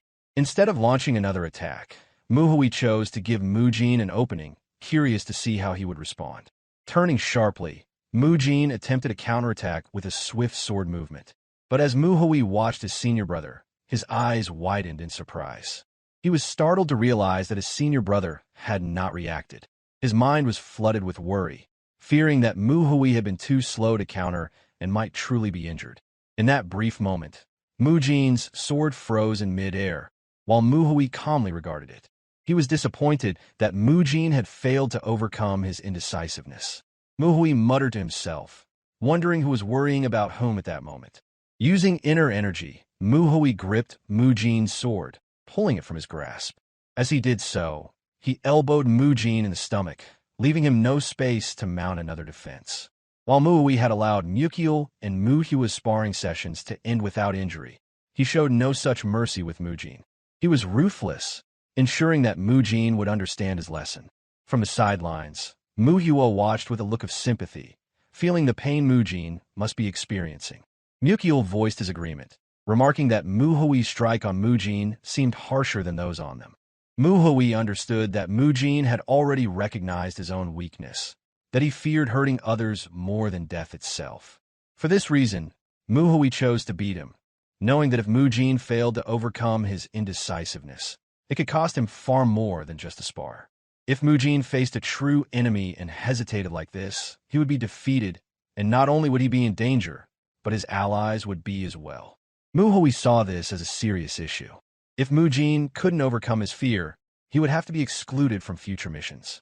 He was confident that Mujin understood this as well, perhaps better than anyone else, which was why Manhwa did not offer any further instructions, only punishment for his indecision. After the sparring ended, Manhwa announced that his guidance had come to an end. He believed that each of them was now aware of their personal issues. He reminded them that there were no shortcuts to improvement and that honest training was the fastest way to develop their skills. Manhwa instructed them to continue their training, and Manhwa and Mukil both responded affirmatively. Inwardly, Manhwa thought that Mujin wouldn't be able to overcome his hesitation passively. Thus, he needed to take the initiative himself.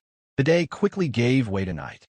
While the others rested, Manhwa continued his training in the training grounds. He balanced his sword on its tip, carefully concentrating his inner energy to ensure it did not sink into the ground. Just then, he lifted his gaze and saw a figure approaching. It was Kong Boyuem.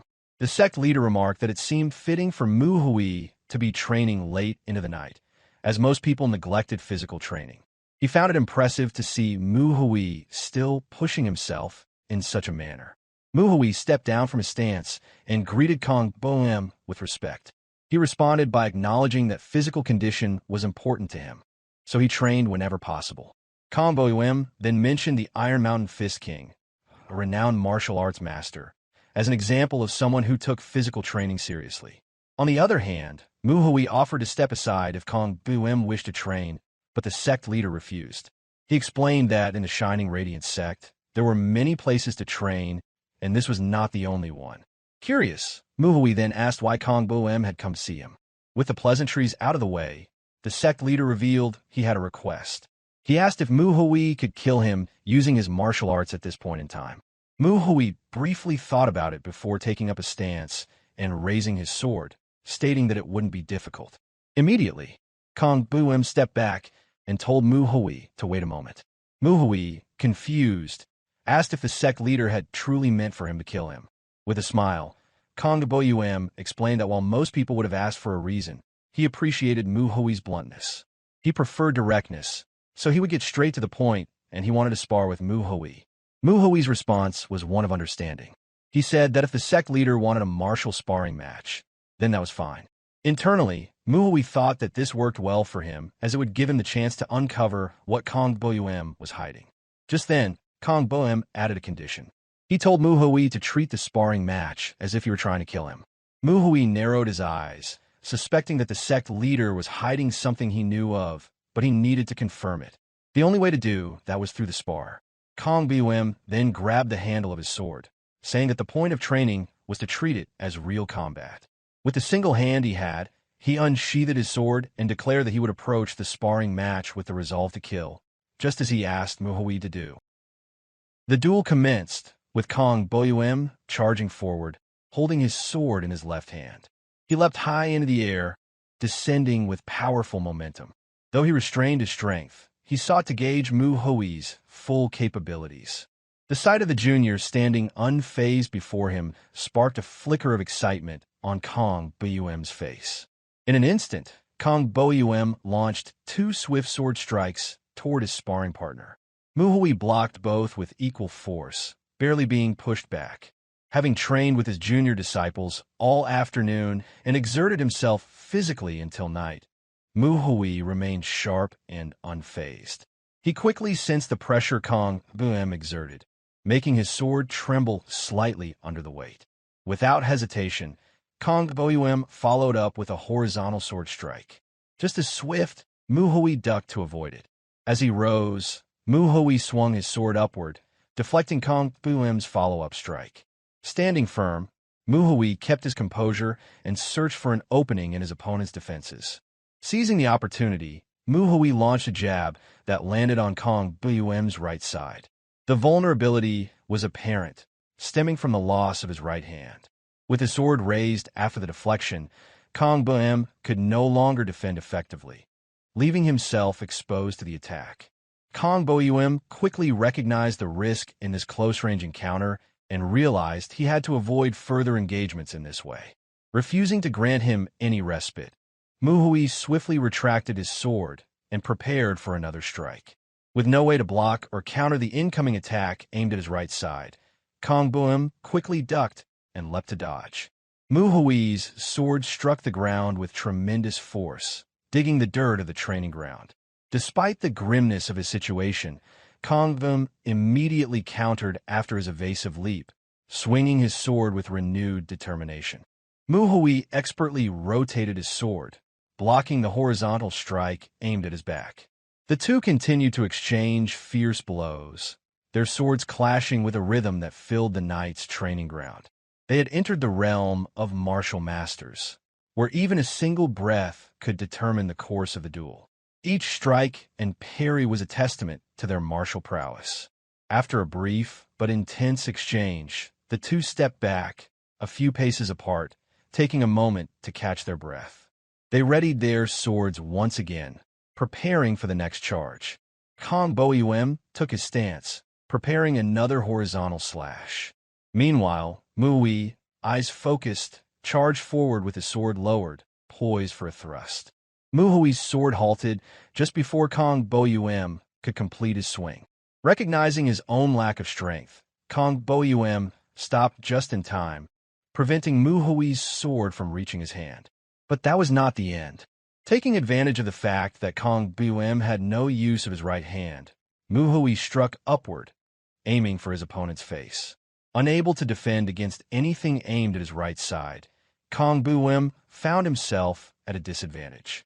Mu-hui, having studied his opponent's movements, anticipated his actions. Despite Kong Bu-im holding back his full strength, Mu-hui had restrained his even further. Ultimately, it was Mu-hui who emerged victorious. Acknowledging his defeat, Kong Bu-im expressed admiration for Mu-hui's martial skill. Not only had Mu-hui exploited the fact that Kong Bu-im could only fight with his left hand, but he had also analyzed his opponent's habits with remarkable precision. Curious, Kong Bu-im asked how Mu-hui had noticed his weaknesses. Sheathing his sword, Mu-hui explained that Kong Bu-im exerted immense strength with his sword, but avoided thrusting techniques and similar moves. It seemed as if he were desperately trying to hide the unfamiliarity of using his left hand, which Mu-hui had seized upon. A light chuckle escaped Kong Bu-im as he admitted that Mu-hui's observation was absolutely accurate. Kong Bu-im swung his sword up and down, expressing how switching to his offhand had halved his skill. He continued, acknowledging the struggle of continuing to train despite the difficulty. Mu-hui nodded in understanding, agreeing that it made sense. He pointed out how the shift in angles and timing could throw off an entire sword technique, noting that it was impressive that Kong Bu-im could fight as well as he did under such conditions. Mu-hui then offered a suggestion, stating that Kong Bu-im put too much force into his sword strikes. More precisely, his power distribution was off. Kong Bu-im listened closely as Mu-hui elaborated, explaining that the excess force was likely due to his sense of impatience. Mu-hui added that, in his opinion, Kong Bu-im's strength was more than sufficient. Instead of relying on raw power, he recommended focusing on precise thrusts in training. Kong Bu-im's face lit up at the suggestion of focusing on precision. It was exactly what he needed, realizing that a strong attack meant little if it did not land. Just then, Mu-hui startled Kong Bu-im by revealing that he knew Kong Bu-im had held back, not using his full strength for his sake. Kong Bu-im admitted that he had not used his full strength, but he had been quite serious during the sparring match.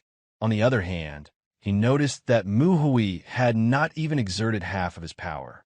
Mu-hui confirmed this, adding that had he become more serious, Kong Bu-im would have been seriously injured. Kong Bu-im let out a nervous laugh, admitting that he had indeed felt it during the sparring match. He then added that it seemed he had taken up too much of Mu-hui's time. He had asked for the match out of the sudden, yet Mu-hui had given him such valuable advice. With that, Kong Bu-im expressed his gratitude and left the training ground. Mu-hui stayed behind, his thoughts turning inward. He realized that Kong Bu-im had made it sound like the sparring match was simply for training his left hand, but that wasn't the only reason. When Mu-hui had received Kong Bu-im's first sword strike, he had noticed how much excessive force was used. Mu-hui was certain that Kong Bu-im had done this to confirm something.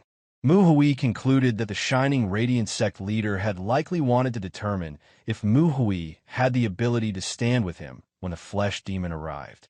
Mu-hui remembered that, as Kong Bu-im had mentioned, the flesh demon was already being pursued by the Zhongnan sect.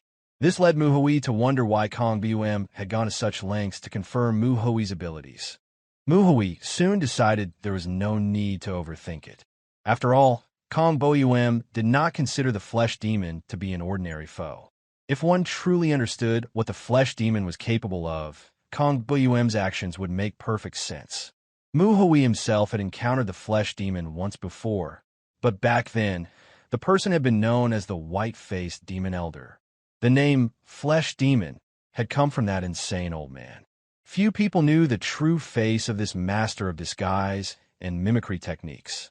He had become infamous throughout the martial world for committing bizarre crimes using these skills. He would often kill the leader of small to mid-sized sects and assume their identity for amusement. He also stirred conflict between sects by manipulating both sides, often playing one off the other. One infamous incident involved the white-faced demon elder's manipulation of two branches of the Seven Evil Heavens sect, which resulted in a brutal fight between them. Alongside these manipulations, he committed heinous acts against the families and loved ones of those he impersonated. Though the white-faced demon elder had no faction, His name was well known in the martial world, and he was notorious for his vile deeds. Manhwa remembered that the white-faced demon elder had once approached him, disguised as Hyunjo.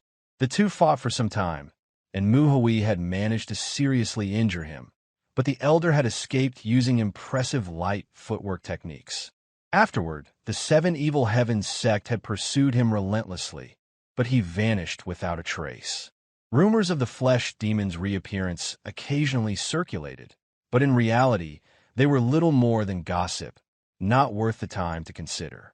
Manhwa reflected that, in the end, the white-faced demon elder had never been caught, nor had he been seen again. The rumors surrounding him had faded into nothingness. However, Manhwa felt that nowadays, when people spoke of the flesh demon, it felt different from the time when the white-faced demon elder had been active. This shift bothered him, and he couldn't quite shake the feeling. He wondered if the Shining Radiant sect leader had gone this far just because of a rumor, even if he was wary of the flesh demon. The white-faced demon elder was not the type to leave loose ends. Manhwa suspected that the sect leader must have received some unusual intelligence. Manhwa knew the flesh demon could not be the white-faced demon elder himself. No matter how strong the man had been, no one lived that long. It made more sense if the flesh demon were a disciple of the white-faced demon elder. What truly mattered was the flesh demon's strength. That was something Manhwa needed to confirm. Even though the Zhongnan sect was the one pursuing the flesh demon, Manhwa still needed to know who they had sent after him. He thought to himself that as long as it wasn't someone of an elder's level, he felt confident in his ability to handle the situation. Manhwa then resolved to rest, concluding that if the Zhongnan sect dealt with the flesh demon on their own, all the better. The night soon gave way to dawn. A disciple of the Zhongnan sect noticed something on the ground and called out, drawing the attention of his senior. He pointed to the mark and said that there was a deep sword mark there. A woman, her sword and scabbard adorned with intricate patterns, responded affirmatively.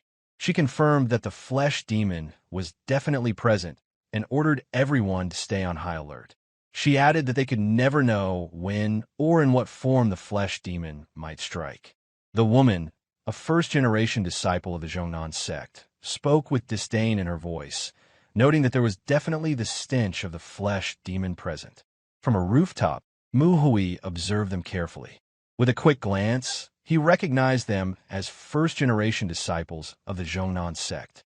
Manhwa thought to himself that if there were 3 first-generation disciples present, it meant that the flesh demon was likely at an elder's level. He concluded that, given this assumption, they were in serious trouble. Within the prestigious sect, such as Mount Hua and Zhongnan, the selection of the first disciple to become the next leader was a matter of great significance. The first disciple was chosen not only to inherit the leadership, but also to ensure the future strength of the sect. This role had an immense impact on the sect's overall power. Currently, Mount Hua's first disciple hailed from the Hyun generation. Once renowned as the sword saint of Mount Hua, Hyunjo had taken on this esteemed position as the first disciple. Zhongnan Sect, another dominant sect situated in Shaanxi alongside Mount Hua, also had its own chosen successor. The first disciple of Zhongnan's sect belonged to the Il generation. Among this generation, one individual stood out as the top disciple, recognized and admired by all in the martial world. Hyunjo and Manhwa had shared a deep and unwavering bond of friendship in Manhwa's past lives as Dako Hyun. Their bond was forged not only through friendship, but also by their martial achievements. This bond persisted until a tragic event, when they got ambushed by a mysterious martial master from the Dark Knight Palace, which resulted in both of their death. Now, the very person destined to lead Zhongnan's sect in the future sat across from Manhwa. With a smile, she remarked that it was quite a coincidence to meet such a promising young man, calling it a stroke of good luck. She greeted Manhwa with a calm and casual demeanor, introducing herself as Ilmu from Zhongnan's sect. Alongside her, Ilsean also greeted Manhwa, noting that it was an honor to meet a disciple from Mount Hua, which had recently gained significant fame. The third disciple who had descended from the mountain was Ilhun. All three of them carried an air of righteousness and nobility, even in the presence of Manhwa, a mere second-generation disciple. In return, Manhwa clasped his hands together, offering his respect as he introduced himself. He humbly acknowledged his own shortcomings compared to the esteemed seniors in front of him, yet he was deeply honored by their high regard and kind words. Inwardly, Manhwa couldn't help but consider the gravity of the situation. The appearance of Ilsean and Ilhun seemed logical, but the involvement of Ilmu made him realize the task at hand was far more serious than he had anticipated. Once the formalities were over, Kongbim addressed Manhwa, explaining that he might be surprised to see martial artists from Zhongnan Sect here. He apologized for not being able to give Manhwa a heads-up, as the matter at hand was delicate. He asked for Manhwa's understanding and invited him to sit down so they could discuss the matter further. Ilmu immediately took the opportunity to elaborate on the task. She explained that they were discussing something involving the flesh demon. The leader of the Shining Radiance sect had recommended that Manhwa hear about the situation as well, so they had waited for his arrival. Manhwa was hesitant, asking if it was truly acceptable for him to be involved in such an important and sensitive matter.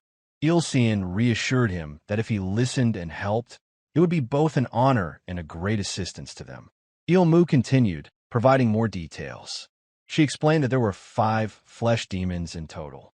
They had successfully killed 2, but the remaining 3 were still on the run.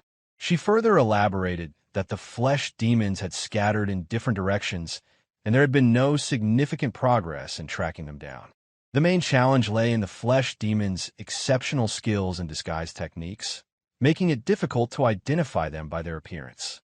Manhwa listened intently as Ilmu explained that thanks to a special elixir created by a master alchemist, they could track the flesh demons by the smell of blood. This unique ability had allowed them to make progress in the search.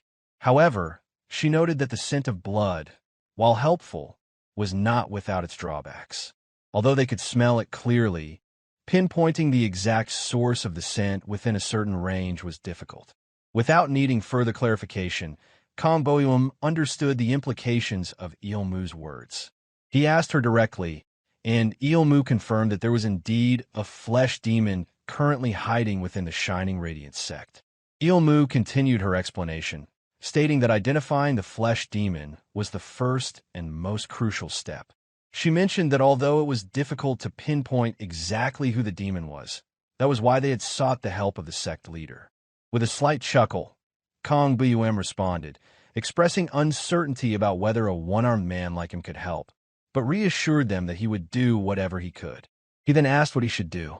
With a serious expression, Ilmu replied that the first thing they needed to do was identify the flesh demon. Ilsean, who had been silent until then, took over the explanation. He explained that they had investigated the places where the flesh demon had recently attacked. In every instance, all the alcohol had been completely emptied. This led them to deduce that the flesh demon had a particular fondness for alcohol and secretly wanted to reveal itself. Manhwa nodded thoughtfully, understanding the situation. He remarked that despite knowing they were being pursued, the demon left behind traces, suggesting arrogance or overconfidence. Ilsean affirmed Manhwa's observation, adding that this overconfidence was exactly what they intended to use to their advantage.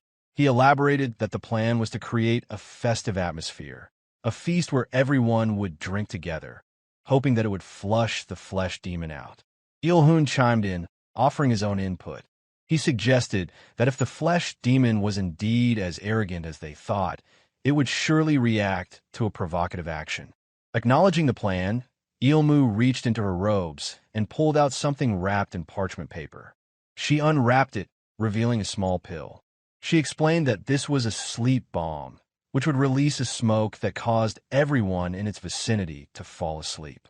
If the flesh demon was among them, they would be able to subdue it instantly by putting everyone to sleep. Aware that his standing in the martial world was lower than the first disciple of Zhongnan Sect, Kongbim quickly agreed with the plan. He understood the urgency and said that if the flesh demon was already inside, They could not afford to waste any more time. He announced to those present that tonight they would hold a gathering where everyone would drink together. As the day turned to night, preparations for the feast began. Jars of alcohol were placed on every table, and an array of generous food was laid out to lure out the flesh demon. Kongbum raised his cup and toasted to the heroes of Mount Hua who had fought valiantly in Pasung and Weinan, as well as to the righteous warriors of Zhongnan. The disciples of the Shining Radiance sect raised their cups in unison, joining in the merrymaking of the feast. The atmosphere was lively, with each cup of alcohol raising the spirits of those gathered. The disciples of the Shining Radiance sect remained blissfully unaware of the plan unfolding beneath their celebration. Even Manhwa, surrounded by an abundance of food and drink, found it hard to resist. His mouth watered as he fought the urge to indulge in the feast before him. Despite his hunger, Manhwa remained vigilant. He reminded himself that with everything prepared so nicely, no one would suspect anything out of the ordinary, let alone the presence of the flesh demon. He thought to himself that he needed to be careful not to cause any misunderstandings that might make things difficult for everyone. Just then, his gaze shifted to Manhwa, who, without a hint of hesitation, took an entire jar of alcohol to her lips and drank it down without any shame. She even dared to express how amazing the liquor was. Manhwa felt a surge of anxiety. He feared that the disciples of Zhongnan's sect might see this as a potential indication that he was the flesh demon.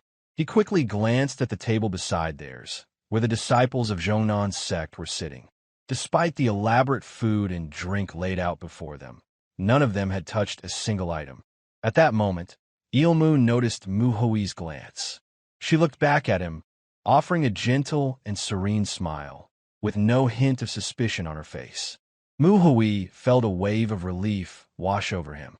He quietly reassured himself that the disciples of Zhongnan's sect did not seem to harbor any suspicion toward him or Manhwa.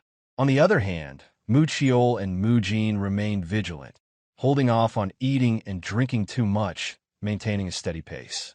When Manhwa returned his gaze, he couldn't help but think that he had already told Mujin multiple times to stop touching his nose. They continued drinking until the time came for the sect leader to leave.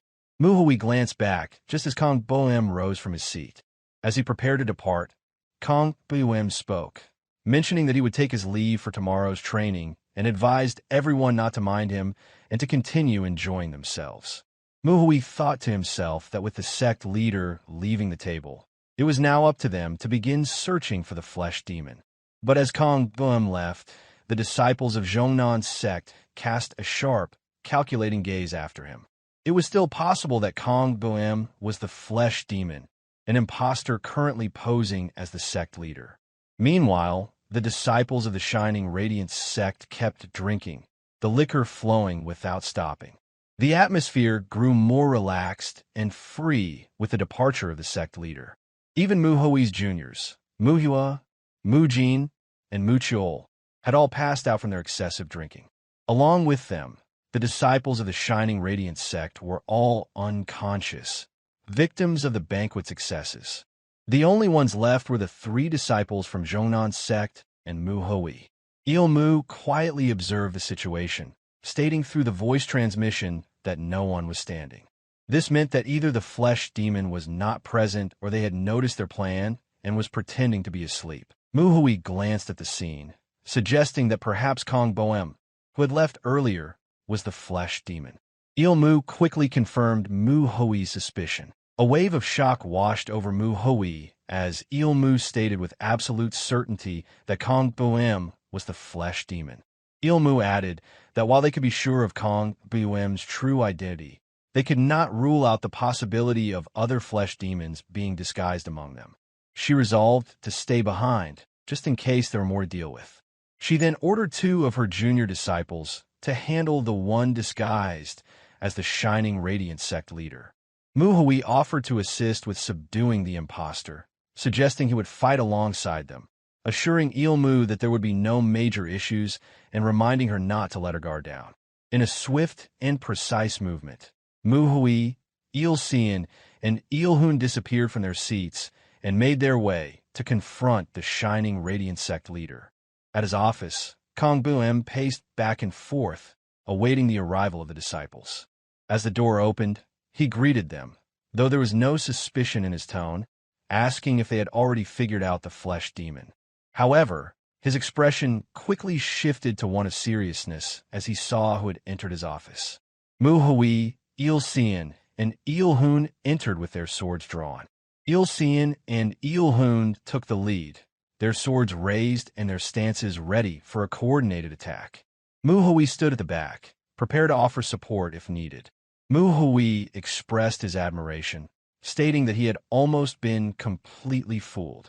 The two Zhongnan disciples assumed he was speaking to Kong Bu and joined in, with Il Xian asking if the impostor had enjoyed his little role play and Il Hun adding that they knew everything and demanding a quiet surrender. Kong Bu stood motionless, his body tense as he faced the disciples, his expression a mix of shock and disbelief. If he was indeed the flesh demon, then he had been caught. With his gaze remained forward, Mu Hui did not direct his words at the sect leader, but instead addressed the room. He remarked that even after everything, the flesh demon still refused to reveal his true identity. He then offered a solution. Il Xian quickly cautioned Mu Hui not to do anything reckless. He addressed him as his junior, assuring Mu Hui that they would handle the situation themselves, and instructed him to stay at the back. But before anyone could react, Mu Hui's sword sliced through the air. With a swift and precise motion, it drove straight into the back of Il Hun. The room was caught off guard, as no one had anticipated such a sudden move. In that instant, Mu Hui had struck down a major disciple of Zhongnan's sect without any hesitation or warning. With blood spraying out, Il Xian widened his narrow, slit-like eyes, struck by the unsettling thought that their schemes might have been discovered. The brief distraction ended abruptly as Kong Bu-em charged forward, his sword already in motion. Even while positioned in the tight space, the sect leader questioned what had caused the momentary lapse, prompting Il Xian to refocus and look ahead. With a single decisive sword strike, Kong Bu-em sent Il Xian crashing violently through the window. With a casual air, Mu Hui delivered a swift kick to Il Hun as well, doubting that a single strike could have killed him. The two fell hard onto the shining radiant sect's inner yard. From above, Mu Hui looked down at them and remarked on how absurd it was to try tracking flesh demons by sin alone. Such an approach was utter nonsense. If it had been that simple, the flesh demons would have been caught and exterminated long ago. It remained uncertain whether these were truly flesh demons disguised as disciples of the Zhongnan sect. At that moment, their appearances shifted dramatically. Their eyes turned completely black, and their pupils glowed a menacing blood red. As they turned their heads, laughter escaped their lips, one of them expressing surprise at how quickly Mu Hui had caught onto their ruse. They spun around with a playful air. Kong Bu-em descended from the sect leader's office through the broken window, preparing himself for the fight ahead. Il Xian turned toward Il Hun, concerned, and asked if his senior martial brother was all right. Il Hun responded that he was fine, despite Mu Hui's sword having pierced his chest. Whether the strike had hit his heart was unclear. Bloodied, the wound that pierced him from back to front was contracting, a disturbing martial art technique unique to the flesh demons. Meanwhile, Mu Hui thought calmly that it was fortunate Il Hun had not died immediately. At last, he had found martial artists sufficiently skilled to test his own martial arts against. Kong Bu-em spoke aloud, confirming that everything had unfolded exactly as Mu Hui had predicted. He then mentioned that one of their enemies was missing. Mu Hui advised the sect leader not to worry, explaining that he had already given his juniors a heads-up before confronting the two flesh demons. Back in a hall where the banquet had been held, all disciples of the Shining Radiant sect, including the second-generation disciples of the Mount Hua sect, lay asleep. Il Mu rose from her place, intending to savor the moment by killing the Mount Hua second-generation disciples purely for entertainment. To Il Mu, Hua appeared the most delectable among them. Seeing her seemingly asleep, Il Mu planned to have her first and take her time. She smiled wickedly and reached out her hands toward Hua. This was the true nature of the flesh demons. Their martial arts employed their fingers like claws, an evil force driven solely by a hunger for bloodshed and a twisted taste for amusement, spreading chaos throughout the martial world. At that moment, Manhwa opened one eye cautiously to observe what the flesh demon would do next. Having received instructions from Manhwa, her final task was to confirm the enemy's movements before striking. Suddenly, Ilmu's gaze shifted sharply. Mucheol had already moved beside the flesh demon, his great sword poised mid-motion, ready to deliver a powerful and decisive strike. With no time or distance to react, the heavy sword strike sent Ilmu flying through the window, away from the unguarded disciples of the Shining Radiance Sect. Ilmu crashed heavily onto the ground. Though her bearing appeared chaotic for a brief moment following the heavy strike, she quickly regained control and landed firmly on her feet. Just like Ilsean and Ilhun, she raised her eyebrows in mild amusement, acknowledging that she had believed everyone had been put to sleep by the sleep bomb. One after another, Mucheol, Mujin, and Manhwa stepped out to face the flesh demon. Mujin unsheathed his sword, his expression firm, recalling how their senior brother had warned them beforehand, allowing them to steel themselves for such an encounter. Manhwa snorted sharply, blowing out pieces of cloth that covered her nose as she retorted with a mix of disdain and amusement. She remarked on how utterly pathetic and disgusting the flesh demons were, pointing out their feeble attempt to sneak into the Shining Radiance Sect and the crude sleep bomb used to knock everyone out. At that moment, Ilmu's eyes narrowed as she realized all the disciples of the Mount Hua sect had cleverly blocked their nostrils with cloth strips soaked in some protective substance, rendering the sleep bomb ineffective. Now, the three were fully ready and alert to face the lone flesh demon. Ilmu mulled over the situation further, impressed that the disciples had soaked the cloth strips to block the bomb's effect, feigned deep sleep, and patiently waited for her to make the first move. The amused tone in her voice lingered, acknowledging just how clever and resourceful they had been to fool her so completely. Her demeanor shifted suddenly. Her eyes widened in a challenging glare as she asked sharply what their next move was, whether they intended to fight her. She studied them carefully, and based on the recent heavy strike from the large man wielding the great sword, she judged them to be relatively weak, unlikely to provide her with any real challenge or entertainment. She admitted openly how much she despised boredom and warned them not to waste their lives foolishly before offering a proposition. Her gaze locked onto Manhwa, instructing the others to leave her alone and promising to spare them all if they agreed to her terms. At that moment, her eyes darkened ominously, pupils glowing bright blood red, as she emphasized that she would indeed let them go if they surrendered Manhwa to her. Meanwhile, the battle edged closer to the sect leader's office. Kong Boam swung his sword fiercely, but the flesh demon, disguised as Ilsean, caught Kong Boam's hand mid-swing. It was obvious to Ilsean that Kong Boam wielded only one hand, making the downward sword path easy to predict. Ilsean laughed maniacally, mocking how predictable his opponent's move was. With his free hand, he launched a swift claw strike for a counterattack. Kong Boam reacted quickly with a powerful kick, sending Ilsean flying backward to create distance between them. Ilsean spat out blood in distress from the blow, but immediately recovered.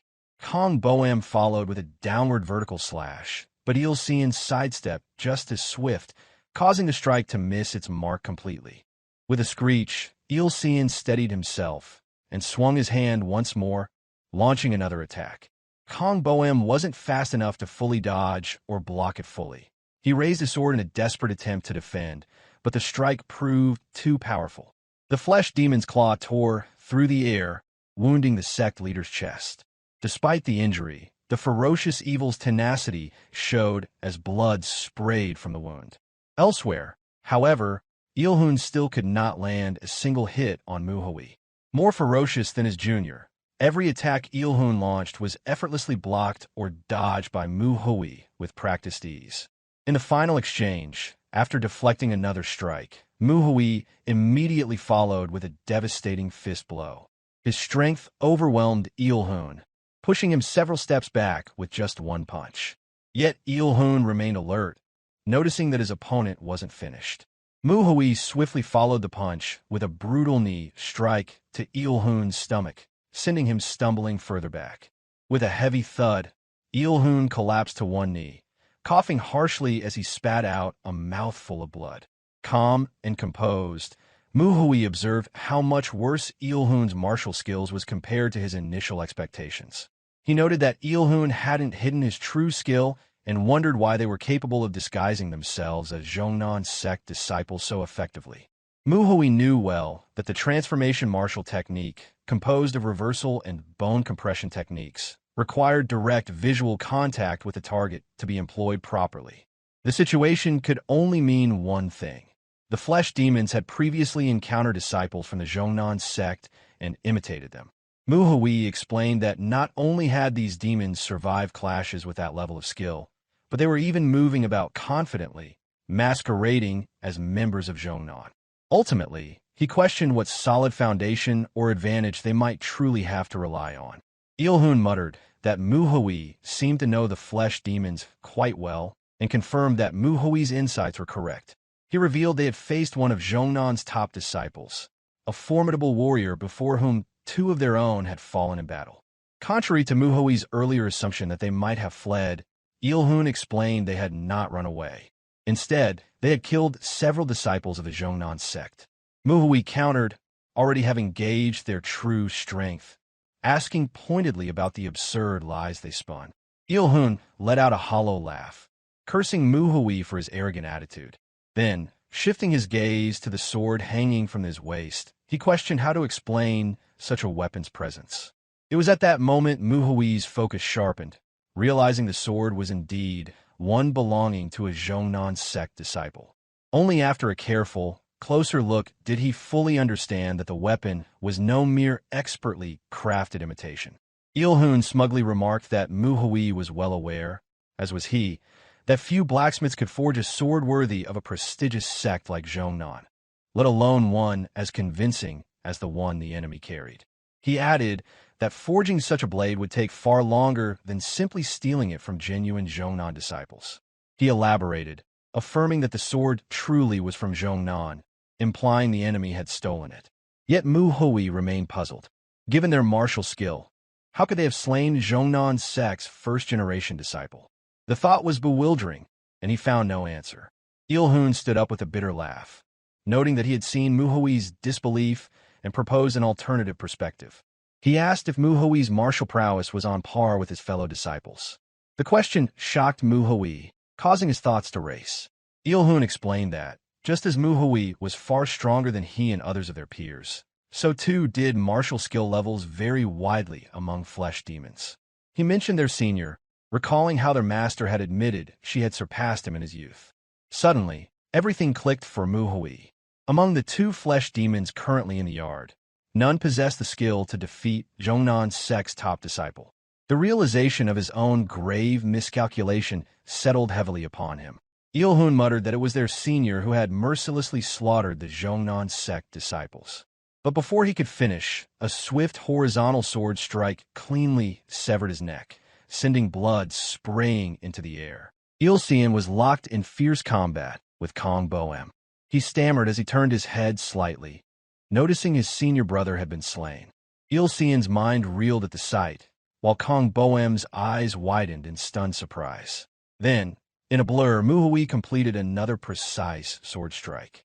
Ilsean's head rolled lifelessly across the ground as his body collapsed with a heavy thud. Kong Boem could hardly believe what he witnessed. He noted that the flesh demon hadn't even reacted to the attack and turned his head sharply, asking what martial arts could produce such speed. But the ground was already empty. Hui, the Taoist from Mount Hua who had fought alongside Kong Boem, had vanished without a trace. At that moment, light footsteps echoed softly from above through the roof. It was Hui, running with all his might, burdened by deep regret for the decisions he had made. He lamented that his desire to test his martial arts had led to this grievous blunder. Engaging with the two flesh demons had consumed far too much time. At this critical moment, he knew time was no longer on his side. Yet his mind remained razor-sharp and his gaze unwavering. Fully aware that the strongest flesh demon known to exist might be present, he grasped the dire gravity of the situation. His junior disciples were now facing her alone, caught in an extremely perilous struggle for survival. The great sword was embedded firmly in the ground. Mutual lay motionless on the ground. With one final blow, Il-mu punched Mujin, leaving his body completely still. Meanwhile, she dragged Manhwa by the hair, and they had been unable to inflict even a single scratch on the flesh demon. It remained unclear whether they were still alive.